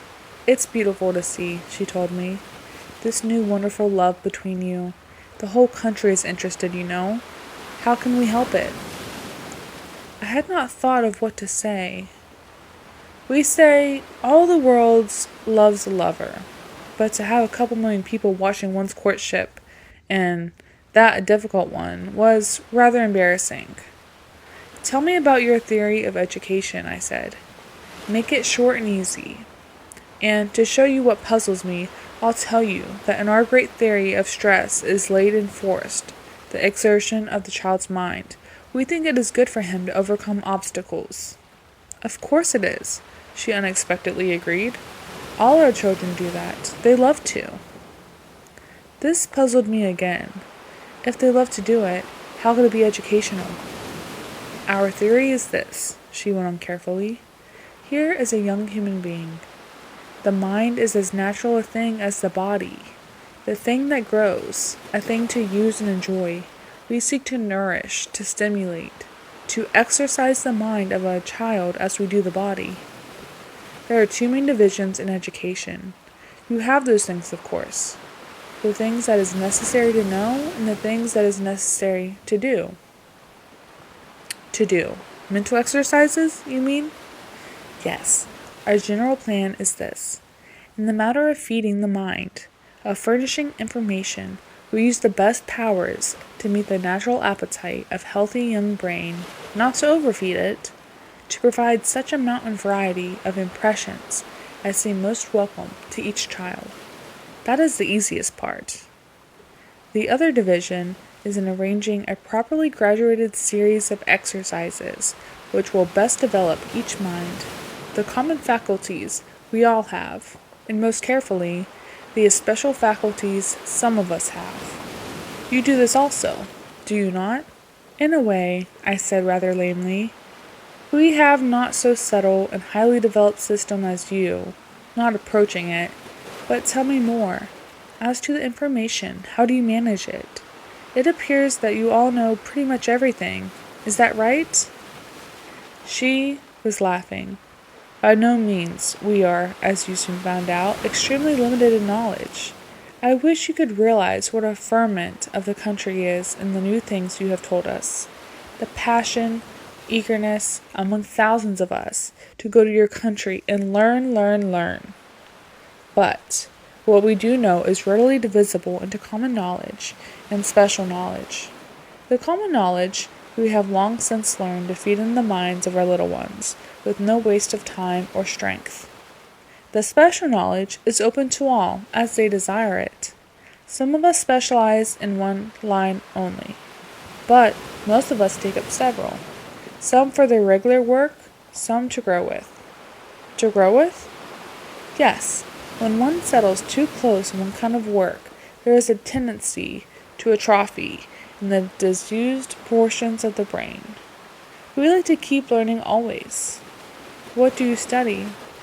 As much as we know the different sciences, we have within our limits a good deal of knowledge of anatomy, physiology, nutrition, all that pertains to a full and beautiful personal life. We have our botany and chemistry, and so on. very rudimentary, but interesting, our own history, with its accumulating psychology. You put psychology with history, not with personal life? Of course, it is ours. It is among and between us, and it changes with the succeeding and improving generations.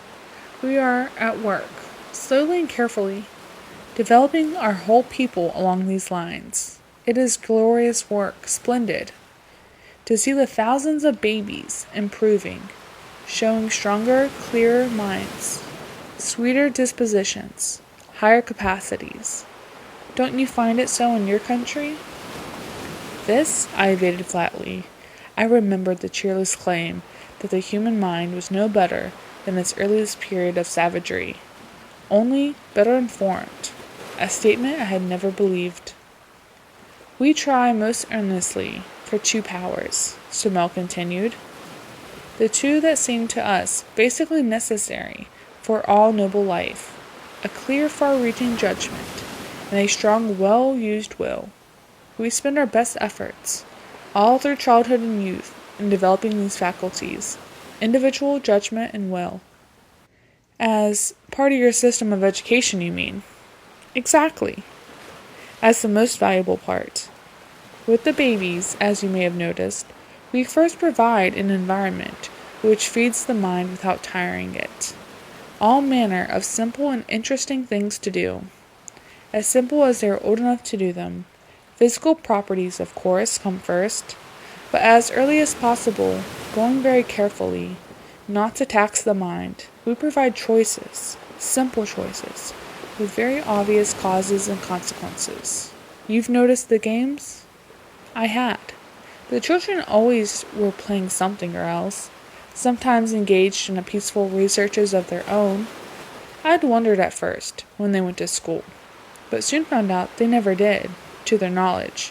It was all education, but no schooling. We have been working on some 1600 years, devising better and better games for children, continued Samal. I sat aghast. Devising games? I protested. Making up new ones, you mean? Exactly, she answered. Don't you? Then I remembered the kindergarten and the material, devised by Signora Montessori, and guardedly replied, to some extent, but most of our games, I told her, were very old, came down from child to child, along the ages, from the remote past. And what is their effect? She asked. Do they develop the faculties you wish to encourage? Again, I remembered the claims made by the advocates of sports, and again replied guardedly that that was in part the theory. But do the children like it? I asked. Having things made up and set before them this way, don't they want the old games? You can see the children, she answered. Are yours more contented, more interested, happier? Then I thought, as in truth I had never thought before, of the dull, bored children I had seen whining, what can I do now? Of the little groups and gangs hanging out, of the value of some strong spirit who possessed initiative and would start something, of the children's parties and the onerous duties of the older ones to set to amuse the children. Also of the troubled ocean of misdirected activity we called mischief. The foolish, destructive, sometimes evil things done by unoccupied children. No, I said grimly, I don't think they are. The Herland child was born not only into a world carefully prepared, full of the most fascinating materials and opportunities to learn, but into the society of plentiful numbers and teachers born and trained, whose business it was to accompany the children along that, to us, impossible thing, the royal road to learning. There is no mystery in their methods. Being adapted to children, it was at least comprehensible to adults. I spent many days with the little ones, sometimes with Ellador, sometimes without, and began to feel a crushing pity for my own childhood, and for all the others I had known. The houses and gardens planned for babies had in them nothing to hurt, no stairs, no corners, no small loose objects to swallow, no fire, just a baby's paradise. They were taught as rapidly as feasible to use and control their own bodies, and never did I see such a sure-footed, steady-handed, clear-headed little things. It was a joy to watch a row of toddlers learning to walk, not only on a level floor, but a little later on a sort of rubber rail raised an inch or two above the soft turf or heavy rugs, and falling off with shrieks of infant joy to rush back to the end of the line and try again. Surely we have noticed how children love to get up on something and walk along it, but we have never thought to provide that simple and inexhaustible form of amusement and physical education for the young. Water they had, of course, and could swim before they could even walk. If I feared at first the effects of a too intensive system of culture, that fear was dissipated by seeing the long sunny days of pure physical merriment and natural sleep in which these heavenly babies passed their first years. They never knew they were being educated. They did not dream that in this association of hilarious experiment and achievement that they were laying the foundation for that close, beautiful group feeling into which they grew so firmly with the years. This education for citizenship. Chapter 10. Their Religions and Our Marriages. It took me a long time, as a man, a foreigner, and a species of Christian, I was that as much as anything, to get clear understanding of the religion of Herland. Its deification of motherhood was obvious enough, but there was far more to it than that, or, at least, in my first interpretation of that. I think it was only as I grew to love Elidor more than I believed anyone could love anybody, as I grew faintly to appreciate her inner attitude and state of mind, that I began to get some glimpses of this faith in theirs. When I asked her about it, she tried at first to tell me, and then, seeing me flounder, asked for more information about ours. She soon found that we had many, that they varied widely, but had some points in common. A clear, methodical, luminous mind had my Elidor, not only reasonable, but swiftly perceptive. She made a sort of chart, superimposing the different religions as I described them, with a pen run through them all, as it were, their common basis being a dominant power or powers, and some special behavior, mostly taboos, to please or placate. There were some common features in certain groups of religions, but the one always present was this power, and the things which must be done or not done because of it. It was not hard to trace our human imagery of the divine force up through successive stages of bloodthirsty, sensual, proud, and cruel gods of early times, the conception of a common father, with its corollary of a common brotherhood. This pleased her very much, and when I expatiated on the omniscience, and the omnipotence, and the omnipresence, and so on, of our God, and of the loving kindness taught by his Son, she was much impressed. The story of the virgin birth naturally did not astonish her, but she was greatly puzzled by the sacrifice, and still more by the devil, and the theory of damnation.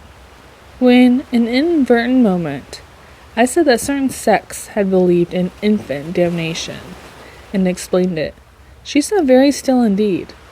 They believed that God was love and wisdom and power? Yes, all of that.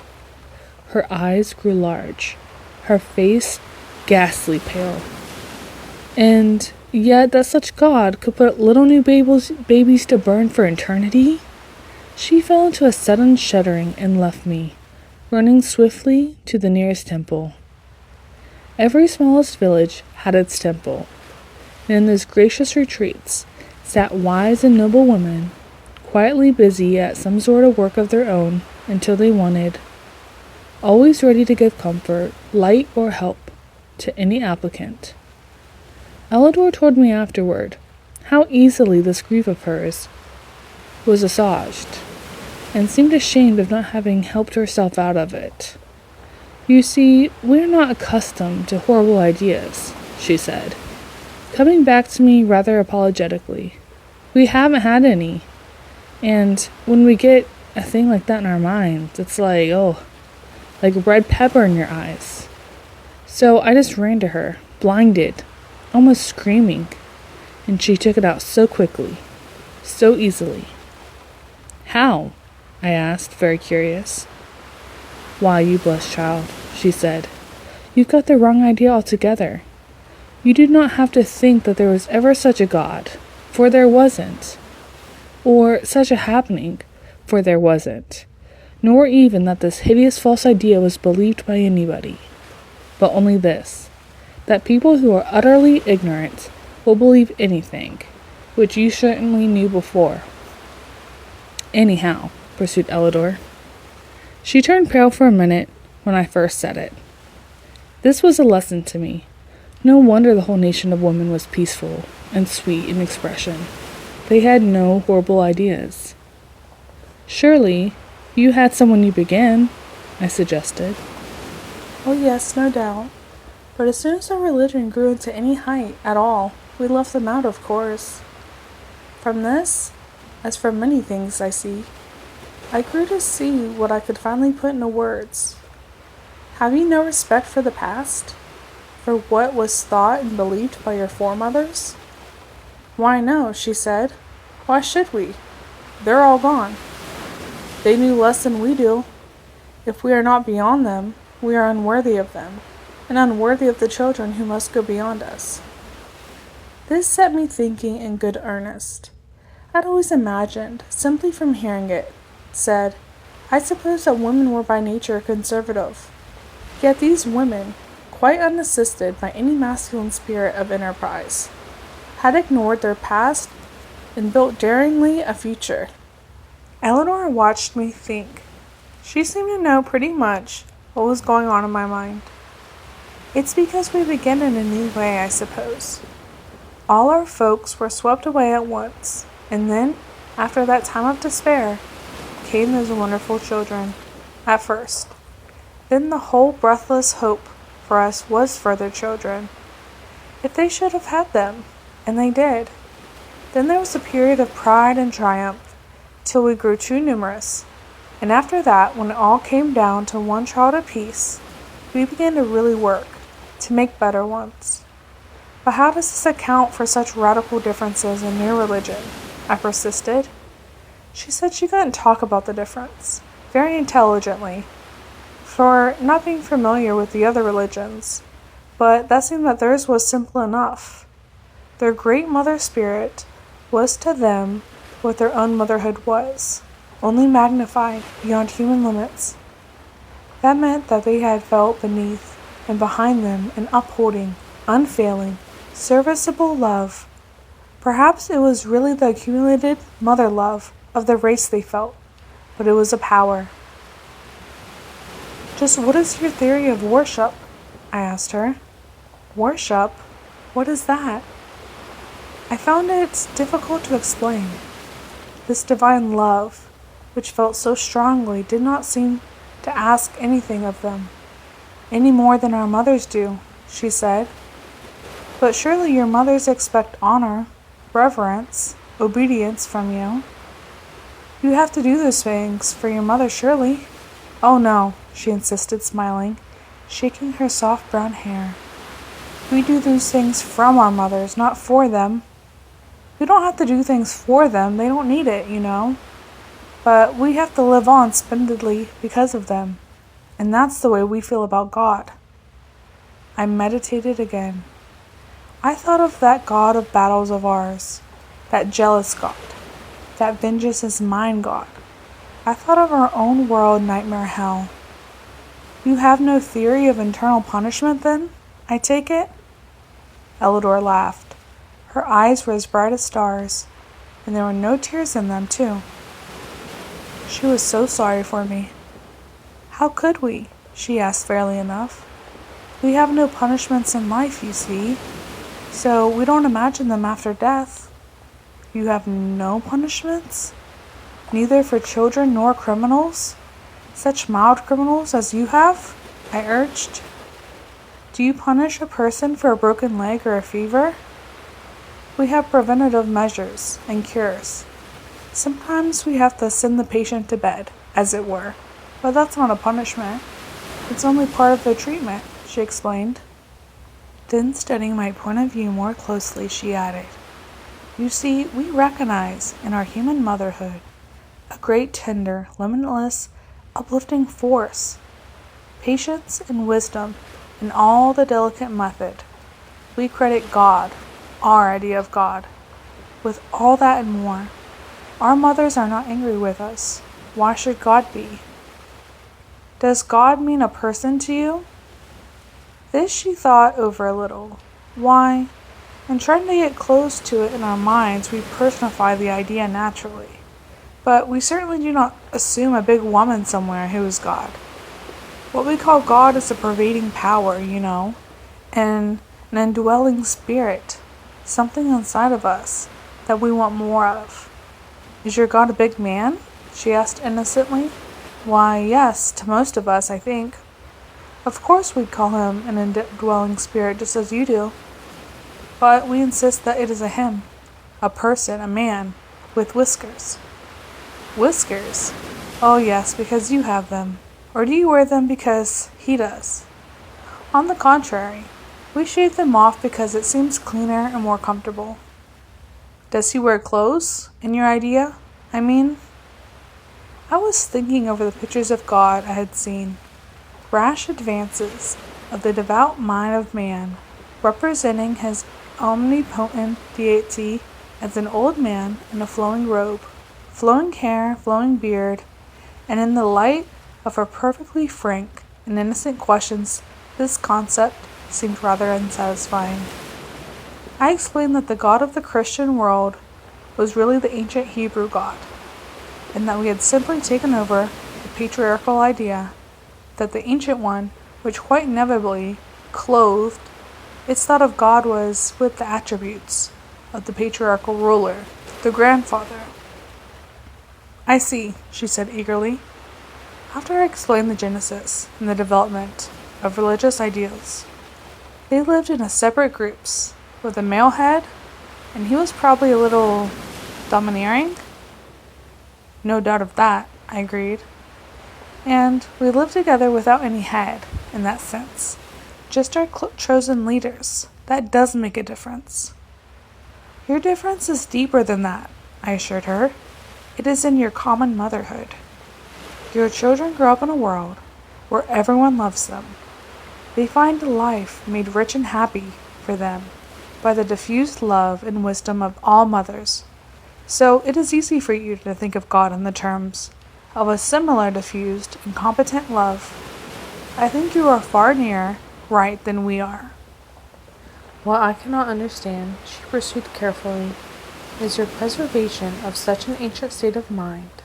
This patriarchal idea, you tell me, is thousands of years old? Oh, yes. 4, 5, 6,000, every so many. And you have made wonderful progress in those years, and other things? We certainly have. But religion is different, you see. Our religions come from behind us, and are initiated by some great teacher who is dead. He is supposed to have known the whole thing and taught it finally. All we have to do is believe and obey. And who was the great Hebrew teacher? Oh, there it was different. The Hebrew religion is an accumulation of extremely ancient traditions, some far older than their people, and grew by down the ages. We consider it inspired the Word of God. How do you know it is? Because it says so. Does it say so in as many words? Who wrote that in? I began to try and recall some text that did say so, and could not bring it to mind. Apart from that, she pursued, what I cannot understand is why you keep these early religious ideas so long. You have changed all others, haven't you? Pretty generally, I agreed. But this we called revealed religion. and think it's final. But tell me more about these little temples of yours, I urged, and these temple mothers you run to. Then she gave me an extended lesson in applied religion, which I will endeavor to concentrate. They developed their central theory of a loving power, and assumed that its relation to them was motherly, that it is desired their welfare and especially their development. Their relation to it similarly, a loving appreciation and a glad fulfillment of its high purposes. Then, being nothing if not practical, they set keen and active minds to discover the kind of contact expected of them. This worked out in a most admirable system of ethics. These, whatever their work might be, gave certain hours to the temple service, which meant being there with all their love and wisdom and trained thought to smooth out rough places for anyone who needed it. Sometimes it was a real grief, very rarely a quarrel, most often a perplexity. Even in Herland, the human soul had its hours of darkness, but all through the country, their best and wisest were ready to give help. If the difficulty was unusually profound, the applicant was directed to someone more specially experienced in that line of thought. Here was a religion which gave to the searching mind a rational basis in life, the concept of an immense loving power working steadily out through them toward good. It gave to the soul that sense of contact with the most inmost force, a perception of the outermost purpose, which we always crave. It gave to the heart the blessed feeling of being loved and understood. It gave clear, simple, rational directions as how we should live and why. And for ritual, it gave those the triumphant group demonstrations, when, within a union of all arts, the reviving combination of great multitudes moved rhythmically with march and dance, song and music, among their own noblest products, in their open beauty of their groves and hills. Second, it gave the numerous little centers of wisdom, where the least wise could go to the most wise and be helped.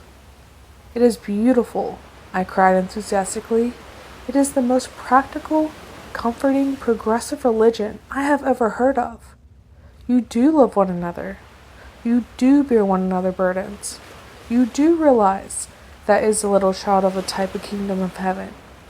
You are more Christian than any people I ever saw. But how about death and the everlasting? What does your religion teach about eternity? Nothing, said Elidor. What is eternity? What indeed? I tried for the first time in my life to get a real hold on the idea. It is never stopping. Never stopping? She looked puzzled. Yes, life going on forever. Oh, we see that, of course. Life does go on forever, all about us. But eternal life goes on without dying. The same person? Yes, the same person, unending, immortal.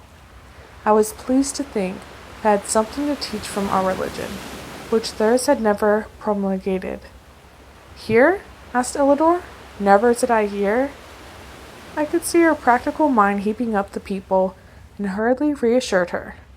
Oh no, indeed not here, hereafter. We must die here, of course, but then we enter into the eternal life. The soul lives forever. How do you know? She inquired. I won't attempt to prove it to you, I continued. Let us assume it to be so. How does this idea strike you? Again she smiled at me, that adorable, dimpling, tender, mischievous, motherly smile of hers. Shall I be quite honest?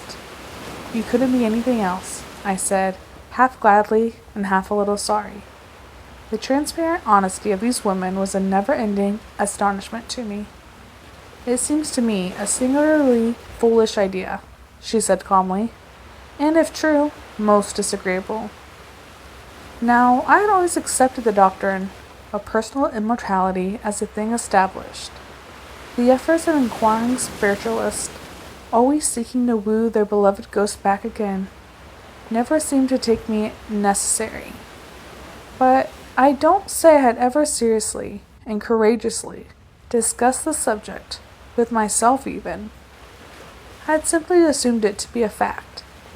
And here was the girl I loved, this creature whose character constantly revealed a new height and ranges far beyond my own, this superwoman of a super land, saying she thought it was foolish, and she meant it too. "What do you want it for?" she asked. "How can you not want it?" I protested. "Do you want to go out like a candle? Don't you ever want to go on and on growing and being happy forever?" "Why no," she said. "I don't in the least. I want my child, and my child's child, to go on, and they will. Why should I want to?" "But it means heaven," I insisted. "Peace and beauty and comfort and love with God." I had never been so eloquent on the subject of religion.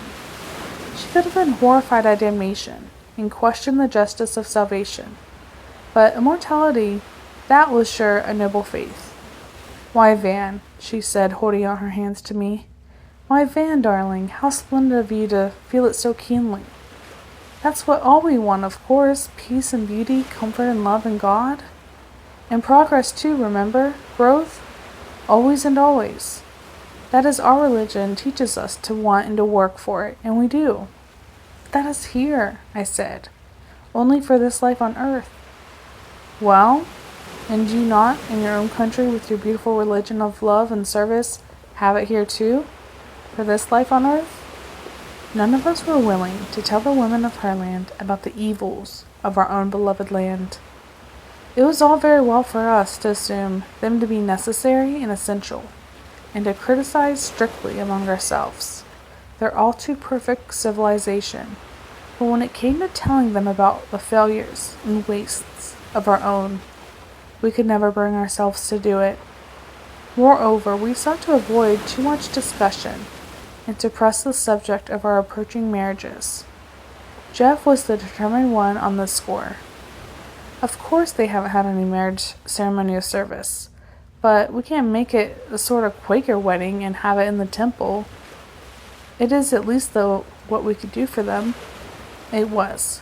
There was so little, after all, that we could do for them. Here we were, penniless guests and strangers, with no chance even to use our strength and courage, nothing to defend them from or protect them against. "We can at least give them our names," Jeff insisted. They were very sweet about it, quite willing to do whatever we asked to please us. As to the names, Alima, frank soul that she was, asked what good it would do. Terry, always irritating her, said it was a sign of possession. "You are going to be Mrs. Nicholson," he said. "Mrs. T.O. Nicholson. That shows everyone that you are my wife." "What is a wife exactly?" she demanded, a dangerous gleam in her eye. "A wife is the woman who belongs to a man," he began. But Jeff took it up eagerly. "And a husband is the man who belongs to a woman. It is because we are monogamous, you know. And marriage is a ceremony, civil and religious, that joins the two together, until death do us part," he finished, looking at Silas with an unutterable devotion. "What makes us feel foolish," I told the girls, "is that here we have nothing to give you except, of course, our names." "Do your women have no names before they were married?" Silas suddenly demanded. "Why, yes," Jeff explained. "They have their maiden names, their father's names, that is."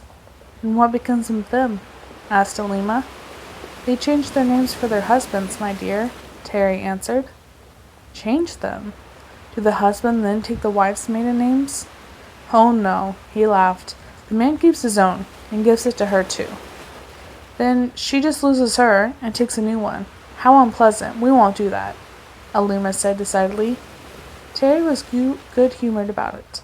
"I don't care what you do or don't do, so long that we have our wedding pretty soon," he said, reaching a strong brown hand after Alima's, quite as brown and nearly as strong.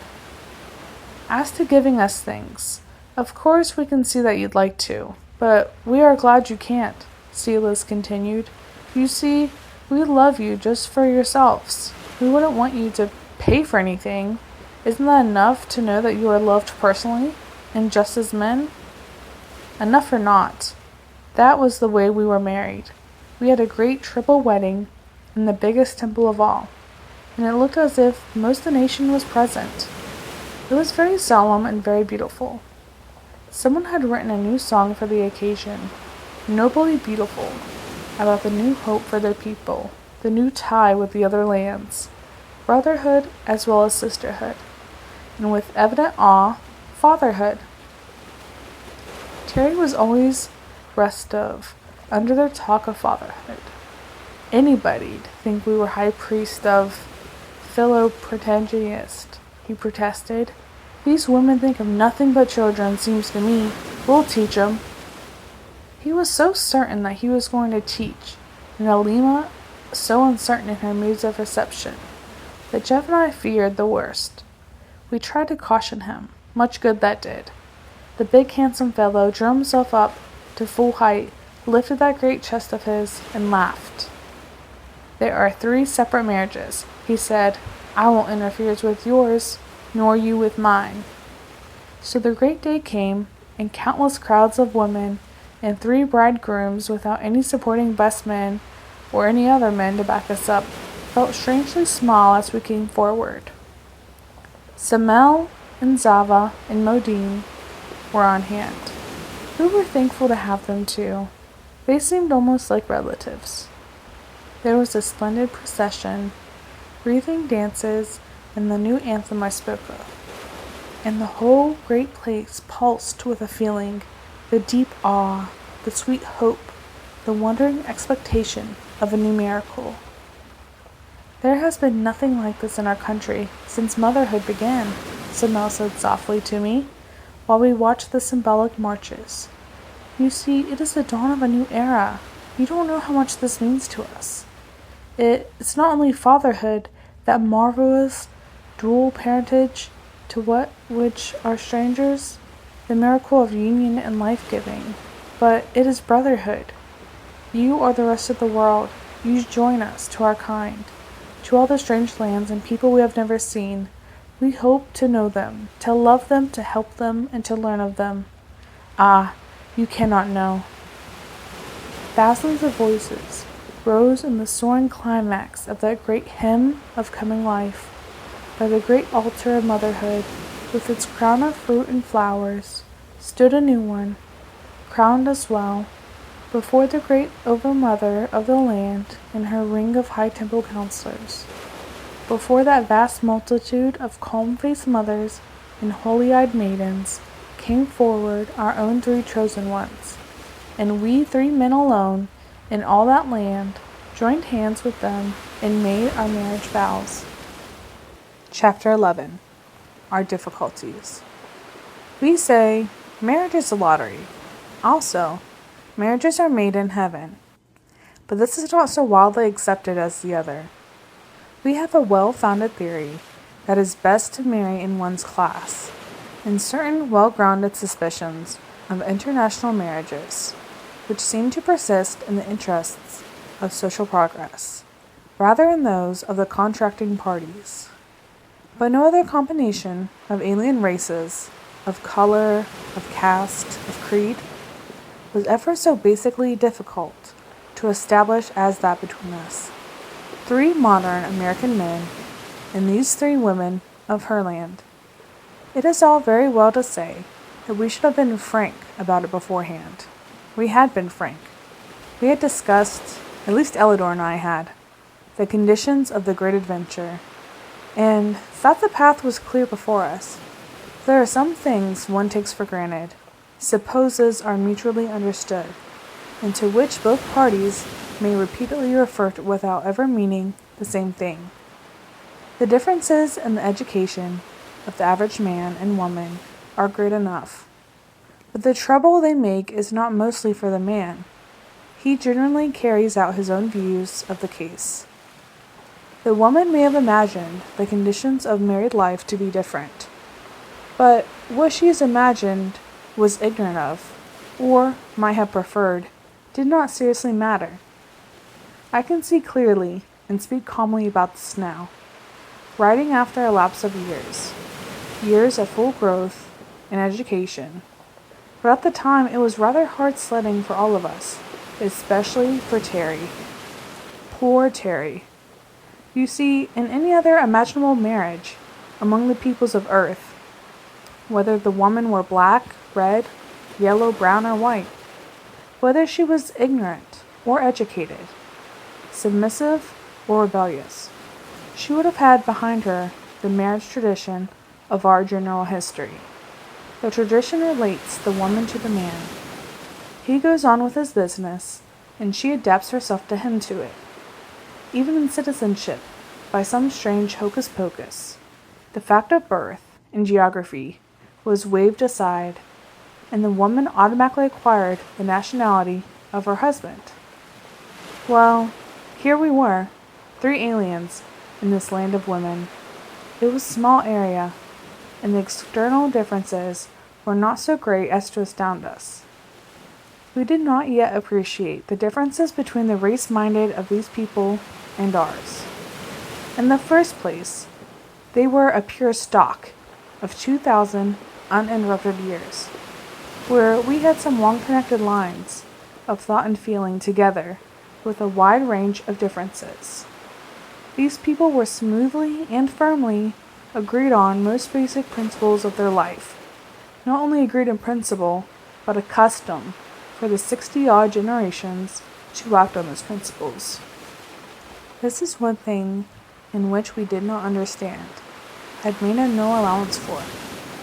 When, in our premarital discussions, one of those dear girls had said, "We understand it thus and thus," or "We hold such to be true," we men, in our own deep-seated convictions of the power of love, and our easy views about beliefs and principles, fondly imagined that we could convince them otherwise. What we imagined before marriage did not matter any more than what an average innocent girl imagines. We found the facts to be different. It was not that they did not love us. They did, deeply and warmly.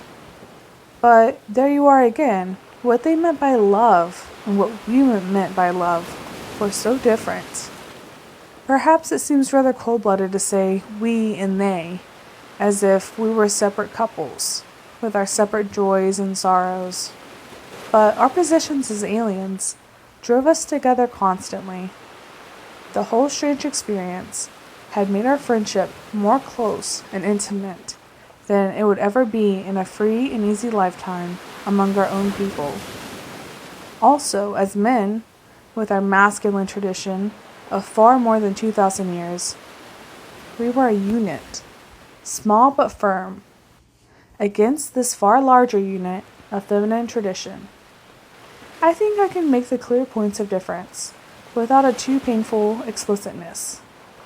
The more external disagreement was in the matter of the home and the housekeeping duties and pleasures we by instinct and long education supposed to be inherently appropriate to women. I will give 2 illustrations, one a way up and the other way down, to show how completely disappointed we were in this regard. For the lower one, try to imagine a male ant coming from some state of existence where ants live in pairs, endeavoring to set up a housekeeping with a female ant from a highly developed anthill. This female ant might regard him with intense personal affection, but her ideas of parentage and economic management would be on a very different scale from his.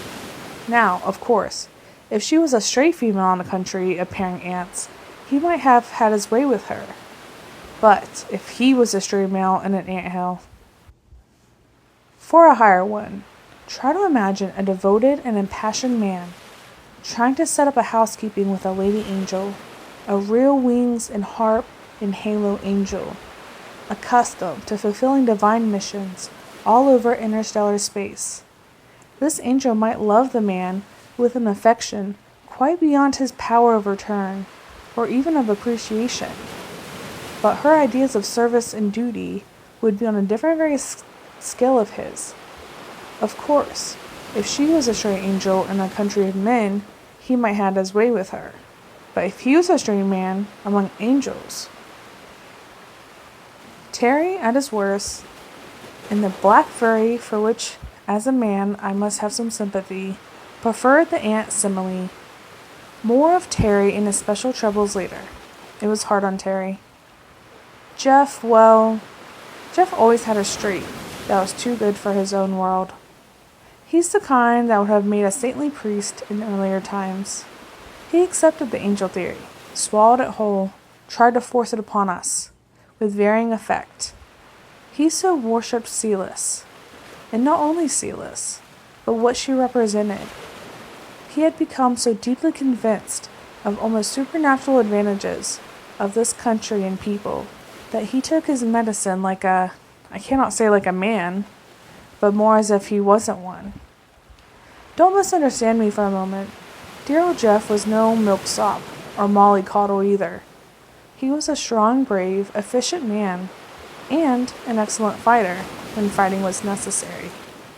But there was always this angel streak in him. It was rather a wonder, Terry being so difficult, that he really loved Jeff as he did. But it happens sometimes, in spite of the difference. Perhaps because of it. As for me, I stood in between. I was no such gay Lothario as Terry, and no such Galahad as Jeff. But, for all my limitations, I think I had the habit of using my brains in regard to behavior, rather than more frequently than either of them. I had to use brain power now, I can tell you. The big point at issue between us and our wives was, as may easily be imagined, in the very nature of the relation. Wives? Don't talk to me about wives, stormed Harry. They don't know what the word means. Which is exactly the fact. They didn't, how could they? Back in their prehistoric records of polygamy and slavery, there were no ideas of wifehood as we know it, and since then, no possibility of forming such. The only thing they can think about a man is fatherhood, said Terry in high scorn. Fatherhood. As if a man was always wanting to be a father. This was also correct. They had their long, wide, deep, rich experience of motherhood, and their only perception of the value of a male creature as was such for fatherhood. Aside from that, of course, was the whole range of personal love. Love which, as Jeff earnestly phrased it, it passeth the love of women. It did, too.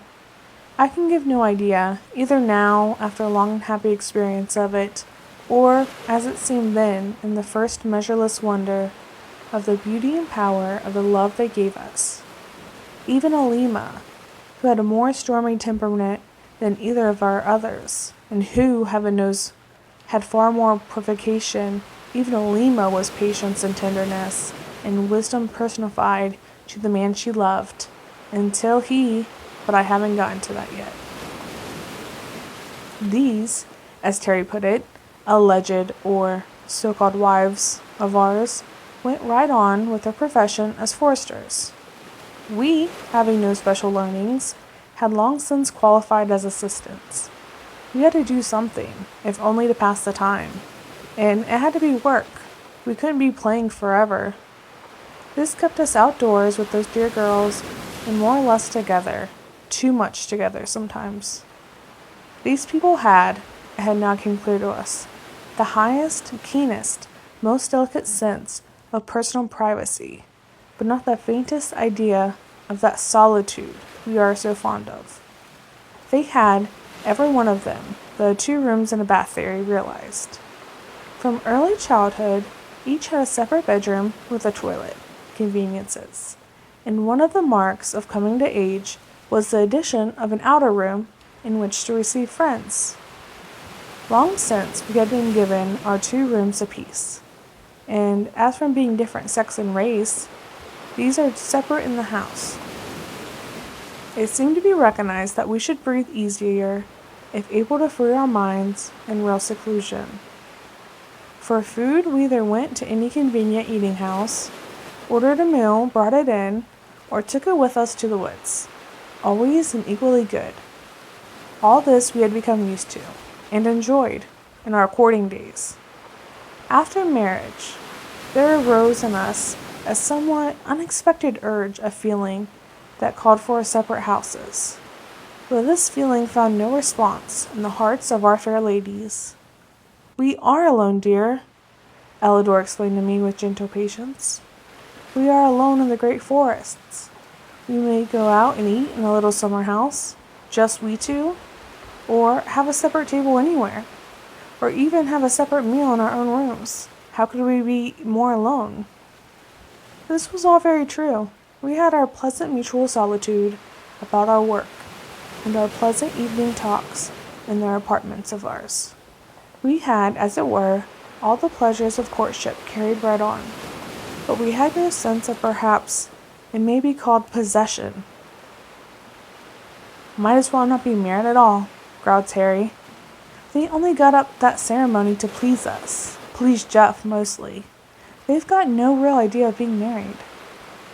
I tried my best to get Ellador's point of view, and naturally I tried to give her mine.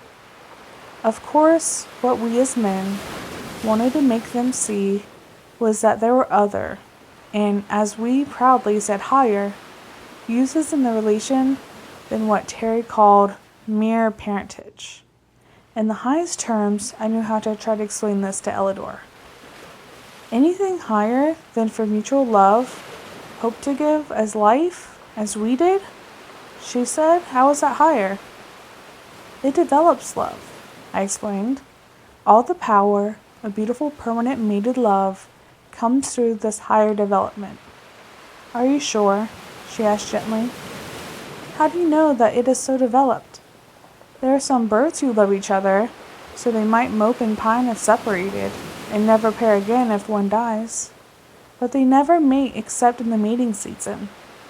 Among your people, do you find high and lasting affection appearing in proportion to this indulgence?" It was a very awkward thing, sometimes, to have a logical mind. Of course I knew about the monogamous birds and beasts too, that mate for life and show every sign of mutual affection, without ever having stretched the sex relationship beyond its original range. But what of it? "Those are lower life forms," I protested. "They have no capacity for faithful and affectionate and apparently happy, but, dear oh dear, what can they know such as love as draws us together? Why, to touch you, to be near you, to come closer and closer, to lose myself in you. Surely you feel it too, don't you?" I came nearer. I seized her hands. Her eyes were on mine, tender, radiant, but steady and strong. There was something so powerful, so large and changeless, in those eyes that I could not sweep her off her feet by my own emotion as I had unconsciously assumed would be the case. It made me feel as one might imagine a man might who had loved a goddess, not Venus though. She did not resent my attitude, did not repel it, did not in the least fear it evidently. There was not a shade of timid withdrawal or pretty resistance, which are so provocative. "You see, dearest," she said, "you have to be patient with us. We are not like the women in your country. We are mothers, and we are people, but we have not specialized in this line. We and we and we." It was so hard to get her to be personal, and as I thought that, I suddenly remembered how we were always criticizing our women for being personal. Then I did my earnest best to picture her the sweet intense joy of married lovers and the result in higher stimulus to all creative work. "Do you mean," she asked quite calmly, as if I'm not holding her cool firm hands in my hot and rather quivering ones, "that you, when people marry, they go right on doing this in season and out of season with no thought of children at all?" "They do," I said, with some bitterness. "They are not mere parents, they are men and women, and they love each other." "How long?" asked Ellador, rather unexpectedly. How long? I repeated, a little dashed. Why, as long as they live. There is something very beautiful in this idea, she admitted, still as she was discussing life on Mars. This climactic expression, which all other life forms, has but one the other purpose, has with you become specialized to higher, pure, noble uses. It has, I judge from what you tell me, the most ennobling effect on character.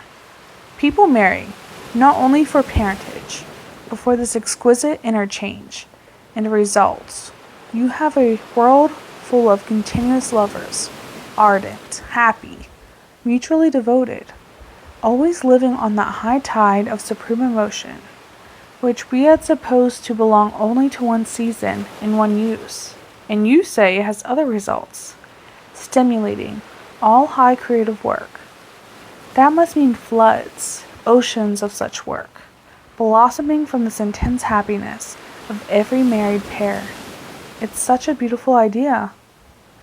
She was silent, thinking. So was I. She slipped one hand free and was stroking my hair with it in a gentle motherly way. I bowed my hot head on her shoulder and felt a dim sense of peace, a restfulness, which was very pleasant. You must take me there some day, darling, she was saying. It is not only that I love you so much. I want to see your country, your people, your mother. She paused reverently. Oh, how I should love your mother. I had not been in love many times. My experience did not compare with Terry's. But such as I had fixed, so many different feelings from this I was perplexed. And partly growing a sense of common ground between us, a pleasant, rested, calm feeling, which I'd imagined could only be attained in one way, and partly a bewildered resentment because what I found was not what I had looked for. It was their confounded psychology. Here they were with this profound, highly developed system of education, so bred into them that even if they were not teachers by profession, they all had a general proficiency in it. It was second nature to them. And no child, stormily demanded a cookie between meals, was ever more steadily diverted into an interest in house building than was I, and an apparently imperative demand had disappeared without me noticing it. And all the time, those tender mother eyes, those keen scientific eyes, noting every condition and circumstance, and learning how to take time by the forelock and avoid discussion before occasion arose. I was amazed at the results. I found that very much of what I had honestly supposed to be psychological necessity was a psychological necessity, so I believed. I found, after my ideas of what essential had changed, that my feelings changed also. And more than all, I found that a factor of enormous weight. These women were not provocative. They made an immense difference. The thing Terry had so complained of when we first came, that they weren't feminine, that they lacked charm, now became a great comfort. Their vigorous beauty was an aesthetic pleasure, not an irritant. Their dress and ornaments had not touched the common find me element. Even with my own wife Ellador, who had for a time unveiled a woman's heart and faced the strange new hope and joy of dual parentage, she afterward withdrew again into the same comrade she had been at first. They were women, plus, and so much plus. They did not have to choose to let the womaness appear, yet you could not find it anywhere. I don't say it was easy for me. It wasn't. But when I made appeal to her sympathies, I came up against another immovable wall. She was sorry, honestly sorry, for my distresses, and made all manner and thoughtful suggestions quite useful, as well as the wise foresight I had mentioned above, which often saved all difficulty before it arose. But her sympathy did not alter her convictions. If I thought it was really right and necessary, I could perhaps bring myself to it, for your sake, dear. But I do not want to. Not at all. You would not want to have mere submission, would you?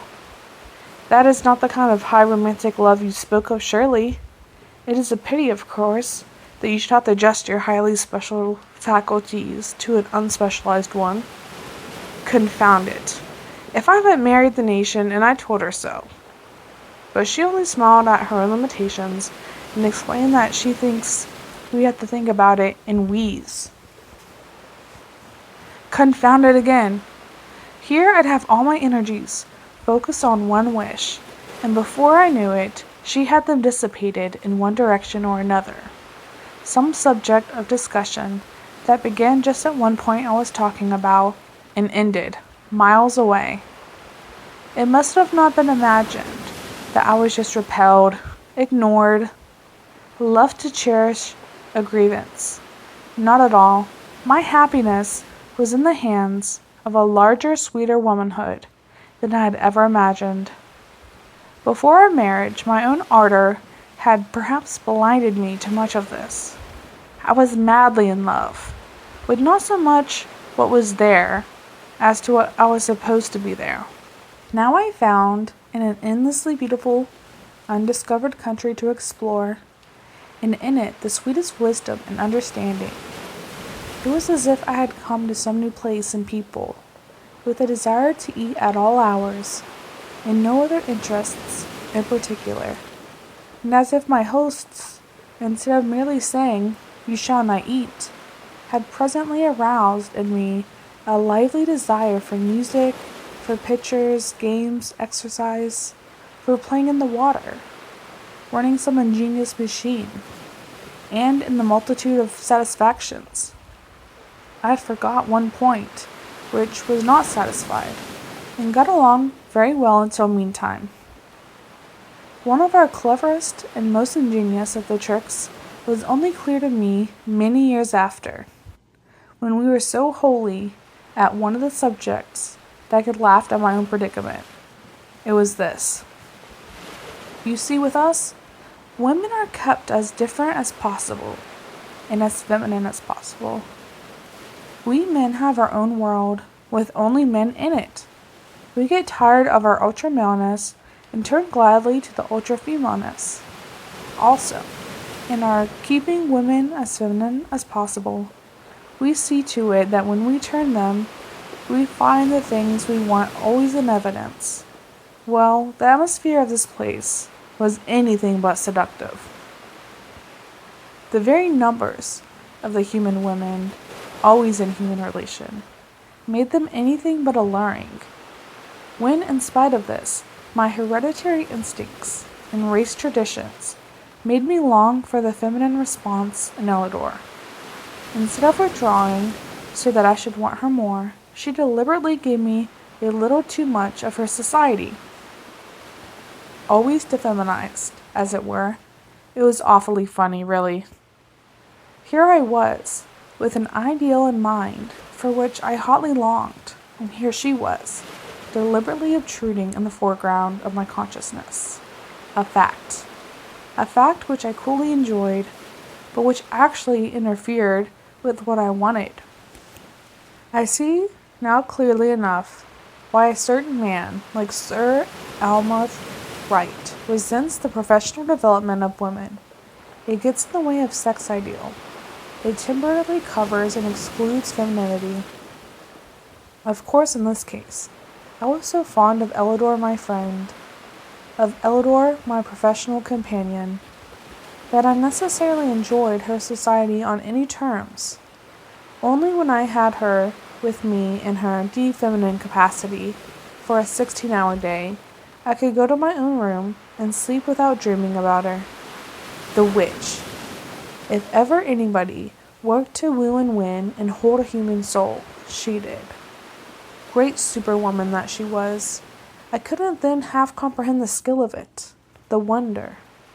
But this I soon began to find out, that under all our cultivated attitude of mind toward women, there was an older, deeper, more natural feeling, the restful reverence which looks up to the mother sex. So we grew together in friendship and happiness, Ellador and I, and so did Jeff and Silas. When it comes to Terry's part of it, and Alima's, I'm sorry, and I'm ashamed. Of course I blame her somewhat. She wasn't as fine a psychologist as Ellador, and what's more, I think she had a far descended apatastic trace of a more marked femaleness, never apparent till Terry called it out. But when all is said, it doesn't excuse him. I hadn't fully realized Terry's character. I couldn't, being a man. The position was the same as with us, of course, only with these distinctions. Alima, a shade more luring, and several shades less able as practical psychologist. Terry, 100-fold more demanding and proportionately less reasonable. Things grew strained very soon between them. I fancy at first, when they were together, in her great hope of parentage, in his keen joy of conquest, that Terry was inconsiderate. In fact, I know it, from things he said to me. "You needn't talk to me," he snapped at Jeff one day, just before our weddings. There was never a woman yet that did not enjoy being mastered. "All your pretty talk doesn't amount to a hill of beans, I know." And Terry would hum. "I've taken my fun where I found it. I've roved and I've ranged in my time. And the things I learned in the yellow and black that Abe helped me eat with the white." Jeff turned sharply and left him at the time. I was a bit disquieted myself. Poor old Terry. The things he learned didn't help him a heap in Herland. His idea was to take. He thought it was the way. He honestly believed that women like it. Not the woman of Herland. Not Alima. I can see her now, one day in the very first week of their marriage, setting forth to her day's work with long determined strides and hard-set mouth, and sticking close to Ellador. She didn't wish to be alone with Terry, you could see that. But the more she kept away from him, the more he wanted her, naturally. He made a tremendous row about their separate establishments. Tried to keep her in his rooms. Tried to stay in hers. But there she drew a line sharply. He came away one night, stamped up and down the moonlit road, swearing under his breath. I was taking a walk that night too. But I wasn't in his state of mind. To hear him rage, you would have not believed that he loved Alima at all. You have to think that there was some quarry he was pursuing, something to catch and conquer. I think that, owing to all the differences I spoke of, they soon lost common ground. They had their first, and were unable to meet sanely and dispassionately. I fancy too this is pure conjecture. They had succeeded in driving Alima beyond her best judgment, her real conscience, and that her own little sense of shame, the reaction of the thing, made her bitter perhaps. They quarreled. Really quarreled. And after making it up once or twice, they seemed to come to a real break. She would not be alone with him at all. And perhaps she was a bit nervous. I don't know, but she got Modine to come and stay next door to her. She had a sturdy assistant detailed to accompany her at work. Terry had his own ideas, as I've tried to show. I dare say he thought he had a right to do as he did. Perhaps he even convinced himself it would be better for her. Anyhow, he hid himself in her bedroom one night. The women of Herland had no fear of men. Why should they have? They are not timid in any sense. They are not weak, and they all have strong, trained, athletic bodies. Othello could have not extinguished Alima with a pillow, as if she were a mouse. Terry put in practice his pet conviction that a woman loves to be mastered, and by sheer brute force, in all the pride and passion of his intense masculinity, he tried to master this woman. It did not work. I got a pretty clear account of it later from Ellador, but what we heard at the time was the noise of tremendous struggle. and Alima calling Modine. Modine was close by and came at once. One or two more strong, grave women followed. Terry dashed about like a madman. He would have cheerfully killed them. He told me that himself, but he couldn't.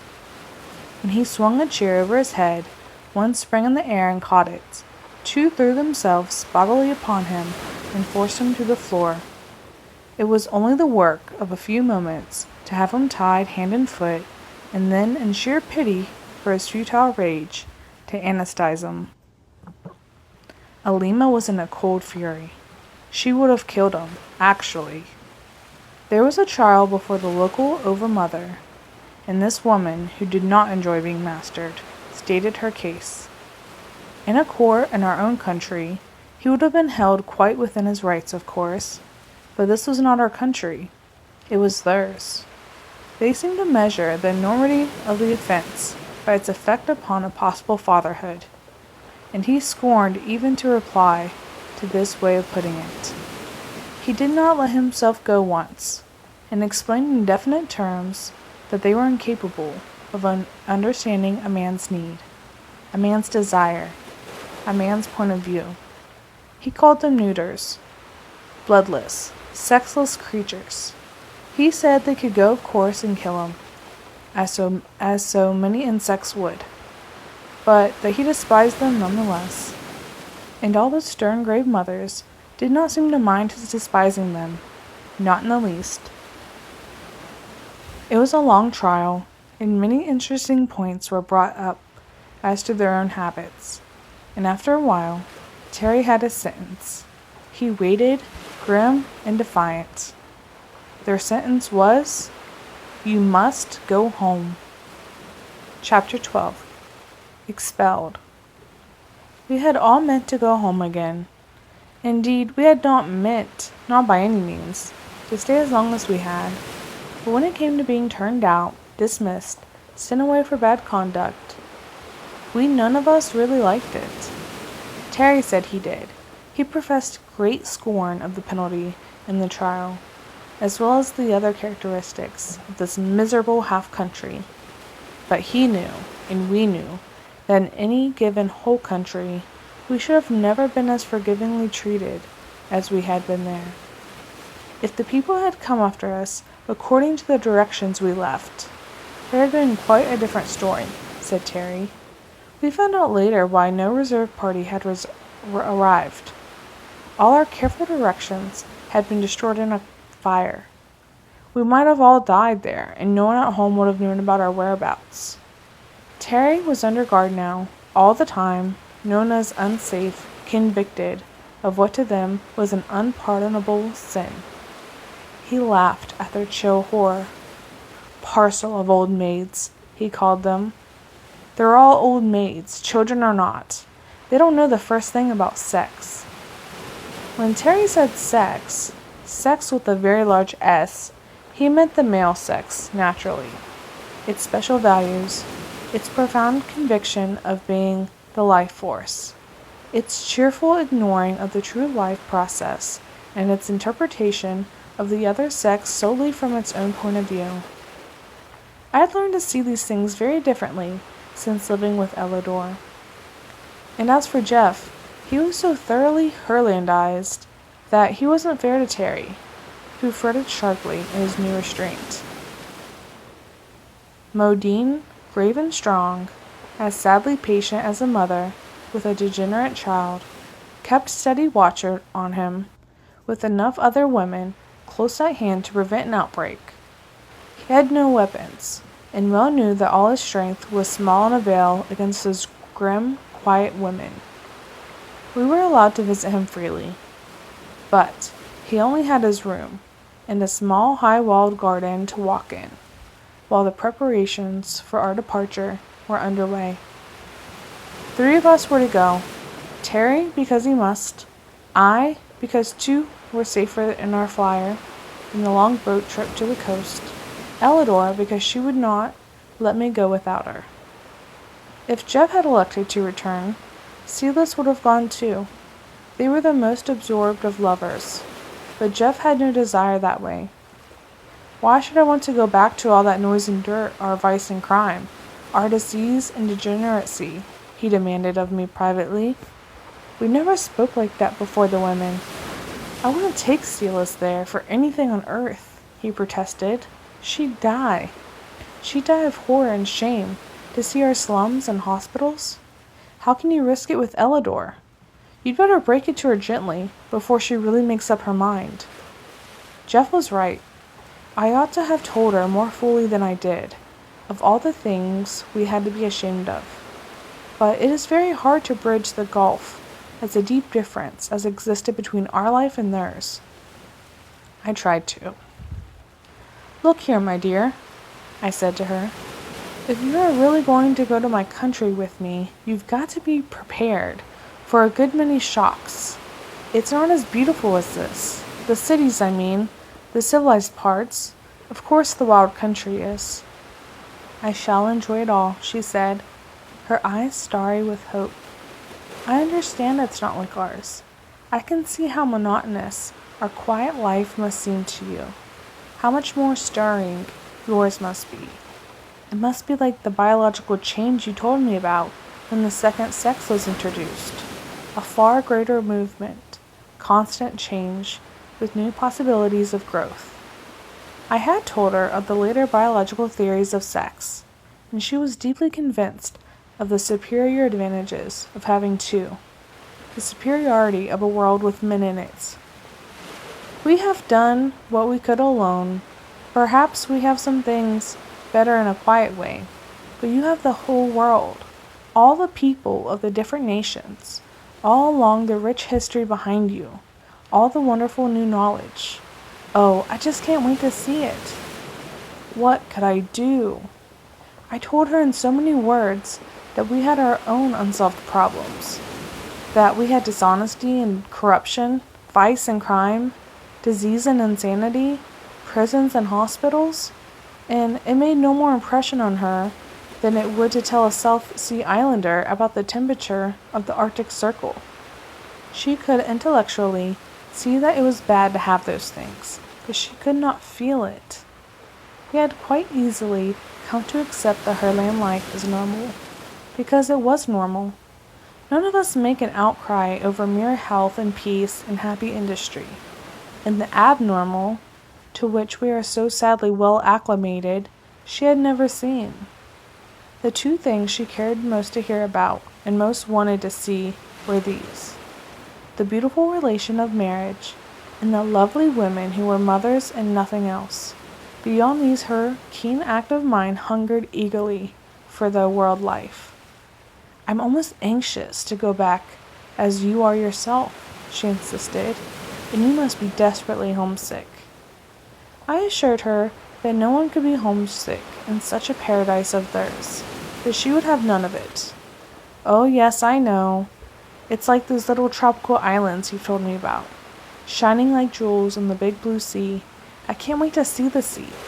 A little island may be as perfect as a garden, but you always want to get back to your own big country, don't you? Even if it's bad in some ways? Ellador was more than willing, but the nearer it came to our really going, and to having to take her back to the civilization, after this clean pace, and the beauty, and the more I began to dread it, and the more I tried to explain. Of course I had been homesick at first, while we were prisoners, before I had Ellador, and of course I had at first rather idealized my country and its ways, in describing it. I also had always accepted certain evils as integral parts of our civilization, and never dwelt on them at all. Even when I tried to tell her the worst, I never remembered some things, which, when she came to see them, impressed her at once, as they had never impressed me. Now, in my efforts at explanation, I began to see both ways more keenly than I had before, to see the painful defects of my own land, the marvelous gains of theirs. In missing men, we had 3 visitors, had naturally missed the larger part of life, and had unconsciously assumed that they never must miss it too. It took me a long time to realize, Terry never did realize, how little it meant to them. When we say men, man, manly, manhood, and all other masculine derivatives, we have in the background of our minds a huge, vague, crowded picture of the world and all its activities.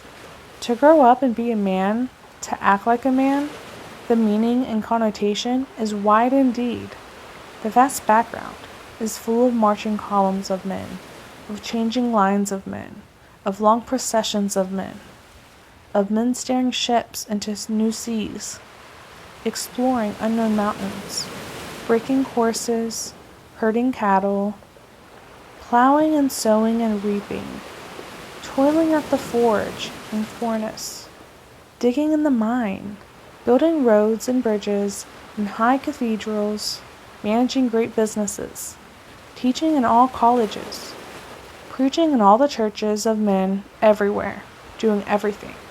The world. And when we say women, we think female, the sex.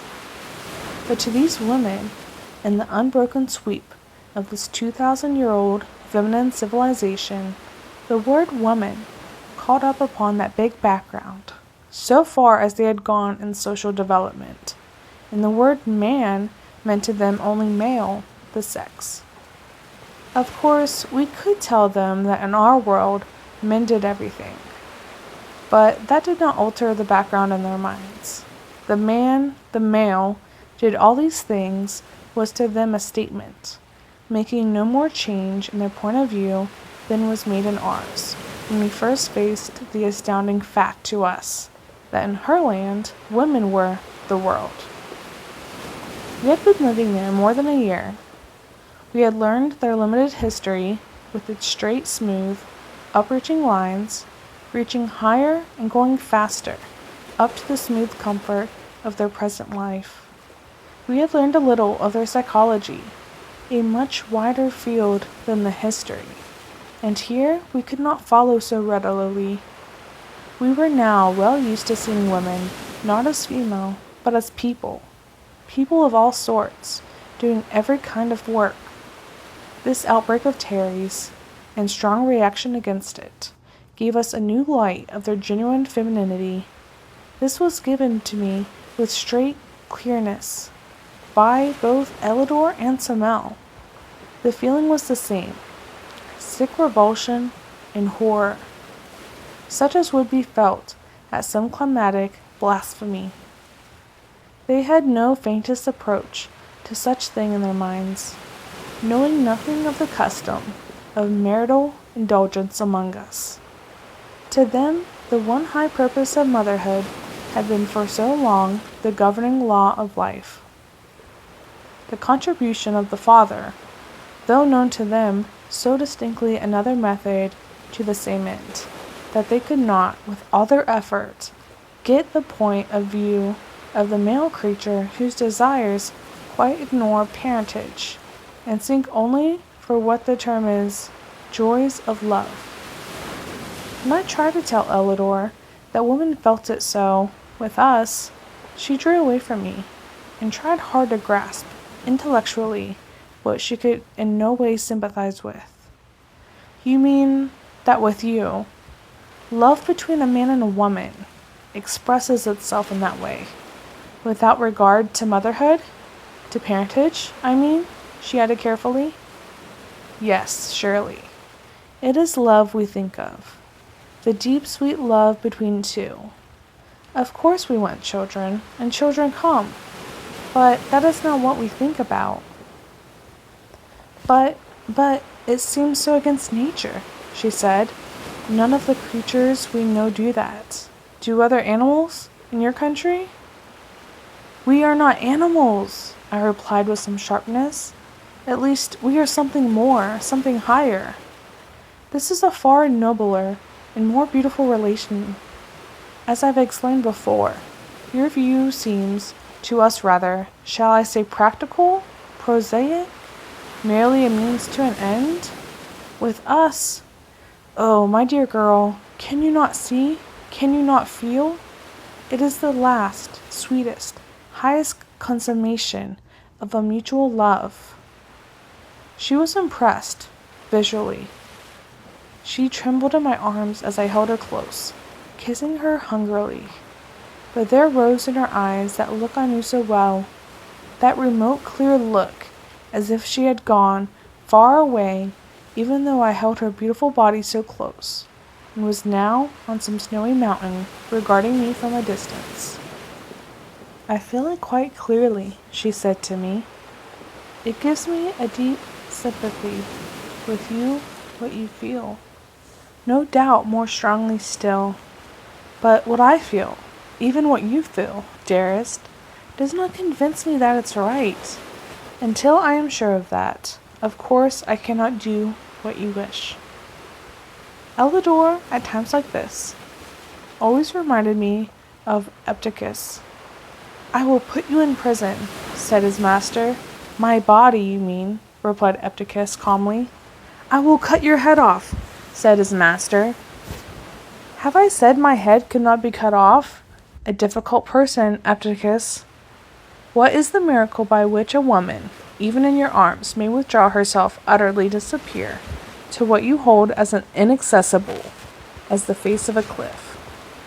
Be patient with me, dear," she urged sweetly. "I know it is hard for you, and I begin to see a little how Terry was so driven to crime." "Oh, come, that's a pretty hard word for her. After all, Alima is his wife, you know," I urged, feeling at the moment a sudden burst of sympathy for poor Terry. A man of his temperament and habits, it must have been unbearable. But Elidor, for all her wide intellectual grasp and the broad sympathy in her their religion trained them, could not make allowance for such, to her, brutality. It was more difficult to explain to her, because we three, in our constant talks and lectures about the rest of the world, had naturally avoided the seamy side. Not so much from a desire to deceive, but from wishing to put the best foot foremost for our civilization, in the country of the beauty and comfort of theirs. Also, we really thought some things were right, or at least unavoidable, which we could readily see would be repugnant to them, and therefore did not discuss. Again, there was much of our world's life which we were being used to. We had not noticed as anything worth describing, and still further, there was about these women a colossal innocence upon which many of the things we did not say made no impression. I am thus explicit about it, because it shows unexpectedly strong was the impression made upon Elidor when she at last entered our civilization. She urged me to be patient, and I was patient. You see, I loved her so much that even the restrictions she so firmly established left me much happiness. We were lovers, and there is surely delight enough in that.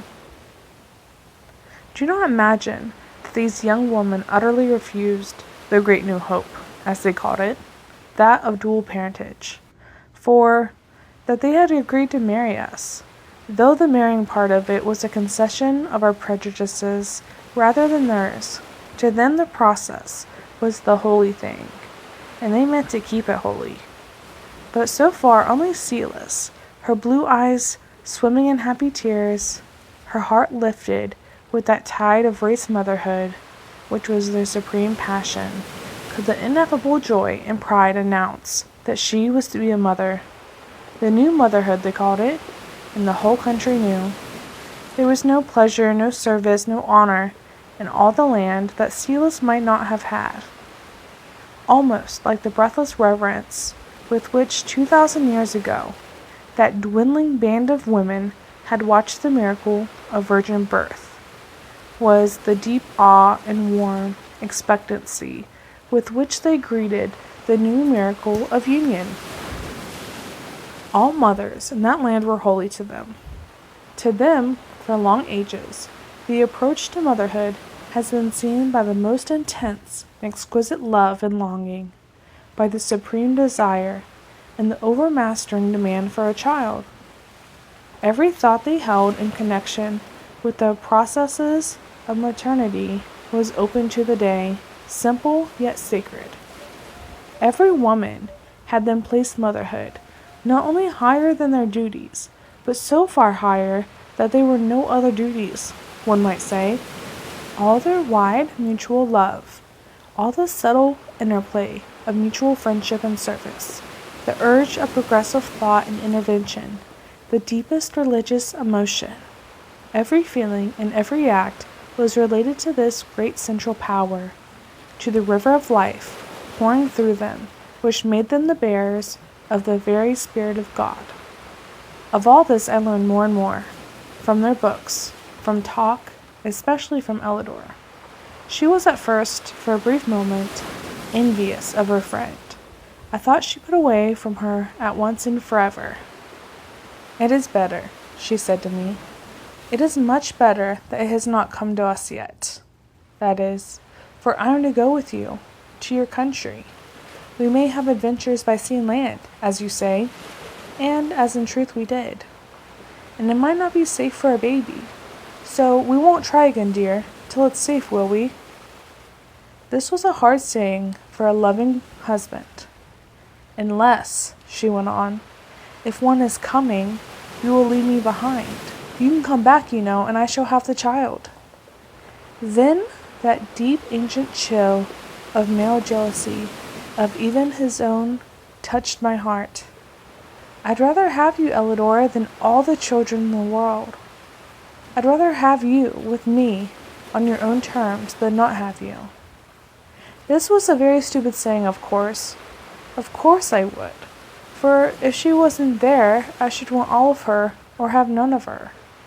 But if she went along to some sublimated sister, only much closer and warmer than that, really, why should I have all of her, the one thing? And I was beginning to find that Ellador's friendship, her comradeship, her sisterly affection, none the less deep than she held back on a definite line of reserve, was enough to live on very happily. I find it quite beyond me to describe what this woman was to me. We talk fine things about women, but in our hearts we know they are very limited beings, most of them. We honor them for their functional powers, even while we dishonor them by our use of it.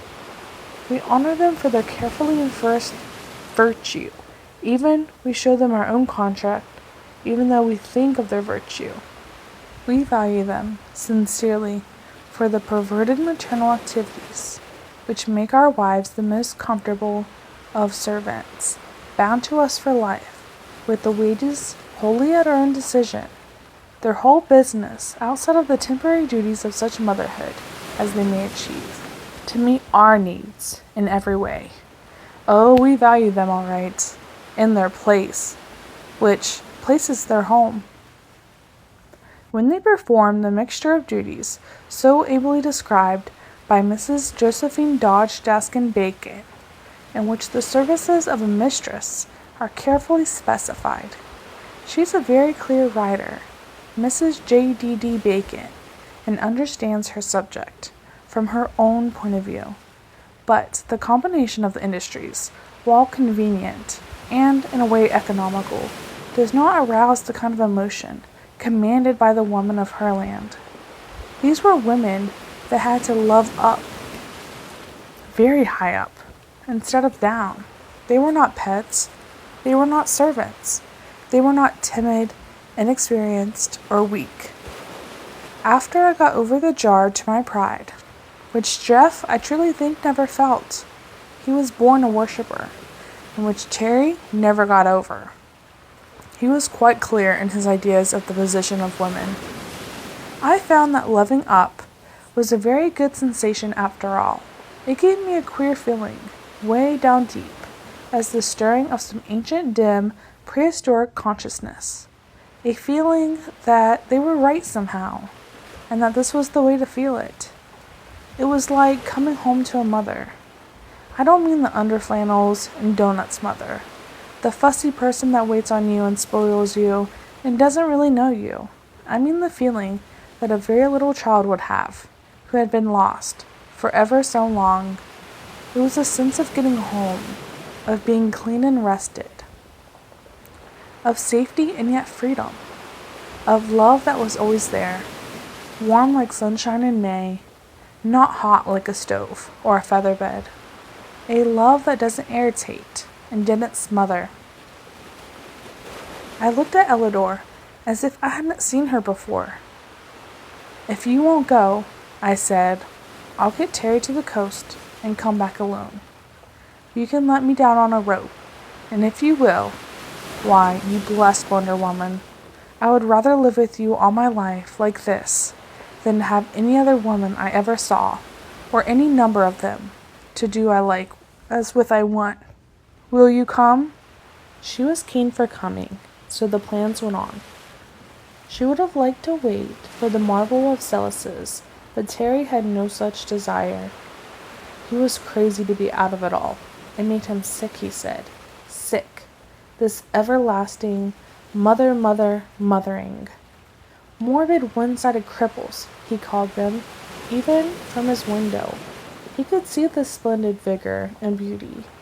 Even while Modine, as patient and friendly as if she had never helped Alima to hold and bind him, sat there in the room, the picture of wisdom and serene strength. Sexless, undeveloped, neuters, he went on bitterly.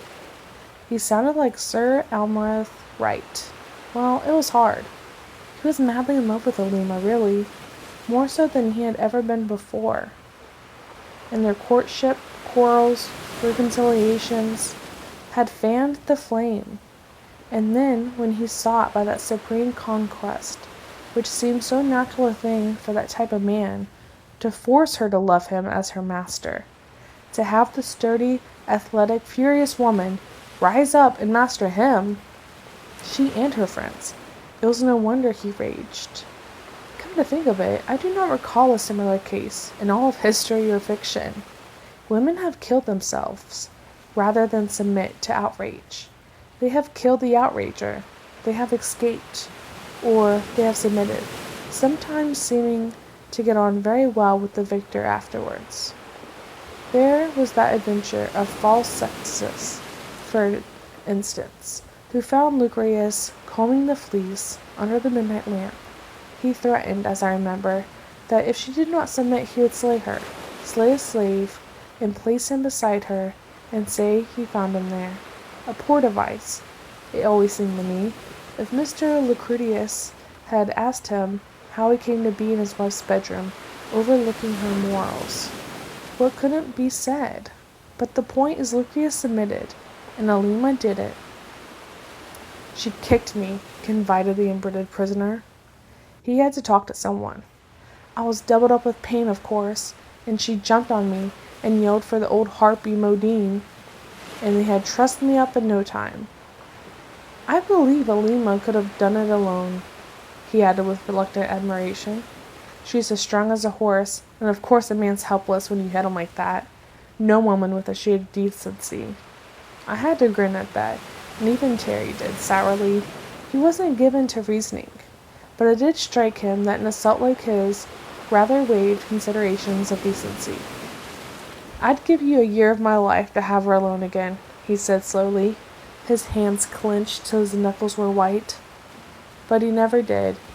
She left our end of the country entirely, went up to the fir forest on the highest slopes, and stayed there. Before we left, he quite desperately longed to see her, but she would not come, and he could not go.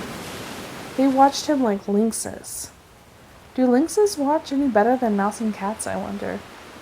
Well, we had to get our flyer in order, and be sure there was enough fuel left, though Terry said we could glide all right, down to the lake once we got started. We had gone gladly in a week's time, of course, but there was the great to-do all over the country about Ellador's leaving them.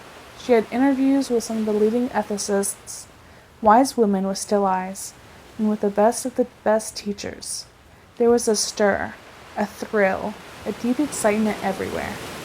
Our teaching about the rest of the world had given them a sense of isolation, of remoteness, of being a little outlying sample of a country, overlooked and forgotten among the family of nations. We had called it the family of nations, and they liked the phrase immensely. They were deeply aroused on the subject of evolution, indeed. The whole field of natural science drew them irresistibly. Any number of them could have risked everything to go to the strange, unknown lands and study. But we could only take one, and it had to be Ellador naturally. We planned greatly about coming back, about establishing a connecting route by water, about penetrating those vast forests and civilizing or exterminating those dangerous savages, that is. We men talked of that, not with the women. They had a definite aversion to killing things.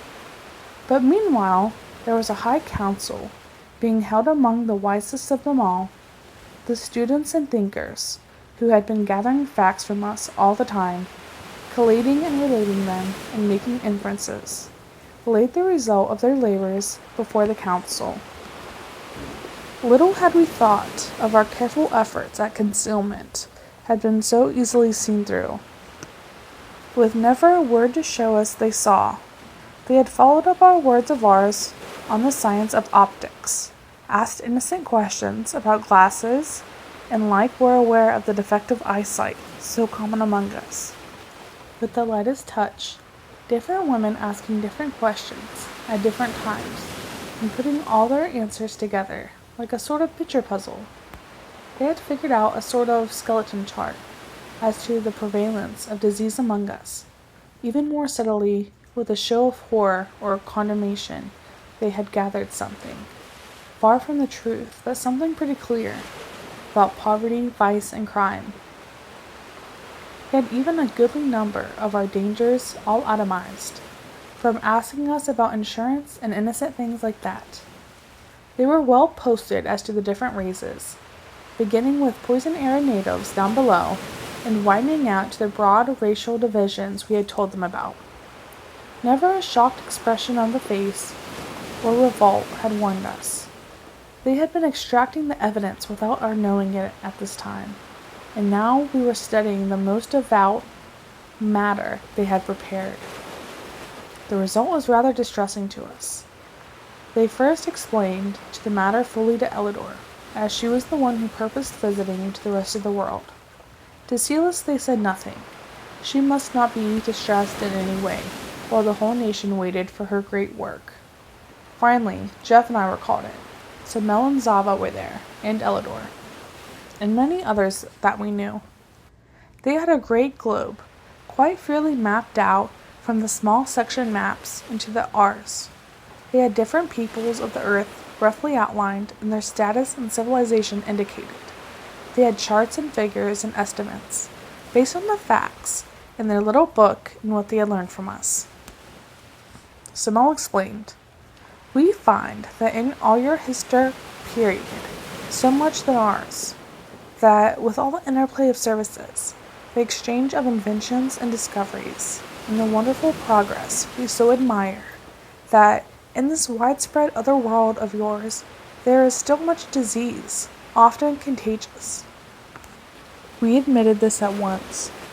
Also, there is still in varying degree ignorance with prejudice and unbridled emotion. This too was admitted. We find also that in spite of the advance of democracy and the increase of wealth, that there is still unrest and sometimes combat. Yes, we admitted it all. We were used to these things, and saw no reason for so much seriousness. All things considered, they said, and they did not say 100th part of the things they were considering. We are unwilling to expose our country to free communication with the rest of the world, as yet. If Ellador comes back and we approve her report, it may be done later, but not yet. So we have to ask this of you gentlemen. They knew that word was held in a title of honor with us, that you promise not in any way to betray the location of the country until permission, after Ellador's return. Jeff was perfectly satisfied. He thought they were quite right. He always did. I never saw an alien become more naturalized, more quickly than that man in Herland. I studied it a while, thinking of the time they'd had done if our contagions got loose there, and concluded they were right, so I agreed. Terry was the obstacle. "Indeed I won't," he protested. "The first thing I'll do is get an expedition fixed up to force an entrance into my land." "Then," he said quite calmly, He must remain an absolute prisoner always. Anesthesia would be kinder, urged Modine, and safer, added Zava. He will promise, I think, said Elidor. And he did. With much agreement, we at last left Herland.